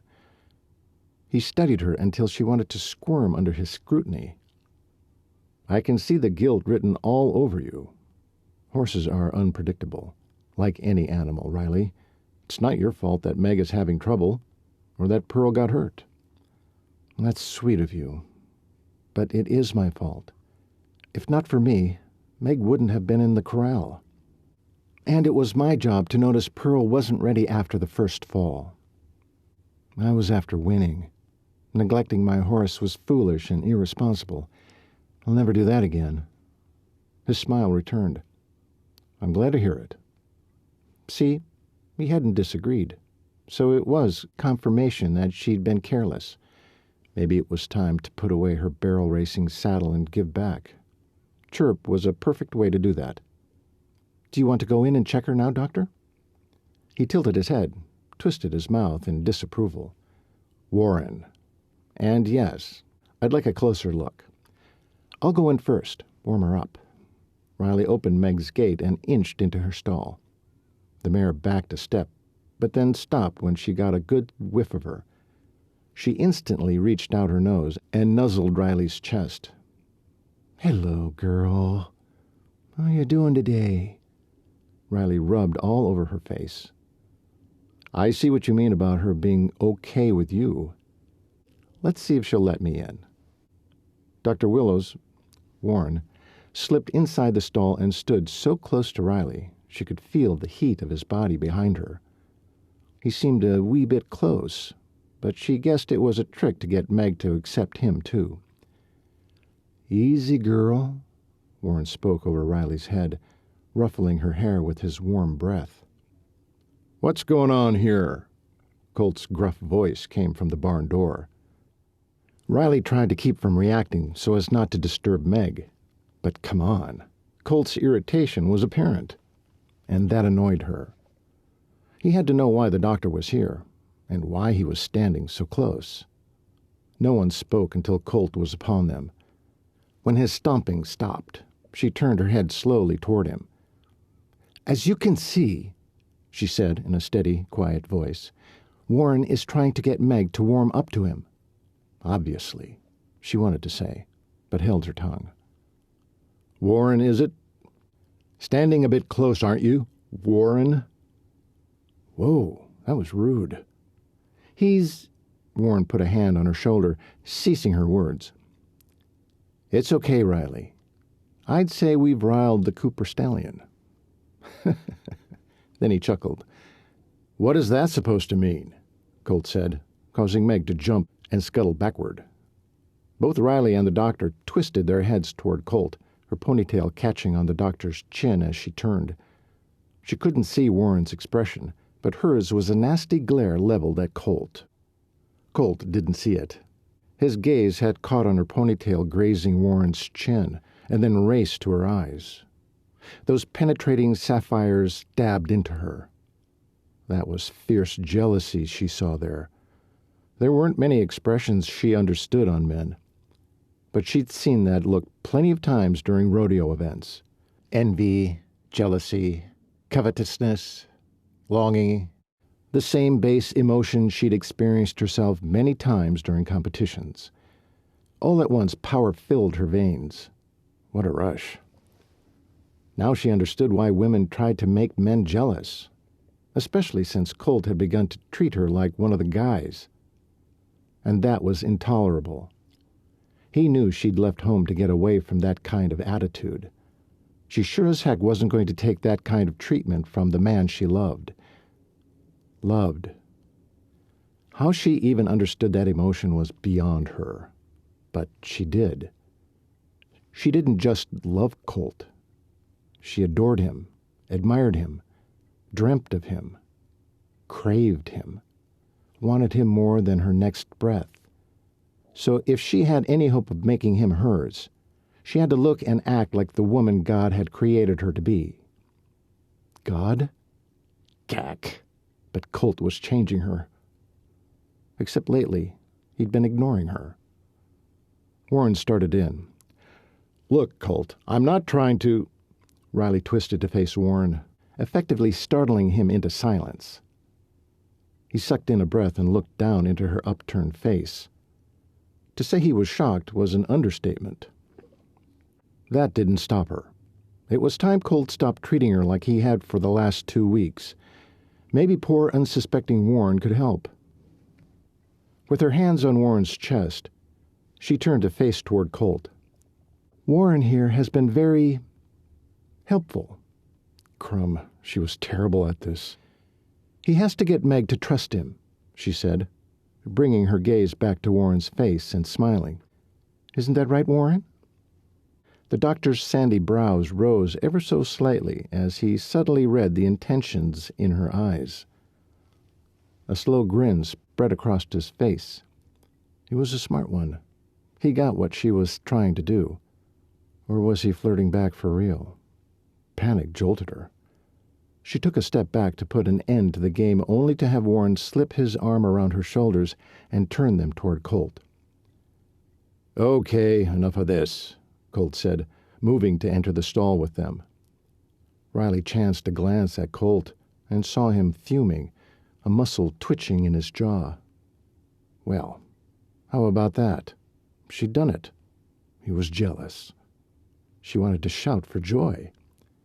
When Colt managed to wedge himself into the small space, he pushed Warren's arm off her shoulders.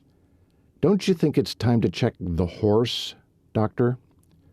Riley glanced up in time to see a small smirk on Warren's mouth before he replaced it with an innocent, impassive expression.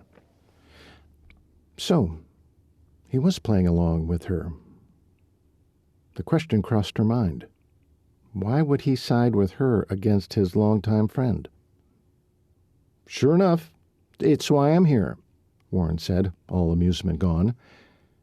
"You both want to step out, please?"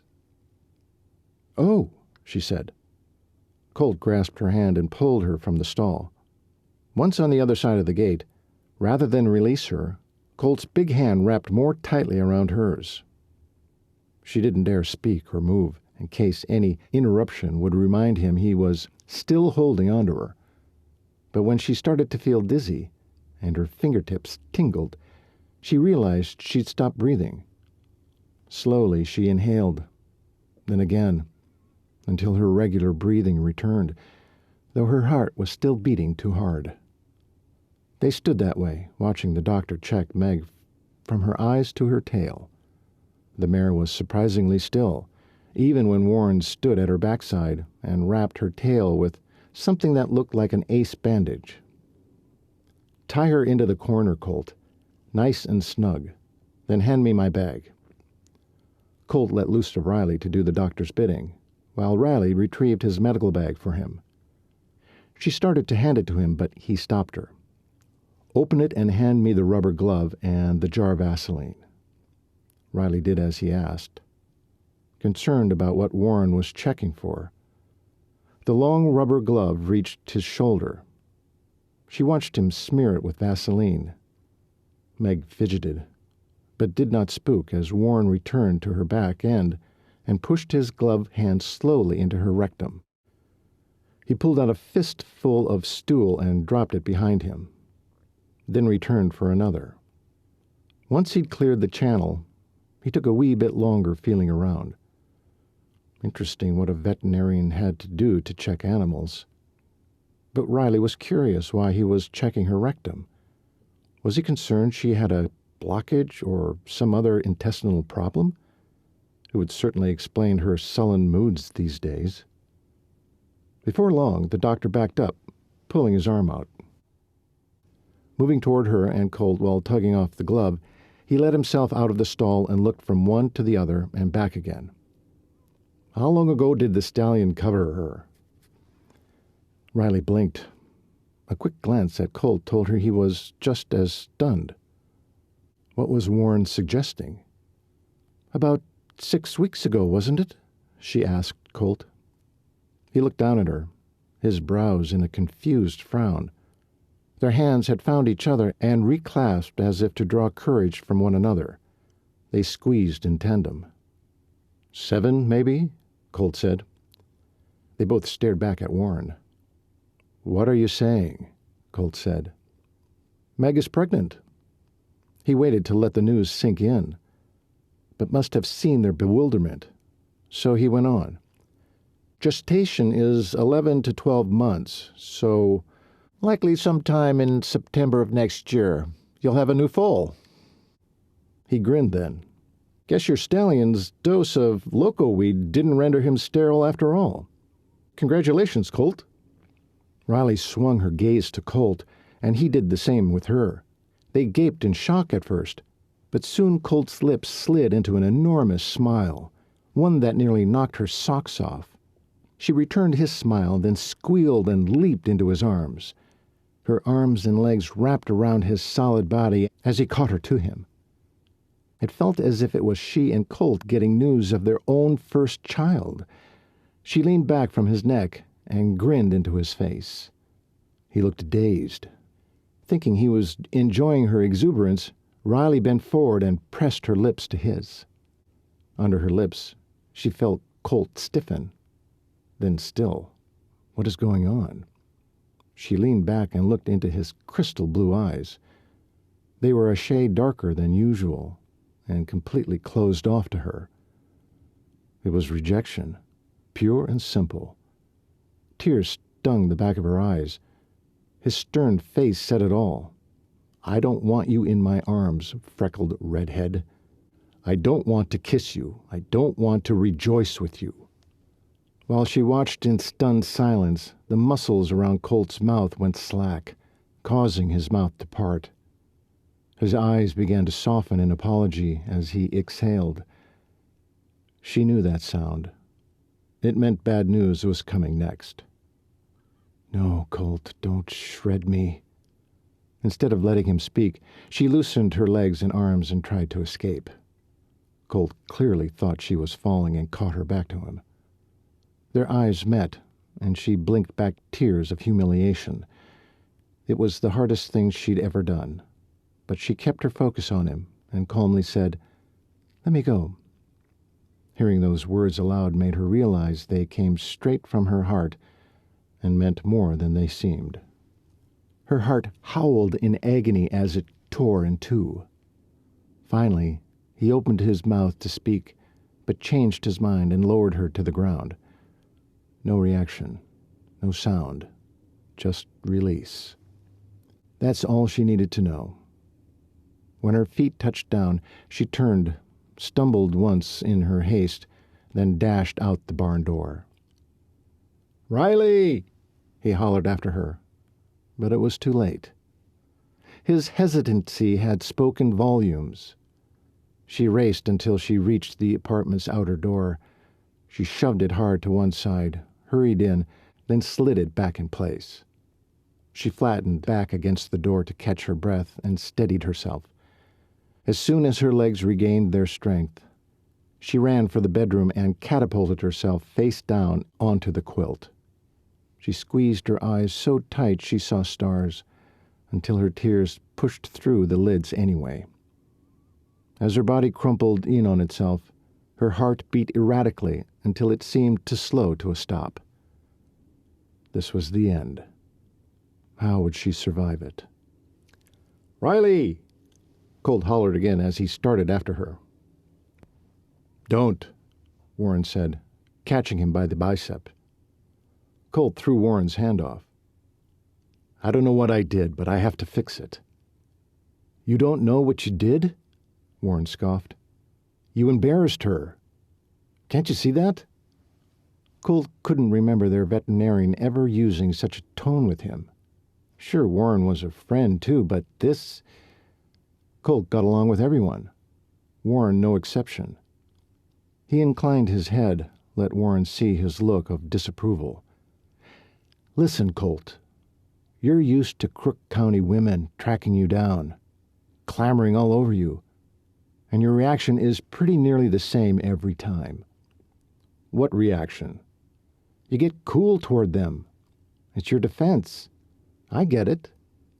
But to Riley just now, you were ice." "I don't have time for clamoring, as you put it." Riley wasn't clamoring.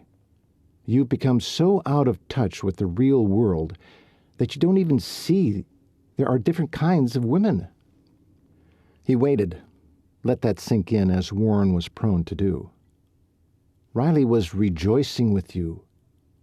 I've heard she'd spent a great deal of time with Meg, trying to figure out what's wrong with her. To find out it's nothing more than pregnancy has to be a huge relief for her, especially since it was because of her that Meg was in harm's way to begin with. She didn't... Colt yanked his hat off his head, frustration and confusion mixing in his brain. He ran a hand through his hair and jammed the hat back on. It wasn't Riley's fault the damn stallion attacked Meg. Warren sighed and gave him an "I can't believe you're such a moron" look. "I hear it was Riley's need for a horse that had Meg in the corral in the first place." He shook his head in disbelief. "The point is, she's been blaming herself, and now she has great news. As do you." "She was celebrating, you dolt." Colt rolled his jaw from side to side while glaring at Warren. Finally he said, "You need to stay out of my business with Riley. She's mine to worry about." Hearing himself speak those words rattled him. He hadn't meant it as it sounded, had he? "I mean, no one else needs to worry about Riley. I can handle her." He huffed. That wasn't any better. "Are you explaining to me?" "Or having a debate with yourself?" Warren said with a laugh. Listen, I need an assistant for the current workload. I'm going to ask Riley to help me in my practice. I'll give you some time to think about what you want. What? No. I need her here, right here. Why? Because, he wanted to say, like a spoiled, petulant child, only wanting his way. He needed her near him, every day. How could he phrase that so it made sense? Before he could, Warren was jabbering again. He couldn't remember a time he'd been so annoyed by the doc. I watched her with Pearl and Buck. He tipped his chin toward the box stall. And with Meg here. She's good with them, and they're calmer when she's near. Lend her to me for a bit. I have some work with Shepherd stock. You know how many horses he has? He's got some arthritic ones that need extra attention. I could use her help. Plus, it'll give her some time away from you. Give her a chance to gain some perspective. Figure out you aren't in the market for settling down. So that was it. Warren didn't think Colt wanted her. Thought Colt had lumped her in with all the others. Well, it was none of Willow's business what he did with Riley. I don't think so, Doc. We need her. We're short-handed with Dad and Rebecca and Bronk gone, and Clay's injured. Shock registered on Warren's features. Clay's injured? What happened? Meg happened, and a saboteur. You've heard we've had trouble on the ranch? Well, this is one of the most recent problems. Someone cut the tie strap that attaches the cinch on Riley's saddle, and it was Clay who rode her first. Meg spooked and took off. Within 2 strides, she dumped the saddle and Clay in it. Didn't take much for the leather to snap, and snap it did, along with Clay's Achilles. Warren winced. Ouch, that's rough. How's he healing? Slow. While I was in Texas, he tried to help Trevor and re-injured it. From what he tells us, he's injured it a time or 2 before, on the job. Well, if that's the case, it may never heal right. I'd recommend therapy for it. Listen, I have a friend who does that kind of work. Shall I send her out? Colt shook his head adamantly. Oh, heck no. Talk to Clay. Suggest it to him, but don't send anyone out automatically, or you'll set the poor girl up for a thrashing. You two still at odds? Always. Thought we got some issues resolved, but something Riley said set him off again. Things have been upside down since she showed up here. Instead of a frown, he surprised himself with the small smile flicking at the corner of his mouth. He turned away, hoping Warren hadn't seen it. If the truth were known that Colt loved the chaos Riley had brought with her, he'd never hear the end of it. It made him feel alive. He liked her. She fed his soul. And that brought his thoughts fully back to the adorable redhead and what his intentions truly were. Chapter 28. Colt rode solemnly along on his dad's horse. Though his body was loose in the saddle, his mind wound tighter with every step. He wanted to apologize to the Spitfire, so of course he was 6 miles out with Trevor instead of at Riley's door. Trying to get his mind to go blank, he stared at Trevor's back as they rode to the back stream. Something had kept the water from the cattle, and he feared it was more than the start of ice.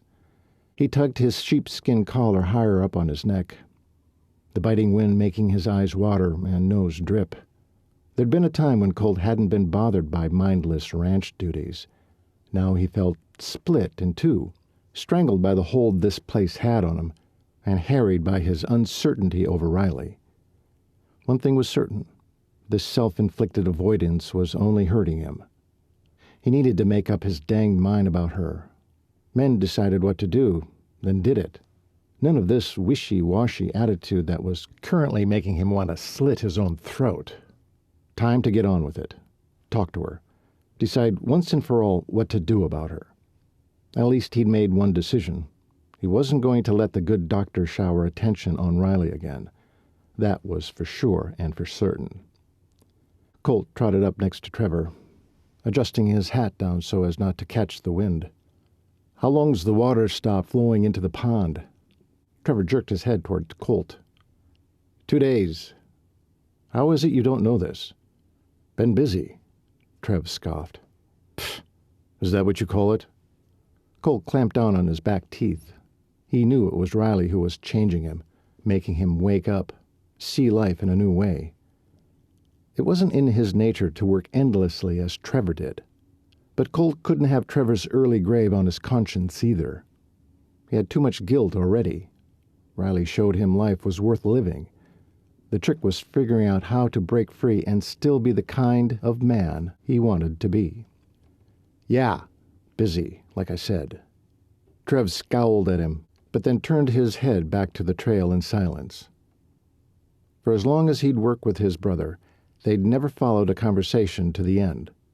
He figured Trev had millions of words locked up in his head, never to be breathed into the air. He wondered if, in the long run, that would kill him before their ranch work did. When they arrived at the creek, Trev frowned, as did Colt. "Can't hear the pump," Colt said. He had only to observe the maze of footprints to know instinctively there had been foul play. "Too many boots to be ours alone," Trev said, matching Colt's unspoken words. He stepped down off his gelding. Colt did the same and scoured the ground.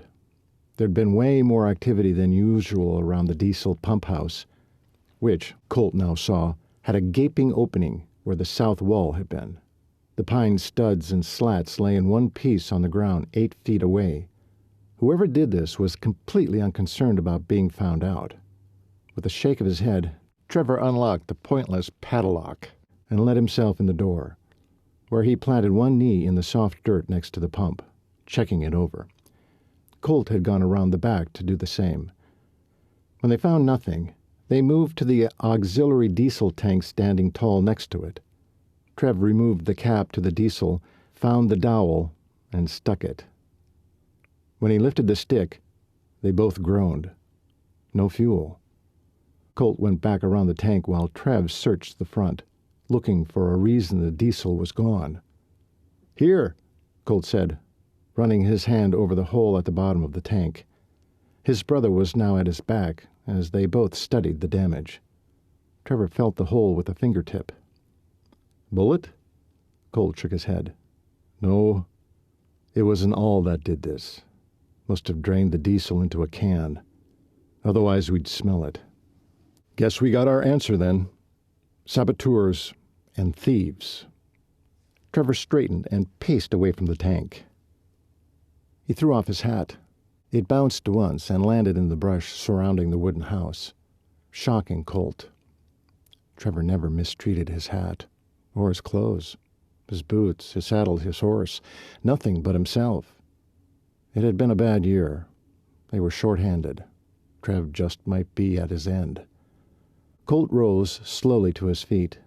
"Thank God it's not the middle of summer. We still have that spare tank?" Trev threw off his gloves next and crammed his hands on his hips. "That old-as-sin tank we discarded when we bought this one?" Colt stared at his brother, searching his face for truth and finding it. "You don't throw anything away, Trev. Where'd you put it?" "I'm getting pretty gall-darn sick of these blows. Who the hell is doing this? And how does no one see it?" He threw his head back and studied the cloud cover, huffing out the next few breaths. The vein in his neck pulsed too hard. "I had my suspicions before now." Trev whipped his head toward him. "Who?" "Jenny." Trevor's face transformed in an instant. The arrival of one of his rare smiles changed his face, made him look younger, more like the rest of the Cooper sons. "You're Joshin, right?" The stories Jenny had told Riley about their close call with pregnancy and about his dislike of female barrel racers and how redheads turned him off all came rushing back to him. He scowled. Jenny was a pretty good saboteur of relationships. Why not a ranch? Wish I was. Trev's smile disappeared so totally, it was as if he'd never smiled before. What made you think she did it? Why not now? Colt laid out the timeline from Jenny's muffin delivery to her trip to the sheriff, where she got off scot-free. Clay got hurt because of her, all right. But no way does she have the strength to rip off a wall or use an awl. Had to be a man. I agree. Still, I don't trust her, Colt scowled. Okay, we'll keep that in mind. We need to figure this out. Maybe it's time we set up this bastard. Colt tilted his head, gazed off over the crystal-clear creek, his mind mulling the problem while the bitter breeze nipped at his face. That's actually a great idea. Who do we involve? Who can we trust? The brothers? The old codgers, too, I reckon. Trev looked deep in thought. Been wondering about Bobby lately. Colt jerked his head toward his brother. I thought I was the only one who had trouble with Bobby. Had his own jealousy kept him from seeing the deeper picture with Bobby? Gad, he needed to get his head on straight. Trev reached down for his hat and repositioned it back on his head. It's why I've been watching closer. He's jealous of you. Yeah. Don't know why, though.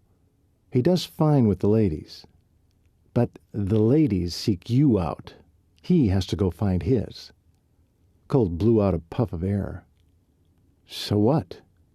Hardly a problem for him. A thought flew into Colt's head. He cursed. Trevor's brows lifted with the unasked question. Do you remember Jenny buying me at the auction or fashion show or whatever the heck they called it? I had to take her to the drive-in. Trev barked a laugh. Ha! You never date. Yeah, that was true, though he wasn't proud of it like Trevor was.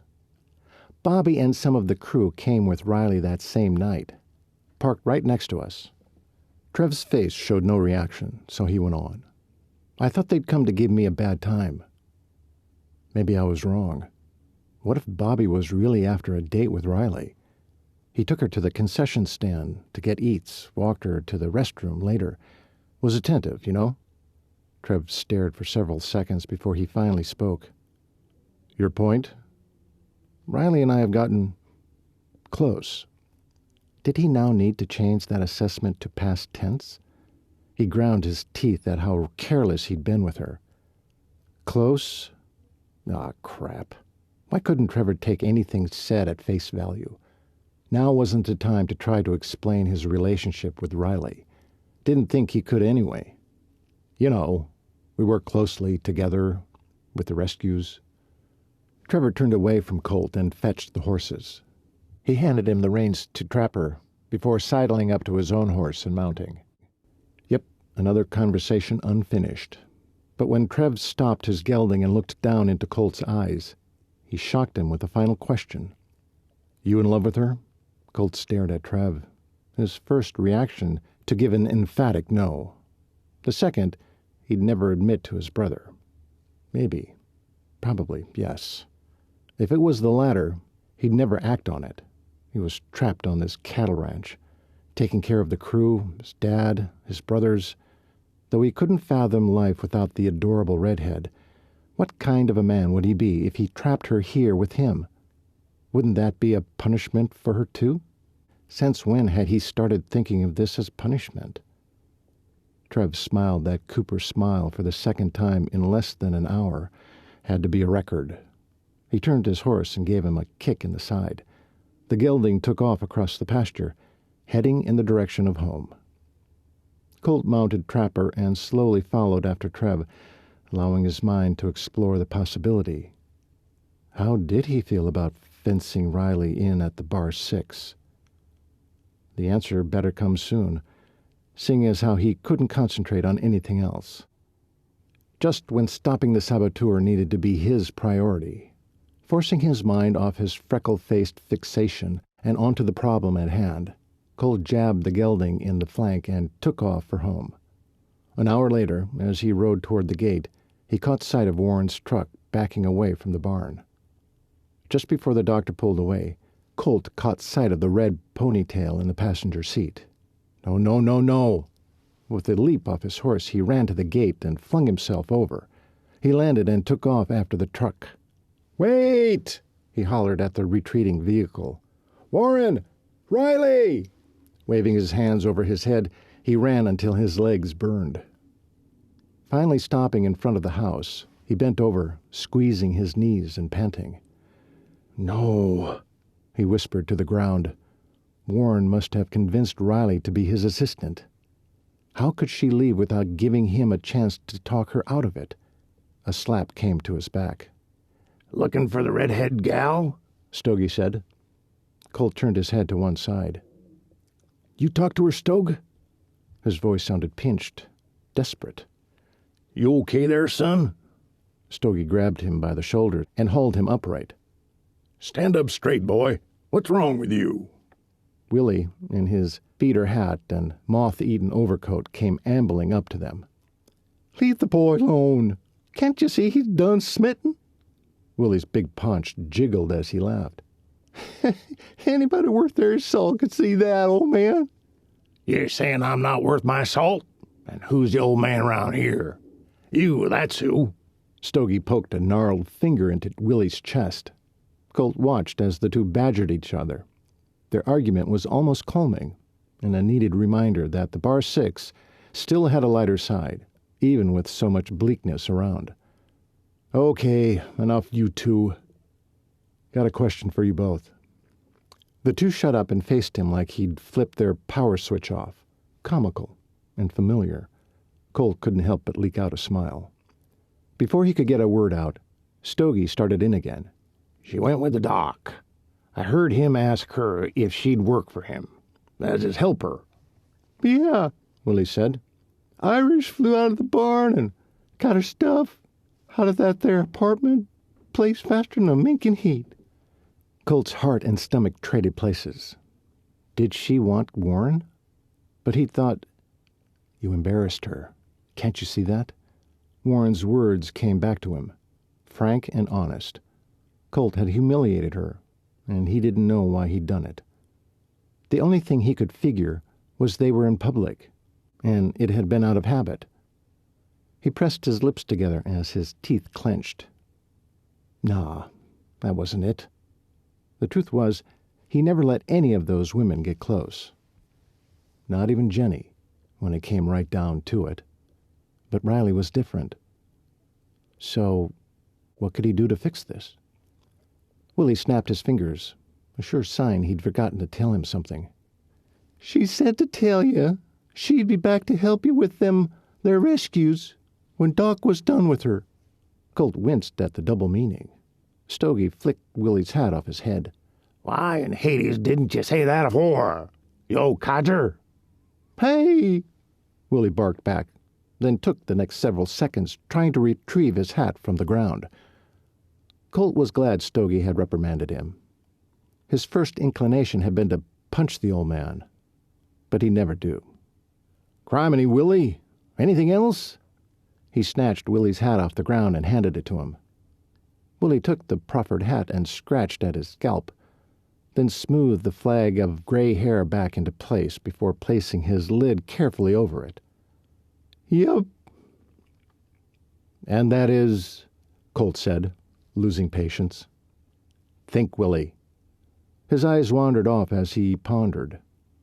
"Said she was sorry she couldn't talk to you. Said Doc was in a hurry. If Colt hurried him, he might never remember. Willie snapped his fingers again and brought his gaze and smile back to Colt. Anticipation sped his heart. "Said to tell you she'd see you later." Colt growled his frustration. "Later? When?" "How the heck am I supposed to know that?" It'd be amusing how indignant he was if Colt wasn't at his limit of conversation with old fools. "Never mind. Go get the evening meal ready for the men," Colt said as he took himself off toward his pickup. "I'm going into town. Let Trevor know for me, Stogie." The real concern entered his skull. The old men would forget. He cursed. "Never mind. I'll need to check if he needs anything anyway. I'll do it." But as he approached the barn, apprehension hit him square in the gut. What could he say to Riley when he found her and Warren? He had no rights to her. She didn't officially work for him, and apparently she did now for Warren. He couldn't hold her to volunteer work with the rescues either. So what could he do? It wasn't like he'd ever told her how he felt about her. "You gonna stand around all day and contemplate your navel?" Trevor's voice reached him from somewhere in the shadows. Colt squinted as he entered the structure, letting his eyes adjust. "What's next on the agenda?" he said, hoping for a break in work to do what he wanted, yet feeling the rise of resentment for even having to ask. Trevor came out of the shadows. Colt ran a hand down his face and then to the back of his neck, where tension knotted. Maybe work was a good idea right now. "Already sent the boys out to replace the damaged tank," Trevor said. "Should hold the diesel all right until we replace the dang thing. Again. Go on out. Hook it up. Then resecure the south wall. Don't trust them to do it. Then start her up. I've called the distributor. He can't deliver more diesel until next week." Trev waited for Colt to get moving. "Go. You only got 2 more hours of daylight." Colt's stomach churned. As always, he was expected to drop everything and heed his brother's demands. He'd still harbored a hope of going after Riley. Can't it wait till morning? He knew it could, but it wasn't Trevor's style. "No. It's supposed to freeze tonight. That'll make it that much harder to get the water flowing again. Be sure to lock the pump house, 'cause that worked so well before." Trevor let the irony set like concrete in his tone. "You're not coming with me, I take it?" Colt knew he wasn't, but he wanted to hear Trevor say it. Admit that he was sending Colt off alone yet again. "Sending Bran with you. He's waiting at the gate. Your tools are in the saddlebag." So there never was a question whether Colt would do it or not. Why would there be? He always did what Trevor told him to do. Someday he was going to break free and run, and not just in his dreams. "Having a hard day?" Bran asked. Colt strode to Trapper and mounted, ignoring his brother's remark. "You're wearing it all over your face, you know." Bran was famous for needling, especially if he wanted to know something bad enough. Colt ignored his little brother. Thank goodness the true troublemaker wasn't here. Bronk had a way of zeroing in on something painful and sticking it in the eye. Once free of the gate and the paddock, Colt nudged the gelding in the flank. Trapper took off like a shot, tools clanking in the saddlebag behind his leg. "Hey, wait up! Why are you in such a gol-darn hurry?" Bran hollered at his back. Again, Colt ignored him. He wondered if he'd be able to do that for the next couple of hours. When they finally reached the creek, Colt dismounted and rummaged around in the saddlebag for what he needed. He strode to the pump, gouging his boot heels into the frosty dirt with each step. "Hurry up, little brother. We're losing daylight." Bran jogged after Colt to the tank and stood over him. "What's stuck in your craw, big brother?" "Hand me the pipe wrench right there," Colt said, his hands busy holding stuff in place. One of these days he would wrestle Bran down long enough to teach him some of these tasks around the ranch. It was long past time they all stopped coddling the babies. Bran grabbed the wrench and handed it to him. "So, what's going on with you and Red?" Colt seethed at the nickname, in solidarity with Riley. "Don't know what you mean." He squeezed on the same sealant, then twisted the pipe into the fitting. "Sure you do. You're crazy about that little redhead. Yet you won't admit it to yourself." "Shut up, Bran. Get started on the back wall." Bran didn't move. Colt shot him a glare over his shoulder, surprised to see the shock on Bran's face. "You never talk to me like that.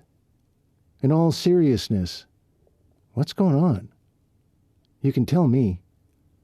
Bran looked concerned. Of course. Bran was the con artist of the bunch. and if he wanted answers badly enough, he would pull all his little tricks out to get them. "We're running out of daylight, Brandon. Get moving." "Okay, fine. I'll work if you talk." "Is that a bribe? Is it working?" Colt sighed heavily. This brother of his wouldn't stop yapping until he heard something interesting. Maybe he could come up with a portion of truth. Riley's working for Warren now. Warren? Like Doc Willows? He twisted the wrench one last turn and came to his feet. "Yep." "Why?" "You're not working. Help me lift the planks into place. At least the vandals left the wall intact. All we have to do is nail it into place and start the pump." Brand stood with his arms akimbo, waiting for more information. Doc needed help with the shepherd's horses. "Come on, lift." With a huff of indignation, Brandon bent down and lifted his end. Colt did the same and nailed it into place. "You okay with that?" Brand asked. "Hell no." "Why wouldn't I be?" Colt lied, never taking his eyes off their work. "'Cause you're in love with her, maybe?" Colt dropped his arms from the 2x4s and glared at his brother. "Why does everyone keep saying that?" Brand grinned. "Really? Who else?" Colt turned back to his work, growling low in his throat. He'd said too much. "So, it's true then?" "Looked like it to me." What did his little brother know of love? Swinging the hammer a little harder than he'd planned, a splinter of wood flew off. Colt cursed. Once the last nail went in, he wandered to the open door, all the while searching the ground for any more evidence of their saboteurs. Something caught his eye. His heart missed a beat.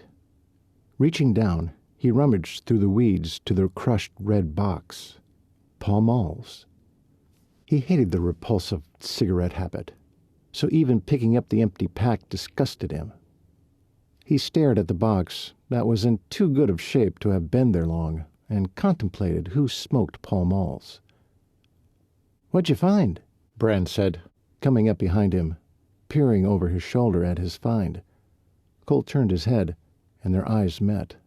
In unison, they both said, "Bobby." Brand's spun green eyes had latched onto the empty pack in his hand and locked there. Yeah, he knew how Brand felt.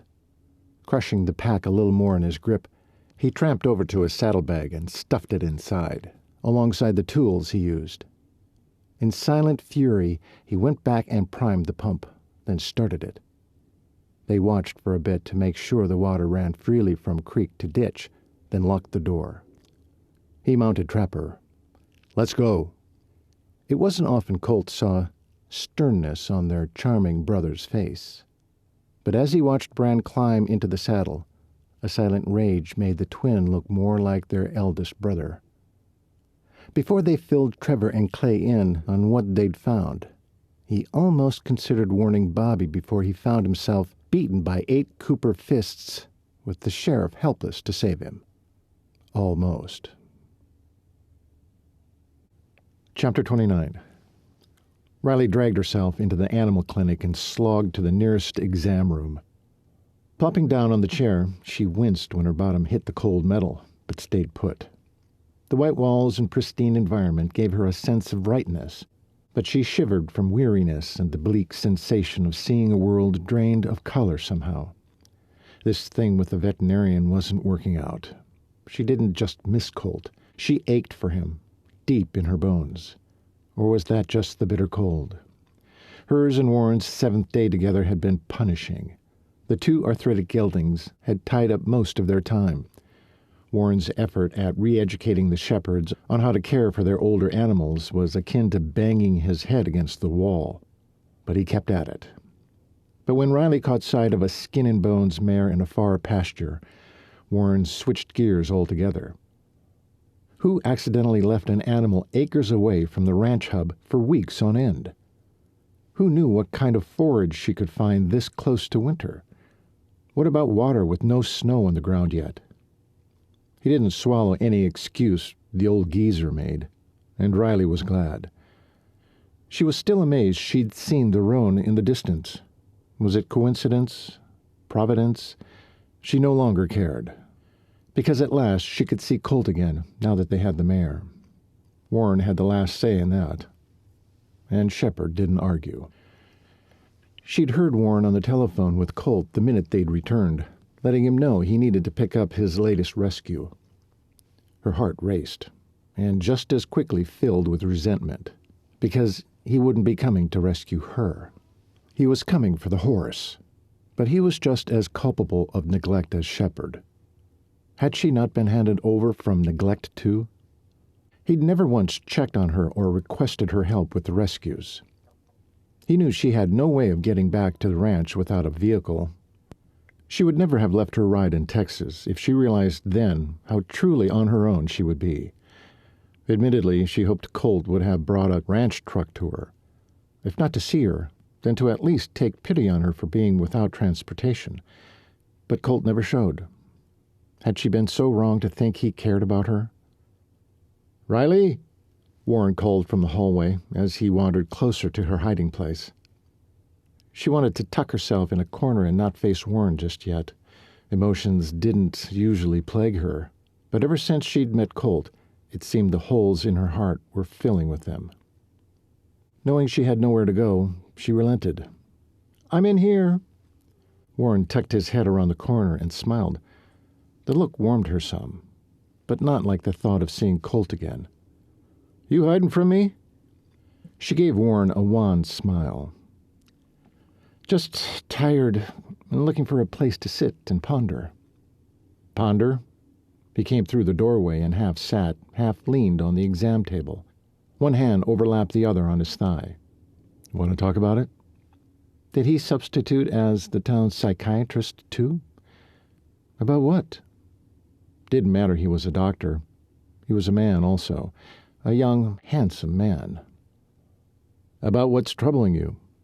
Their eyes met, and Riley could see his concern. She knew she hadn't been herself since she'd left the Cooper ranch. But did Warren know her well enough to have figured that out? Not likely. "How would you know anything's troubling me?" His lips pulled up on one side in a half smirk. "Come now. The day I met you, I'd never seen a more vibrant young woman. Made me consider if Colt didn't hurry and grab you up, I'd see what I could do." Her eyes widened. Her jaw dropped. Well, he sure wasn't one to beat around the bush. "Seems all that changed when I brought you back with me." He looked disappointed, and that baffled her. She certainly wasn't a woman men noticed, let alone fought over.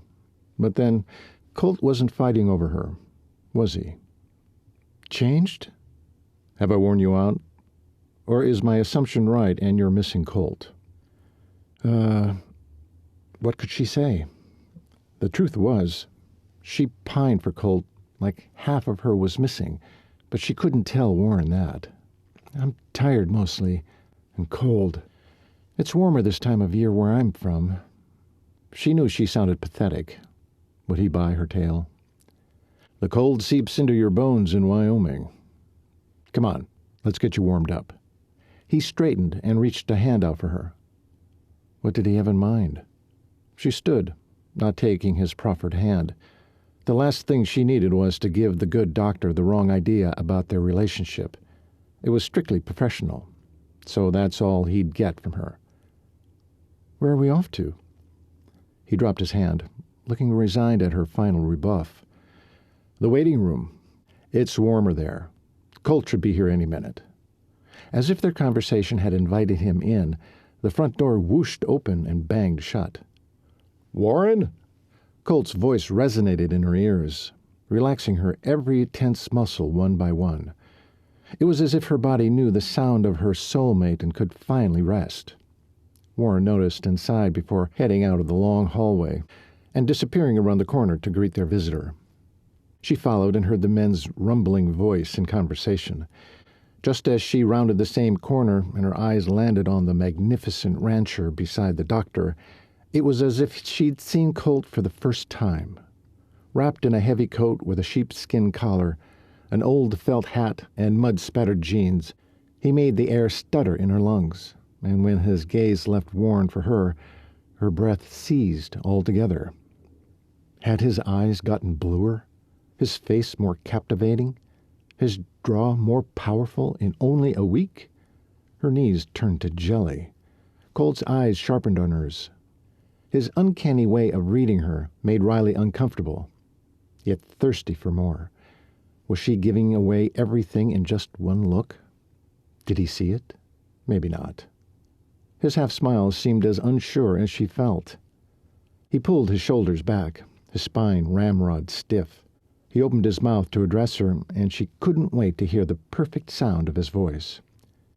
"How are you, Riley?" Her anticipation deflated in a surge of disappointment.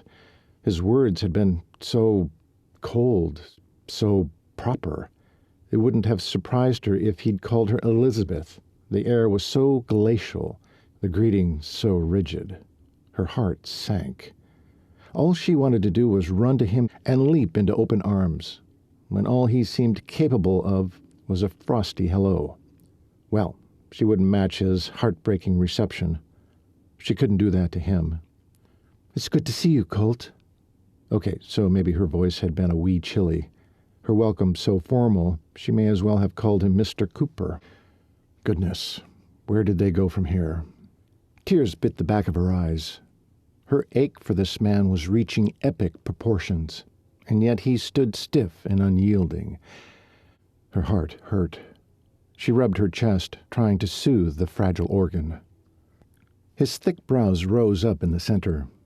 His eyes softened from their initial severity. Did he see her distress?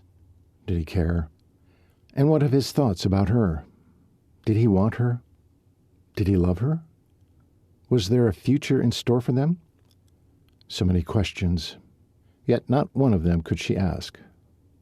Colt cleared his throat, then spoke the most precious words she'd ever heard in her life. "Don't you think it's time to come home?" Colt had never been happier to see anyone, ever. After spending the last week off and on with the sheriff, Bobby had finally been arrested for the year of sabotage at the Cooper Bar 6, though he pled his innocence in most of the incidents. It concerned Colt that the only thing Bobby confessed to was the all-hole in the irrigation pump, and that solely out of jealousy over Riley. And now the very same Riley Murphy stood a few feet before him, her chin tilted up to look him in the eye, emotions swimming in an entire school across her adorable freckled face. One glance and quick sniff told him she'd spent the day in the mud and manure, yet she'd never seemed more perfect to him. He tried to guess how she'd answer his question. Did she want to come back with him? Would she stay? As the silence lengthened, Colt squeezed his teeth together, feeling the muscles bunch in his jaw. Using his teeth, he yanked at one glove, then the other, and slapped them onto a waiting room chair just to give himself something to do. What would he do if she wanted to stay with Warren? Would he fight for her, or capitulate and let Warren have her? No, never. He'd finally found a truth he could camp on. She might not want him, but he sure as heck wasn't going to give her up without a fight. He waited, the agony of the ticking seconds compounding the acid in his stomach, magnifying his headache, making him rethink how he could say it differently, something she could easily say yes to. What exactly had he offered? Maybe he needed to get that straight in his head before he tripped himself up again and pushed her farther away. "Do you want me to?" she finally asked, and darned if that didn't stump him. How did he answer that without opening the door to the impossible? The thought came out of nowhere. "You'd better try, or you'll lose her for good." It should be simple. Did he want her home? The answer was an undeniable yes. Glorious color spread across her face. Her freckles stood out against the ordinarily pale skin, now flush with emotion. He wanted to embrace her and claim her lips with his own, but would he be forcing himself to cross the line he himself had drawn, opening the door for trouble as he had with Jenny? He had never loved Jenny, but you do love Riley. He scrubbed a hand down his face, pushing the emotion away. He couldn't go down this path. He wasn't free to do that. Cooper Ranch owned him. Trevor owned him. His brothers, his dad, all the cowhands, everyone owned him. Even the dang saboteur owned him. If Bobby hadn't been the only one. He couldn't take one breath without it belonging to another. "Okay," Riley said, unlocking him from his dark thoughts. Her agreement stopped him, made his brain take a detour. What if he did leave her here with Warren? The good doctor would take good care of her, and she'd be safe from him and his impossible existence at the Bar 6. But something deep inside rose up, stealing his ability to speak and ruin this. He nodded once, then again at Warren, and turned toward the door. Once he reached it and had finally found his voice, he turned back to Warren. "Let's go load up that mare." Looking a bit surprised, the doctor grabbed his coat and shrugged it on. "You got it," he said. "Stay here where it's warm," Colt said, catching the uncertainty on Riley's face. He'd done it again. His indecision and constant confusion were sure to be riding his face, leaving her to try and decipher his actions. "I'll be back after we load up." Concern replaced the bewilderment in her expression. "Don't you need my help?" "Nah," Warren said. "I've frozen you enough today. Stay, rest, warm up." Hadn't he just said that? Colt nodded his agreement for her to stay. She opened her mouth to object, but they were quicker, out the front door before she could spit out what was on her mind. 2 steps down the path, and the cold seeped in, reminding Colt he'd forgotten his gloves. When he stepped back inside, Riley was heading down the hallway, spouting something to herself. Colt tuned in. "Oh, sure. I'll wait right here and try to figure Colt out myself. The man doesn't even know his own mind. What chance do I have? Why can't he just say what he wants? He seems to run his life well enough. Why not with me?" Colt barely caught the last sentence as she meandered further into the clinic, but he'd heard enough. She had him dead to rights. Well, as soon as he knew what to do, he'd damn well right fill her in. At a loss for anything constructive to add, he grabbed up his gloves and headed back out the weighty front door. He pulled his gloves back on and followed the doctor to the pipe stall on the east side of the clinic. "But I think she'll be fine once you build up trust." Silence. "Colt?" Colt jerked his head up to the man with a question on his face. "Where's your mind gone off to?" Had he been talking the whole time? "Huh? Oh, nothing." "Nothing? Okay. What's got you looking so troubled?" Warren rubbed the mare's face while she hung her head, acting as if she didn't feel a thing. Her dark eyes drooped, and the white hairs of her coat bristled along the peaks and valleys of her ribs. Colt took a closer look, snapping himself out of thoughts of Riley. A prominent rancher in the area had abused this mare. Why? What did Shepard do to this horse? Warren allowed the change in subject. Forgot her in a pasture for who knows how long. She's older. It's as if he didn't see the value in her. Don't worry. He received a verbal hiding from me. Colt growled. He needed more than a verbal one. "Not my place. You want to do the honors?" The look on Warren's face showed he wished Colt would. "For now, let's get her fixed up." "You all ready to check her over?" "Yep. She's ready for you, Riley." Colt shook his head, letting his worries slip out. "Wish I knew whether Riley wanted to come with me." "She said yes, didn't she?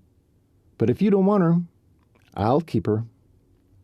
Colt's doubt washed away with the thought of leaving Riley behind with Warren over his dead body. Warren grinned, and Colt wanted to smash the expression right off his face. It looked so dang smug. He wished he'd never said it now. Didn't want to give the doctor any ideas. "Thought she was glad to be away from me is all." Doc's expression changed to serious. "Yeah, well, wish you were right. Wish she wanted to stay with me. The truth is, she's a great little worker, and we both know how delightful she is. All kidding aside, if you don't want her, I do." Colt scowled at the man. Gad, could he be any more frank? Annoyance and jealousy flooded him in equal parts, and just as quickly envy trounced in. That truth awakened him. Warren had become his rival, and if he didn't become more outspoken like the doc was, his opponent would grab Riley right out from under his nose. "She's going back with me." Warren grinned. "Just like that, huh?" "Just like that." Colt refocused on the mare. "Let's get her loaded up." Riley huddled in a chair with the smell of alcohol from the spotless clinic nipping at her nose, mulling over her situation. What should she do? Colt wanted her back with him, that was clear, and she'd already told him she would go. But why bother? He still didn't explain what kind of relationship he wanted with her, intimate or purely professional. But he kissed me, twice. Doesn't that count for something? She challenged herself. Not really, she argued back. Colt is a man. Men did that sort of thing any time they could get away with it. Didn't they? She groaned out loud. "Riley, you okay?" Colt's rich voice came down the hallway before the thud of his boots caught up to the sound. "Where the blazes are you?" She hadn't heard anyone come in. "Here," she called back. Looking around the corner for the first time, she realized she'd made her way into Warren's office. The warmth of it had drawn her, with its massive mahogany desk and wood paneling all around. Understanding she may have overstepped by showing up in Warren's private space, she scuttled out the door and halfway down the hallway before Colt reached her. "I heard you groan. Are you hurt?" His eyes scanned her, looking for injuries. His expression darkened with concern, his brows drawn deep into a frown, as if he couldn't assess her without touching her. He grasped her upper arms and studied her face. Those eyes of his delved deeper, loosening a shiver that shot down her spine. "Still cold? I need to get you back to the house. We'll get a fire going and plant you in front of it. Maybe make some hot tea. Or how about a hot bath?" That sounded wonderful, actually, but again with the question of intentions. Fathers were supposed to ask that of their daughters. Of course, it would never have crossed her da's mind to protect his son. But oh, how she yearned for a father who'd ridden trails beside her for the sheer fun of it, shared coffee and a good conversation, even bought her girly clothes a time or two, who saw her for who she was, his little girl. "Come on," Colt said. "The mare is all loaded up. Time to get her back and get you warmed up." He dropped his hands and gestured for her to go ahead of him. His attention made her want to preen and be that girly girl she'd been pondering. Scooting past him so he didn't notice her blush, she went in search of Warren. She found the doctor waiting for them near the front door so he could lock up. Riley halted before him. "Since you've finished with the shepherd stock, and Colt has the roan now, I hope you understand why I need to go back with him." Warren gave her a knowing smile. "Figured you would." She arched her eyebrows in surprise. "Thank you for your help, Miss Murphy. It was invaluable." She smiled up at him, seeing a mixture of melancholy and gratitude on his attractive face. "That's a sweet thing to say." "Oh, I've been known to be sweet." He smiled. "I'll miss you," he seemed to say on a whim. My, but the man was direct. She cleared her throat and glanced at Colt. His hopeful expression had shifted to a glower at Warren. "It's been fun working with you." She moved to the side for Colt to say goodbye. Warren had a hand extended. "Take good care of her, my friend. She's a jewel." With a flush of heat climbing his neck, Colt hesitated before grasping Warren's hand and crushing it in a hard shake. Warren grinned all the harder and gave back in equal portion.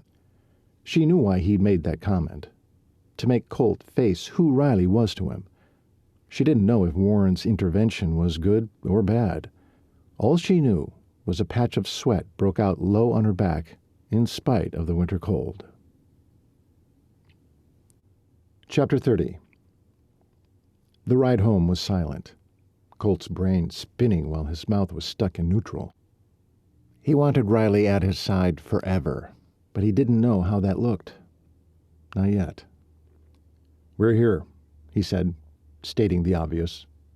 He nosed the truck around so the trailer's back end would be closest to the barn door. Riley hadn't spoken either, and he wondered if she was upset he'd brought her back with him, or if she was only tired. Maybe she missed Warren. The questions crawled around his brain as he exited the truck for the trailer's metal doors. Riley was at his side the instant the doors opened. The poor creature followed meekly as he turned her within the trailer and led her down the ramp. By the time he and the horse were on solid ground, Riley's small hand had wrapped around the halter on the other side, helping Colt guide her into the stall designated for rescue horses only. Warren had given him instructions to feed her a little hay and make sure she had water, then leave her to rest for the night. He promised to check on her first thing in the morning. Before closing the gate, Riley rubbed the old girl's face all over, murmured a goodbye, and promised to see her at first light, then backed her way out. Colt closed the gate, then turned to bid Riley good night. "It's about time you're back." Trevor's harsh tone made Riley gasp, and Colt's head jerk in his direction. "I've only been gone a couple of hours." Trevor strode toward him, impeccable as always, except for the lines on his young yet seasoned face. Seeing those lines of exhaustion made Colt bite back his retort. "Where you been?" "Picking up a rescue from Warren." Trevor glanced at the mare, then Riley. He let his eyes linger on her for a moment before sliding back to Colt. "And your redhead." Trevor was in his usual state of fatigue, Colt knew, but he was slipping dangerously close to territory Colt wouldn't allow. "What do you want, Trev?" "I need you to recheck the pump. It stopped working. You have time before sunset. Go now." Colt was tired, wanted to get Riley in the house to warm her up, but by the look on Trevor's face, this was non-negotiable. He exhaled a breath of submission, then turned to let Riley know she'd have to go it alone. Before he could say a thing, Riley stomped toward Trevor's massive frame. She had to crane her neck to look him in the eye, but look him in the eye she did. The first thing out of her mouth was a stream of curses worthy of the foulest rodeo cowboy, and if that wasn't enough, she stuck her finger in Trevor's face and waggled it. Stunned, Colt looked at her, really looked at her. Not just her outer shell, which appealed to him in every way a woman could, but deeper, into the woman he'd come to know. There she stood, all 5'2" of Irish fury, sticking up for him before the one man who intimidated everyone he knew, save his father. As he watched the brave lass rail against Trevor, Colt felt a crack, almost physical, and the shell of resentment started to fall free from his heart. Trevor's eyes widened, and his jaw clenched tight, but he didn't say a thing as Riley continued her tirade. "He's not your errand boy, Trevor Cooper. What gives you the right to boss him around like he too doesn't own this ranch and run it right along next to you?" Colt exhaled as the final bonds of bitterness splintered and dropped free. He took a deep breath, a real breath for the first time in years. And Riley wasn't done. Her face pinked up, then reddened. "He jumps at your every command, tries his darndest never to let you down. But do you do that for him? Are you there for him? No. You think I haven't noticed in the weeks I've stayed here?" Warmth flooded Colt. "And do you think he enjoys being at your beck and call? No, he doesn't. But he won't tell you that. Oh, no. He's too much of a gentleman and worries too much about all of you. Do you even know that? That he worries about you?" By now they'd drawn a crowd inside the barn, including Brand and Clay, Brand welding a smile of praise, while Clay hobbled on his crutches, trying to hide his grin under his hand. Colt wished he hadn't missed part of her words while checking out the onlookers, but now he tuned back in. He does all the nasty jobs, the cleanups, the interventions between hostile wage earners, the errands to town to save you from the clamoring ladies while taking the hits himself. Sensation, deep and thriving, seeped slowly out of his rusted heart and into his veins. And if that isn't enough, he runs off to parts unknown on this spread to repair clipped fences, damaged pumps, downed cattle, hay fires, animals in the well, and whatever else the dang saboteur thinks to do. Love. That was it. He'd finally had the courage to name it. His heart swelled with it, and it was directed solely at his Spitfire. She addressed the crowd and shook her finger at all of them. And you! None of you seem to know how to take care of a danged thing around here. Well, if I had my way, I'd... He'd heard enough. Now he needed her to himself. Colt took a giant step forward and grasped her around the waist from behind. She squeaked but kept talking. He half lifted, half dragged her to his hip and toward the barn door, letting her have her say as he went. She struggled against him, not even close to ready to halt her lecture. But Colt was stronger, lifted her farther up on his body. Her legs joined her flailing arms. God, I love this girl. Laughter floated on the air from the onlookers, and he wanted to join in with them. He was so happy. Comprehension had finally awakened his head, his heart, and his soul. He didn't need to be free of the ranch. All he needed was a partner to endure it. No, to manage it. No, love it again. He needed Riley. Grinning like a crazy man, he wrestled her out of the barn doors and pulled them close, trapping the heat inside and bathing Riley and himself in the cold twilight breeze. But he didn't feel anything but warmth and sunshine pouring straight out of her and into him. Colt turned her in his arms to tell her how he felt, but tears were sliding down her face. Crying? Why? It's okay, Spitfire.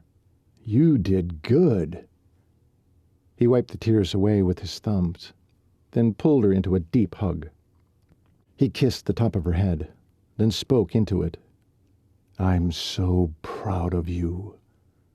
Those words didn't do justice to what he felt.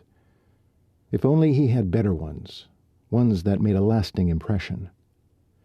Don't you see? She said into his chest, muffling words that he barely caught. You don't deserve being treated that way. She sniffed and rubbed her rummy nose against him. But he didn't care. He wanted her in his arms always. Wet eyes, runny nose, all of it. I've been treated that way my whole life, by a da who thinks of me as a son. The blood froze in Colt's veins. He'd almost told her he loved her and asked her to live with him for life, but that would have been a grave mistake. He had one more thing to do first. Riley took the last step off the stairs, her heart filled by the scene before her. Colt looked magnificent, dressed in his Sunday best of pressed Wranglers, white button-down shirt, and string tie as he faced the wall with the phone at his ear. By his side of the conversation, he was talking to Rebecca. The cord to the telephone was stretched around the corner into the dining room, where he straightened a few place settings as he talked. The task of setting the table had fallen to him, and he'd done it well, with fancy dishware and silver, and even candles down the middle. The long table looked downright elegant. Riley had slaved over the stove all day to prepare a glorious Thanksgiving meal for the entire Cooper Ranch family and staff, and then had raced upstairs to change for the festivities. Before Colt hung up the receiver, Riley had hoped the news would be that Cord and Rebecca would be joining them. But his words, "Yeah, we'll miss you too, Muffin," conveyed the reality of the situation. "Tell Dad not to worry. Everything is peachy here." He held the receiver to his ear. a small smile she could see from the side spreading his lips as he listened to her comment back. "Yes, I said peachy." He chuckled. "Let it go, Duchess. We'll see you before Christmas. Give your dad our regards. I'm glad he's better. Tell Dad hello and happy Thanksgiving." While listening again, Colt turned nonchalantly in her direction. His gaze landed on her, and their eyes met. Seconds passed before his gaze descended, taking in her attire. She decided to look like a lady tonight, so she had let her thick hair hang down her back and had dressed in a long-sleeved forest green velvet dress with a low-cut bodice, a bit more revealing than she'd ever worn before, but still modest by the world's standards. Yeah, I'm still here."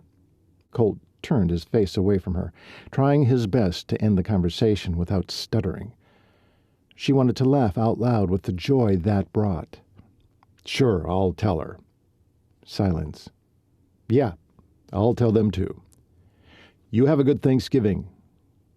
You'll be missed." "Bye, Mom."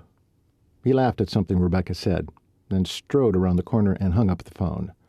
He returned, filling the doorway to the kitchen, all power and masculine confidence. "You look beautiful, Riley. That dress brings out the color of your eyes and other assets." He grinned a devilish grin.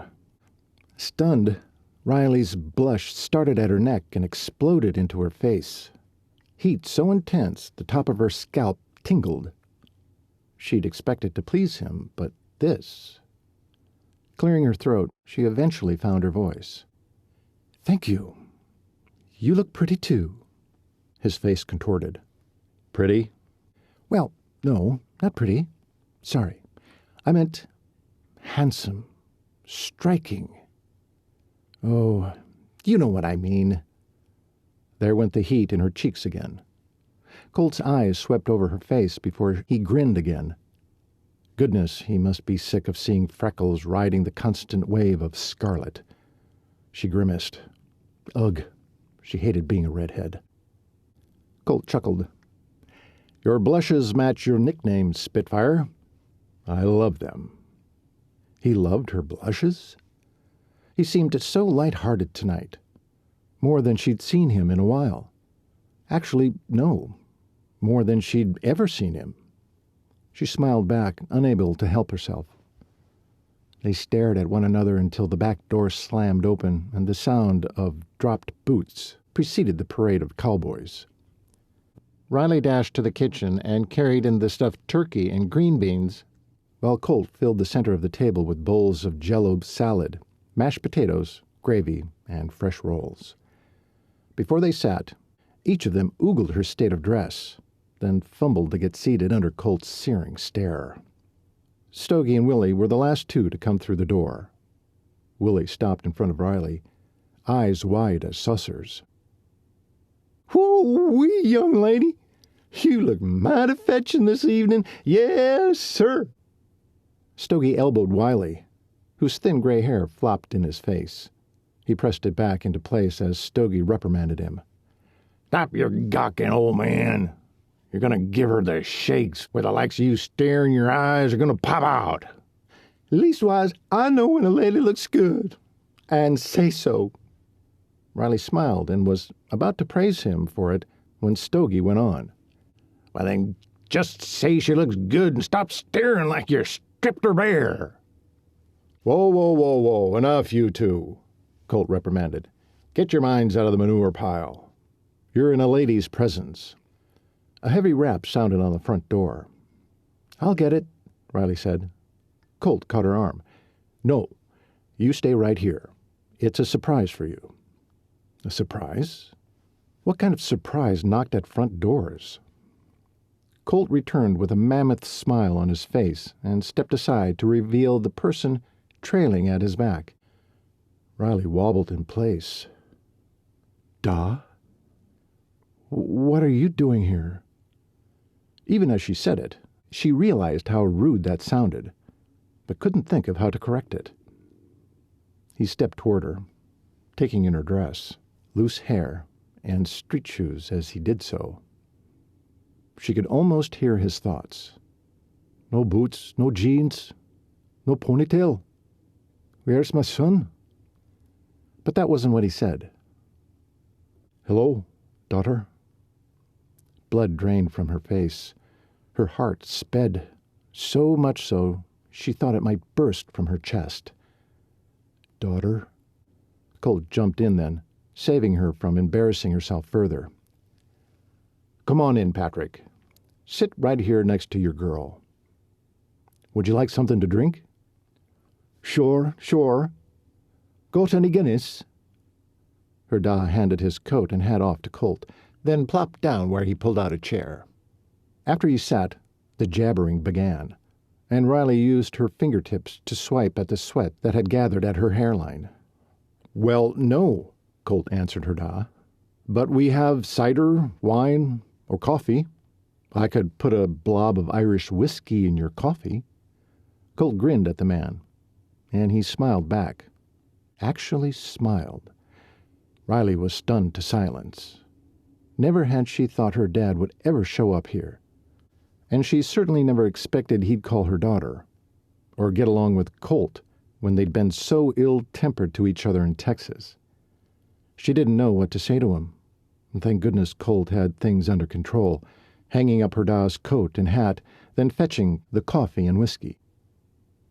Once everyone but a missing Clay and Trevor were seated at the table, Colt carved the turkey, then passed around the remaining dishes and said grace. Everyone dug in, creating a loud cacophony of clinking utensils and noisy conversation. Clay showed up halfway through the meal, smeared with mud and gimping in on his crutches. Colt stared at Clay's bare feet for a split second before he asked, Where have you been? Colt's brows furrowed into a scowl. The fellas said they told you dinner was ready a while ago. Riley worked hard to put on the spread. The same old blush filled her face. It's fine, Colt, really. Colt's eyes swung to her, and the irritation so prevalent only moments before disappeared from his eyes. The look he gave her made her heart leap. Colt had sure taken a turn from the distant man he'd been before she'd gone off to help Warren. When his gaze centered back on Clay, Colt said, No, it's not fine. Where's Trev? Clay's face contorted. We were waylaid by one of your rescues.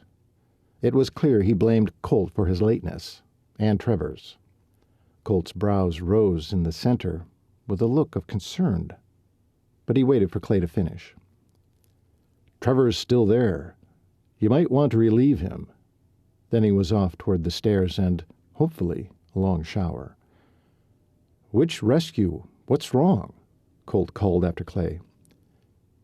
Clay didn't turn, just hollered his answer. Go find out for yourself. Then he disappeared behind the hallway wall. Colt threw down his napkin. I'd better go see. I'll go with you, Riley said, rising to her feet. No, stay. Your dad just got here, and I don't want to ruin your pretty dress. He gave her a sweet smile, one that warmed her blood clear down to her toes. The boys around the table began teasing Colt about his comment, but it didn't seem to faze him. Her da grabbed Colt's sleeve, stopping his departure. Bring back that there Irish whiskey, and that'll be fine, son. Riley couldn't believe her da was being so agreeable, and that he'd called Colt son. What was going on here? Brand, you want to get it? Colt smiled at her da, patted him on the shoulder, and headed for the mudroom. In shock, she couldn't move for a moment. Finally, she bent down and spoke into her da's face. I'll be back. Eat, drink, have fun. He nodded and waved her off. Yeah, that was more like the da she knew. She dashed out after Colt, finding him replacing his new boots for his tattered ones. He glanced at her. Go back. Enjoy the meal you worked so hard to make. When Colt straightened, Riley grabbed his arm to turn him toward her. I could care less about the food. We're spending time with Da. The rescues are my responsibility too, you know. "And you," she wanted to say, but held her tongue. "I'm going with you." Colt grinned, a monumental grin. "I'd be honored to have you by my side, Spitfire. Always." Always? My goodness, he was acting so strange. In a good way. He'd been brooding so much lately. She almost didn't recognize this Colt. The one he was when she'd first started working with him. Not that she was complaining. Colt insisted she put on his heavy coat while he borrowed one from a brother. She swam in the oversized thing, but delighted in the feel of it and the lingering smell of Colt clinging to it. Stuffing her bare feet in her boots and donning her hat, she followed Colt out the door and into the stinging evening air. Once out the door, Colt reached for her hand, but it was hidden inside her coat sleeve. He laughed, stopped to push the sleeve up, then grabbed her slender fingers in his big paw. Using her other hand, she held the collar together as they jogged toward the barn. Shoving the door open, Colt pulled her through, then slid it back into place. Surrounded by the warmer air of the barn, they strode off in search of Trevor. The rescues were restless. Trevor was hunkered down in the hay behind the roan mare, her belly distended, head hanging. He seemed to be checking a large area of manure. Make that diarrhea. Riley's heart stuttered into a double beat. "What's going on with her?" Colt halted before the stall gate. "Not sure," Trevor said, not looking up. "Maybe sand colic?" Colt growled. "Well, she was left in a dry pasture. Barely had any grass at all." Riley was sickened all over again. "Did Clay call the doc?" Trevor asked over his shoulder. Colt groaned louder yet. "Not that I saw. I'll go do it." He jogged off toward the house. "What can I do to help?" Riley asked. "Nothing for now. Doc will likely give her a laxative. Hope that helps." Riley reached up and smoothed a hand over the mare's face. The animal pressed her muzzle into Riley's chest weakly. "Ah, you poor thing. Try to relax now. We're here," she crooned to the mare. Her eyes drooped a wee bit, and Riley hoped that was a good sign. Trevor rose to his feet. "You have a way with horses." Riley smiled shyly, unable to look him in the eye after she'd so recently laid into him. "You're good for my brother." She jerked her eyes up, saw the truth residing in his, and was so shocked she couldn't say a thing. Finally, her curiosity overpowered her mouth. "How so?" "You stand up for him." And that was it. Trevor gave her a curt nod, then exited the barn, leaving her to handle the mare and Colt when he returned. What an unusual man. It surprised her, the humility she saw there, and coming from one so clearly in charge.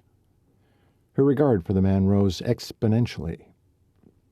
Continuing to stroke the mare, Riley decided the animal deserved more than a few strokes, a couple of soothing words, and a laxative.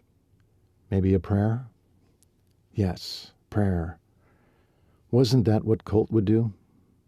Because in spite of herself, she now believed there was a creator of the universe on the other end of that prayer. "God," she began, "I'm sorry that I don't know how to address you." Her hand stroked the mare's nose, and the horse became very still. "I'd like to ask for help. Please let the doc figure out what's wrong and heal the mare's body and spirit." She grinned then, an unfamiliar joy vibrating through her.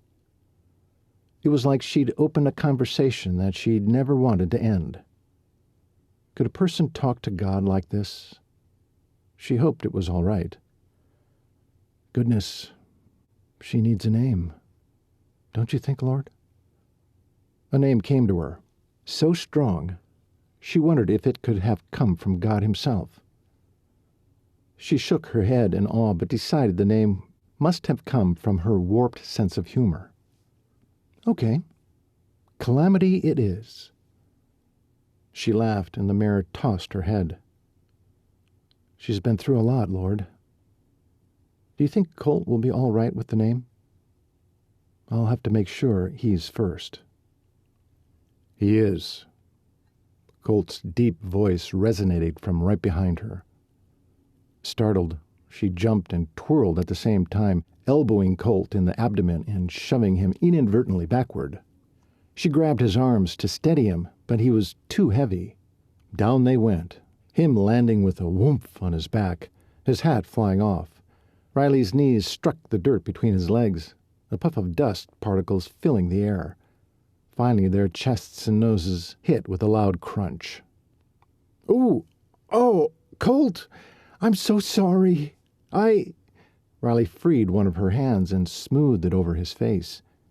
"Are you in one piece? Did I break your nose?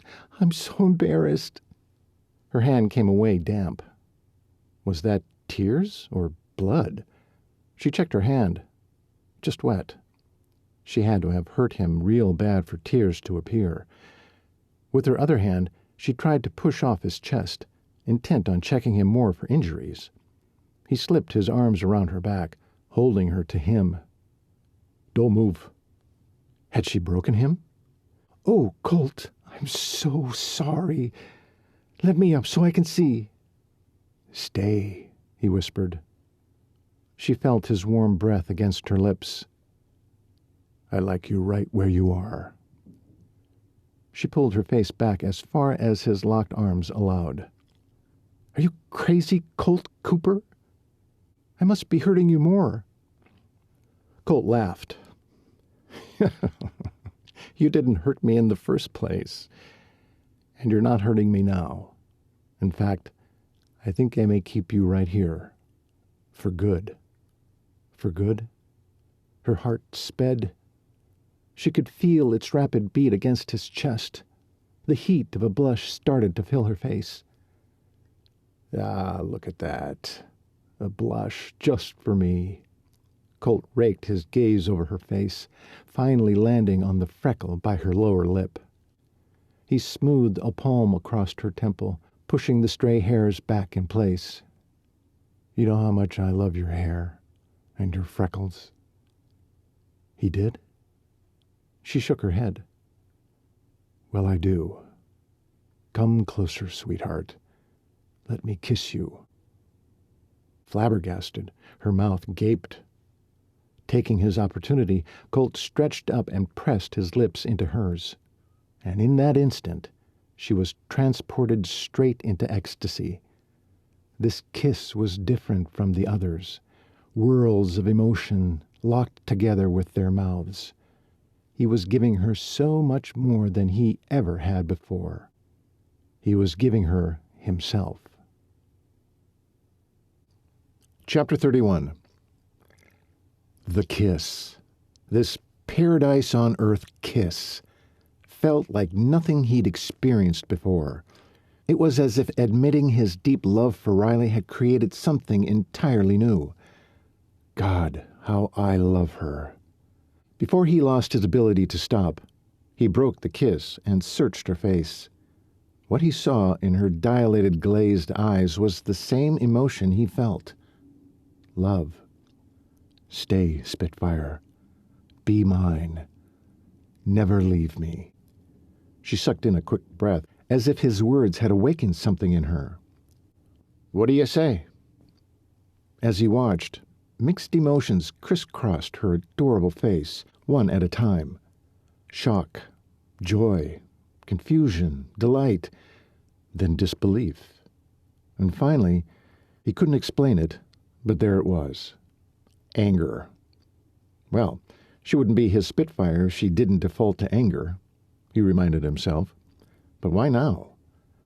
Her face contorted a little more, her brows flattened against her eyes, pulling together in the middle, his favorite freckle at the corner of her mouth stretching with her frown. Her petite hands came to his chest and pushed hard against it, effectively breaking his hold on her as she jumped up. Her hands clasped her hips. He was in for it now. What exactly are you talking about, Colt Cooper? You want me to move in with you? Become your paramour? What? No. She thought he wanted her to become his mistress? Gad. He rolled forward and came to his feet in one move. I will not move in with you. What kind of a blasted thing is that to ask a lady? She stomped up to him and poked her finger in his chest. You... Doesn't feel so good, does it, brother? Trevor interrupted as he strode into the barn. Doc Willows was at his heels with his black bag in hand. Hello, Riley. Colt? Warren had an amused grin on his face that Colt wanted to bodily remove. Riley dusted herself off and smoothed her dress under the large coat. Colt swatted at the dirt on his backside and thighs. What he'd started with Riley would have to wait until Trev and Warren left the barn. Colt frowned at Riley. She fumed back at him, mumbling under her breath. In a blink, Colt's whole attitude changed. He wanted to laugh out loud. A brief glance at his future had him biting his bottom lip to keep from dissolving into chortles. This was how every single day with his spunky little redhead would be. Did he want that? Yes. Yes, he did. More than he ever thought possible. He couldn't wait to get it started. Colt strode up to Riley. He was shaking with excitement as he grasped her upper arms and leaned in. "Come with me, Spitfire," he whispered near her ear. "Let's help. We can finish this battle later." He tipped back then to see her eyes. They twinkled just before a wicked smile took her lips. He glanced at her mouth, wanting to taste the joy he had found in her. But that could wait. Still holding her arm, he escorted her back to the stall where Calamity resided. Warren was part way through the exam, a frown on his face. More concentration than worry, Colt hoped. Once the vet finished, he dropped his tools in his bag and closed it with a snap. Looking first at Colt, then Trevor, and finally at Riley, he began. "Looks like your girl—" "Calamity," Colt said. "Excuse me?" the doctor said. "Her name's Calamity. What'd you find, Doc?" "Calamity, eh? Well, it fits. She has been neglected, and now she's failing. Has colic for sure. Too much dirt and not enough grass. I'll give her a laxative, but in the deteriorated state she's already in, I don't want to get your hopes up that she'll make it. We have to wait and see. The fact she's still on her feet is a good sign. Try and keep her that way tonight, and I'll come back and check her tomorrow." Colt's heart ached at the look on Riley's face. Remembering the prayer he'd heard her speak earlier, he prayed the Lord would take this opportunity to bring her closer to him by answering yes. As fragile as her small faith was, losing this horse could cause Riley to turn her back on God and never again seek him. But then, Colt needed to stop second-guessing what the Lord would do. Still, he couldn't stop the prayer formulating in his head. Please, answer Riley's prayer with yes. Heal this animal, God, I pray. Once Warren administered the laxative, he gave Riley a warm smile and left the ranch. Colt stared at the mare, her head hanging lower, looking more miserable. He turned to face Riley. "I'll be staying out here tonight. You go on. Have dinner, enjoy your dad. Then get some rest." She sighed, hesitating a long moment before looking him in the eye. "Thank you for bringing my da here. I know you arranged it, and I appreciate it. I do. But since coming to Cooper Ranch, I've made peace with my past, and my da." Colt looked skeptical. "Believe me, I've come to realize I don't need my da's acceptance anymore." She patted him on the arm. "Now, I'll go change my clothes, get us both some dinner, say goodnight to da, and be right back. There is no way you're staying out here alone tonight." Her words warmed him as nothing else could. "Sounds good, Spitfire. Better than anything had in a very long time." "I'll be back, Blue Eyes." Colt groaned, then shook his head with a grin. She started off, stopped, and turned back. "By the way, what did you say to my da to get him here? And to get him to call me daughter?" Colt smiled and winked. "Man talk." Riley jolted in surprise, then laughed. "Okay, I'll leave it be. And thank you." Once Riley had gone back to the house, Colt thought about her question. Back in Texas, he'd given Patrick a piece of his mind about treating his daughter like the woman she was, not the son he'd wished he had. The man had been stunned at first. Then he laughed, saying, "I listen to any bloke who can capture mustangs in one day like you did." Colt could tell Riley that. But why hurt her more concerning her da? Patrick wasn't going to change. Riley would one day have to face the fact her dad had been a bad influence on her. But that he was still family. She would need to take him as he was. Love him anyway. That was the way of things. The way that would please God and heal herself. Colt arranged fresh straw in Calamity's stall and found 3 blankets. One for over the straw, and the others to cover himself and Riley. The anticipation of having her near him all night seeped into his soul. He couldn't remember a time he'd felt so alive. "You ready for a great turkey dinner?" Riley said at his back a half-hour later. Colt turned to greet her and found the girl he'd fallen in love with, in old jeans, a loose sweater, worn boots, and an enormous coat. She was makeup-free with her glorious red hair pulled up into a high ponytail. She couldn't have looked more lovely. 2 plates loaded with food were in her hands. Colt took them from her and set them on the dilapidated table, then turned back and pulled her into his arms. Without another word, he leaned down and fastened his lips to hers again. The softness of her mouth reached deep inside him, stirring his heart and setting his soul free. This was it. Riley was his second half. He didn't need to be free from this ranch, his brothers, his responsibilities. He just needed her by his side. She made him whole. Drawing her down to the hay bed he'd made, he laid her on her back and stretched over her, resting on his forearms and knees to look into her eyes. Her brows rose slightly, but she didn't object. He rubbed his nose against hers, kissed her forehead, then gave her a small peck on the mouth. "Do you think you could get used to this?" She bit her bottom lip, but her eyes twinkled in amusement. "What? You on top of me?" A chuckle erupted from him. "No. Well, yes." He chuckled again, then leaned in for another kiss. This one heartfelt and enduring. Letting his elbows take his weight, he freed his hands to hold her sweet face. His thumbs stroked her soft cheeks as he stared into her eyes. "Live with me, Riley. Make me the happiest man alive. Help me handle this ranch, the work, the men. Be my partner in everything." In a flash, her face fell and brows creased. Her skin colored with a dense flush. Had he said the wrong thing? Again? Why was he so inept at this? Didn't she know how much he adored her? "Your partner," she snapped. "Yes, my partner, my soulmate, my life."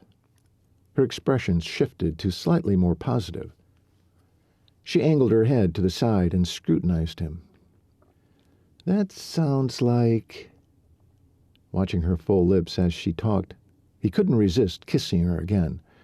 At first she stiffened, then melted into him. A split second later, she tensed all over again. He could actually feel her anger radiating into him. What was she so mad about? She broke the kiss and scowled. "Colt Cooper, what are you trying to say? Just spit it out, will you?" "I thought I was."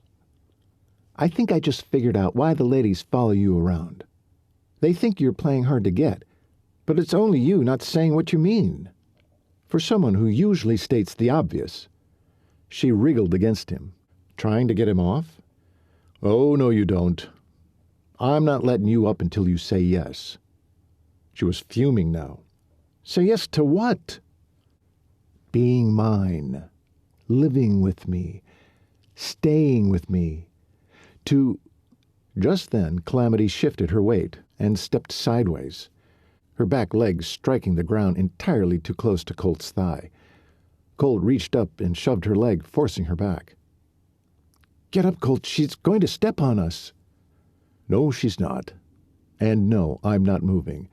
Not until you say yes." Riley heaved a sigh. "You never finished." He cut in. "To living with me, to loving me, to becoming my wife. I'm in love with you, Spitfire. Say you'll marry me." With a small squeal, Riley wrapped her arms tightly around him and smashed her lips into his. So, he'd finally used the right words. He grinned against her lips and kissed her back, sealing the promise of a life together. When they ended the contact, he drew in a long, life-receiving breath and locked eyes with her. She smiled so big, the light shining from within her shot into him. Riley cupped her hands to his cheeks. "You taught me how to love, Colt Cooper. Before you, I never knew how. But I do. I love you. Beyond what I'd ever imagined was possible. And yes, yes, yes, I want to marry you." Calamity nickered a happy sound, just before a perfectly formed pile of manure plopped to the ground by their heads. Together they looked at the mare, who looked back at them with bright, wide eyes. When their gazes locked again, they began to laugh. They laughed and kissed and laughed some more. Colt's laughter softened to a smile that fast turned to awe. Riley tilted her head. "What?" Colt looked deep into her eyes, a revelation having slid over him like a warm blanket.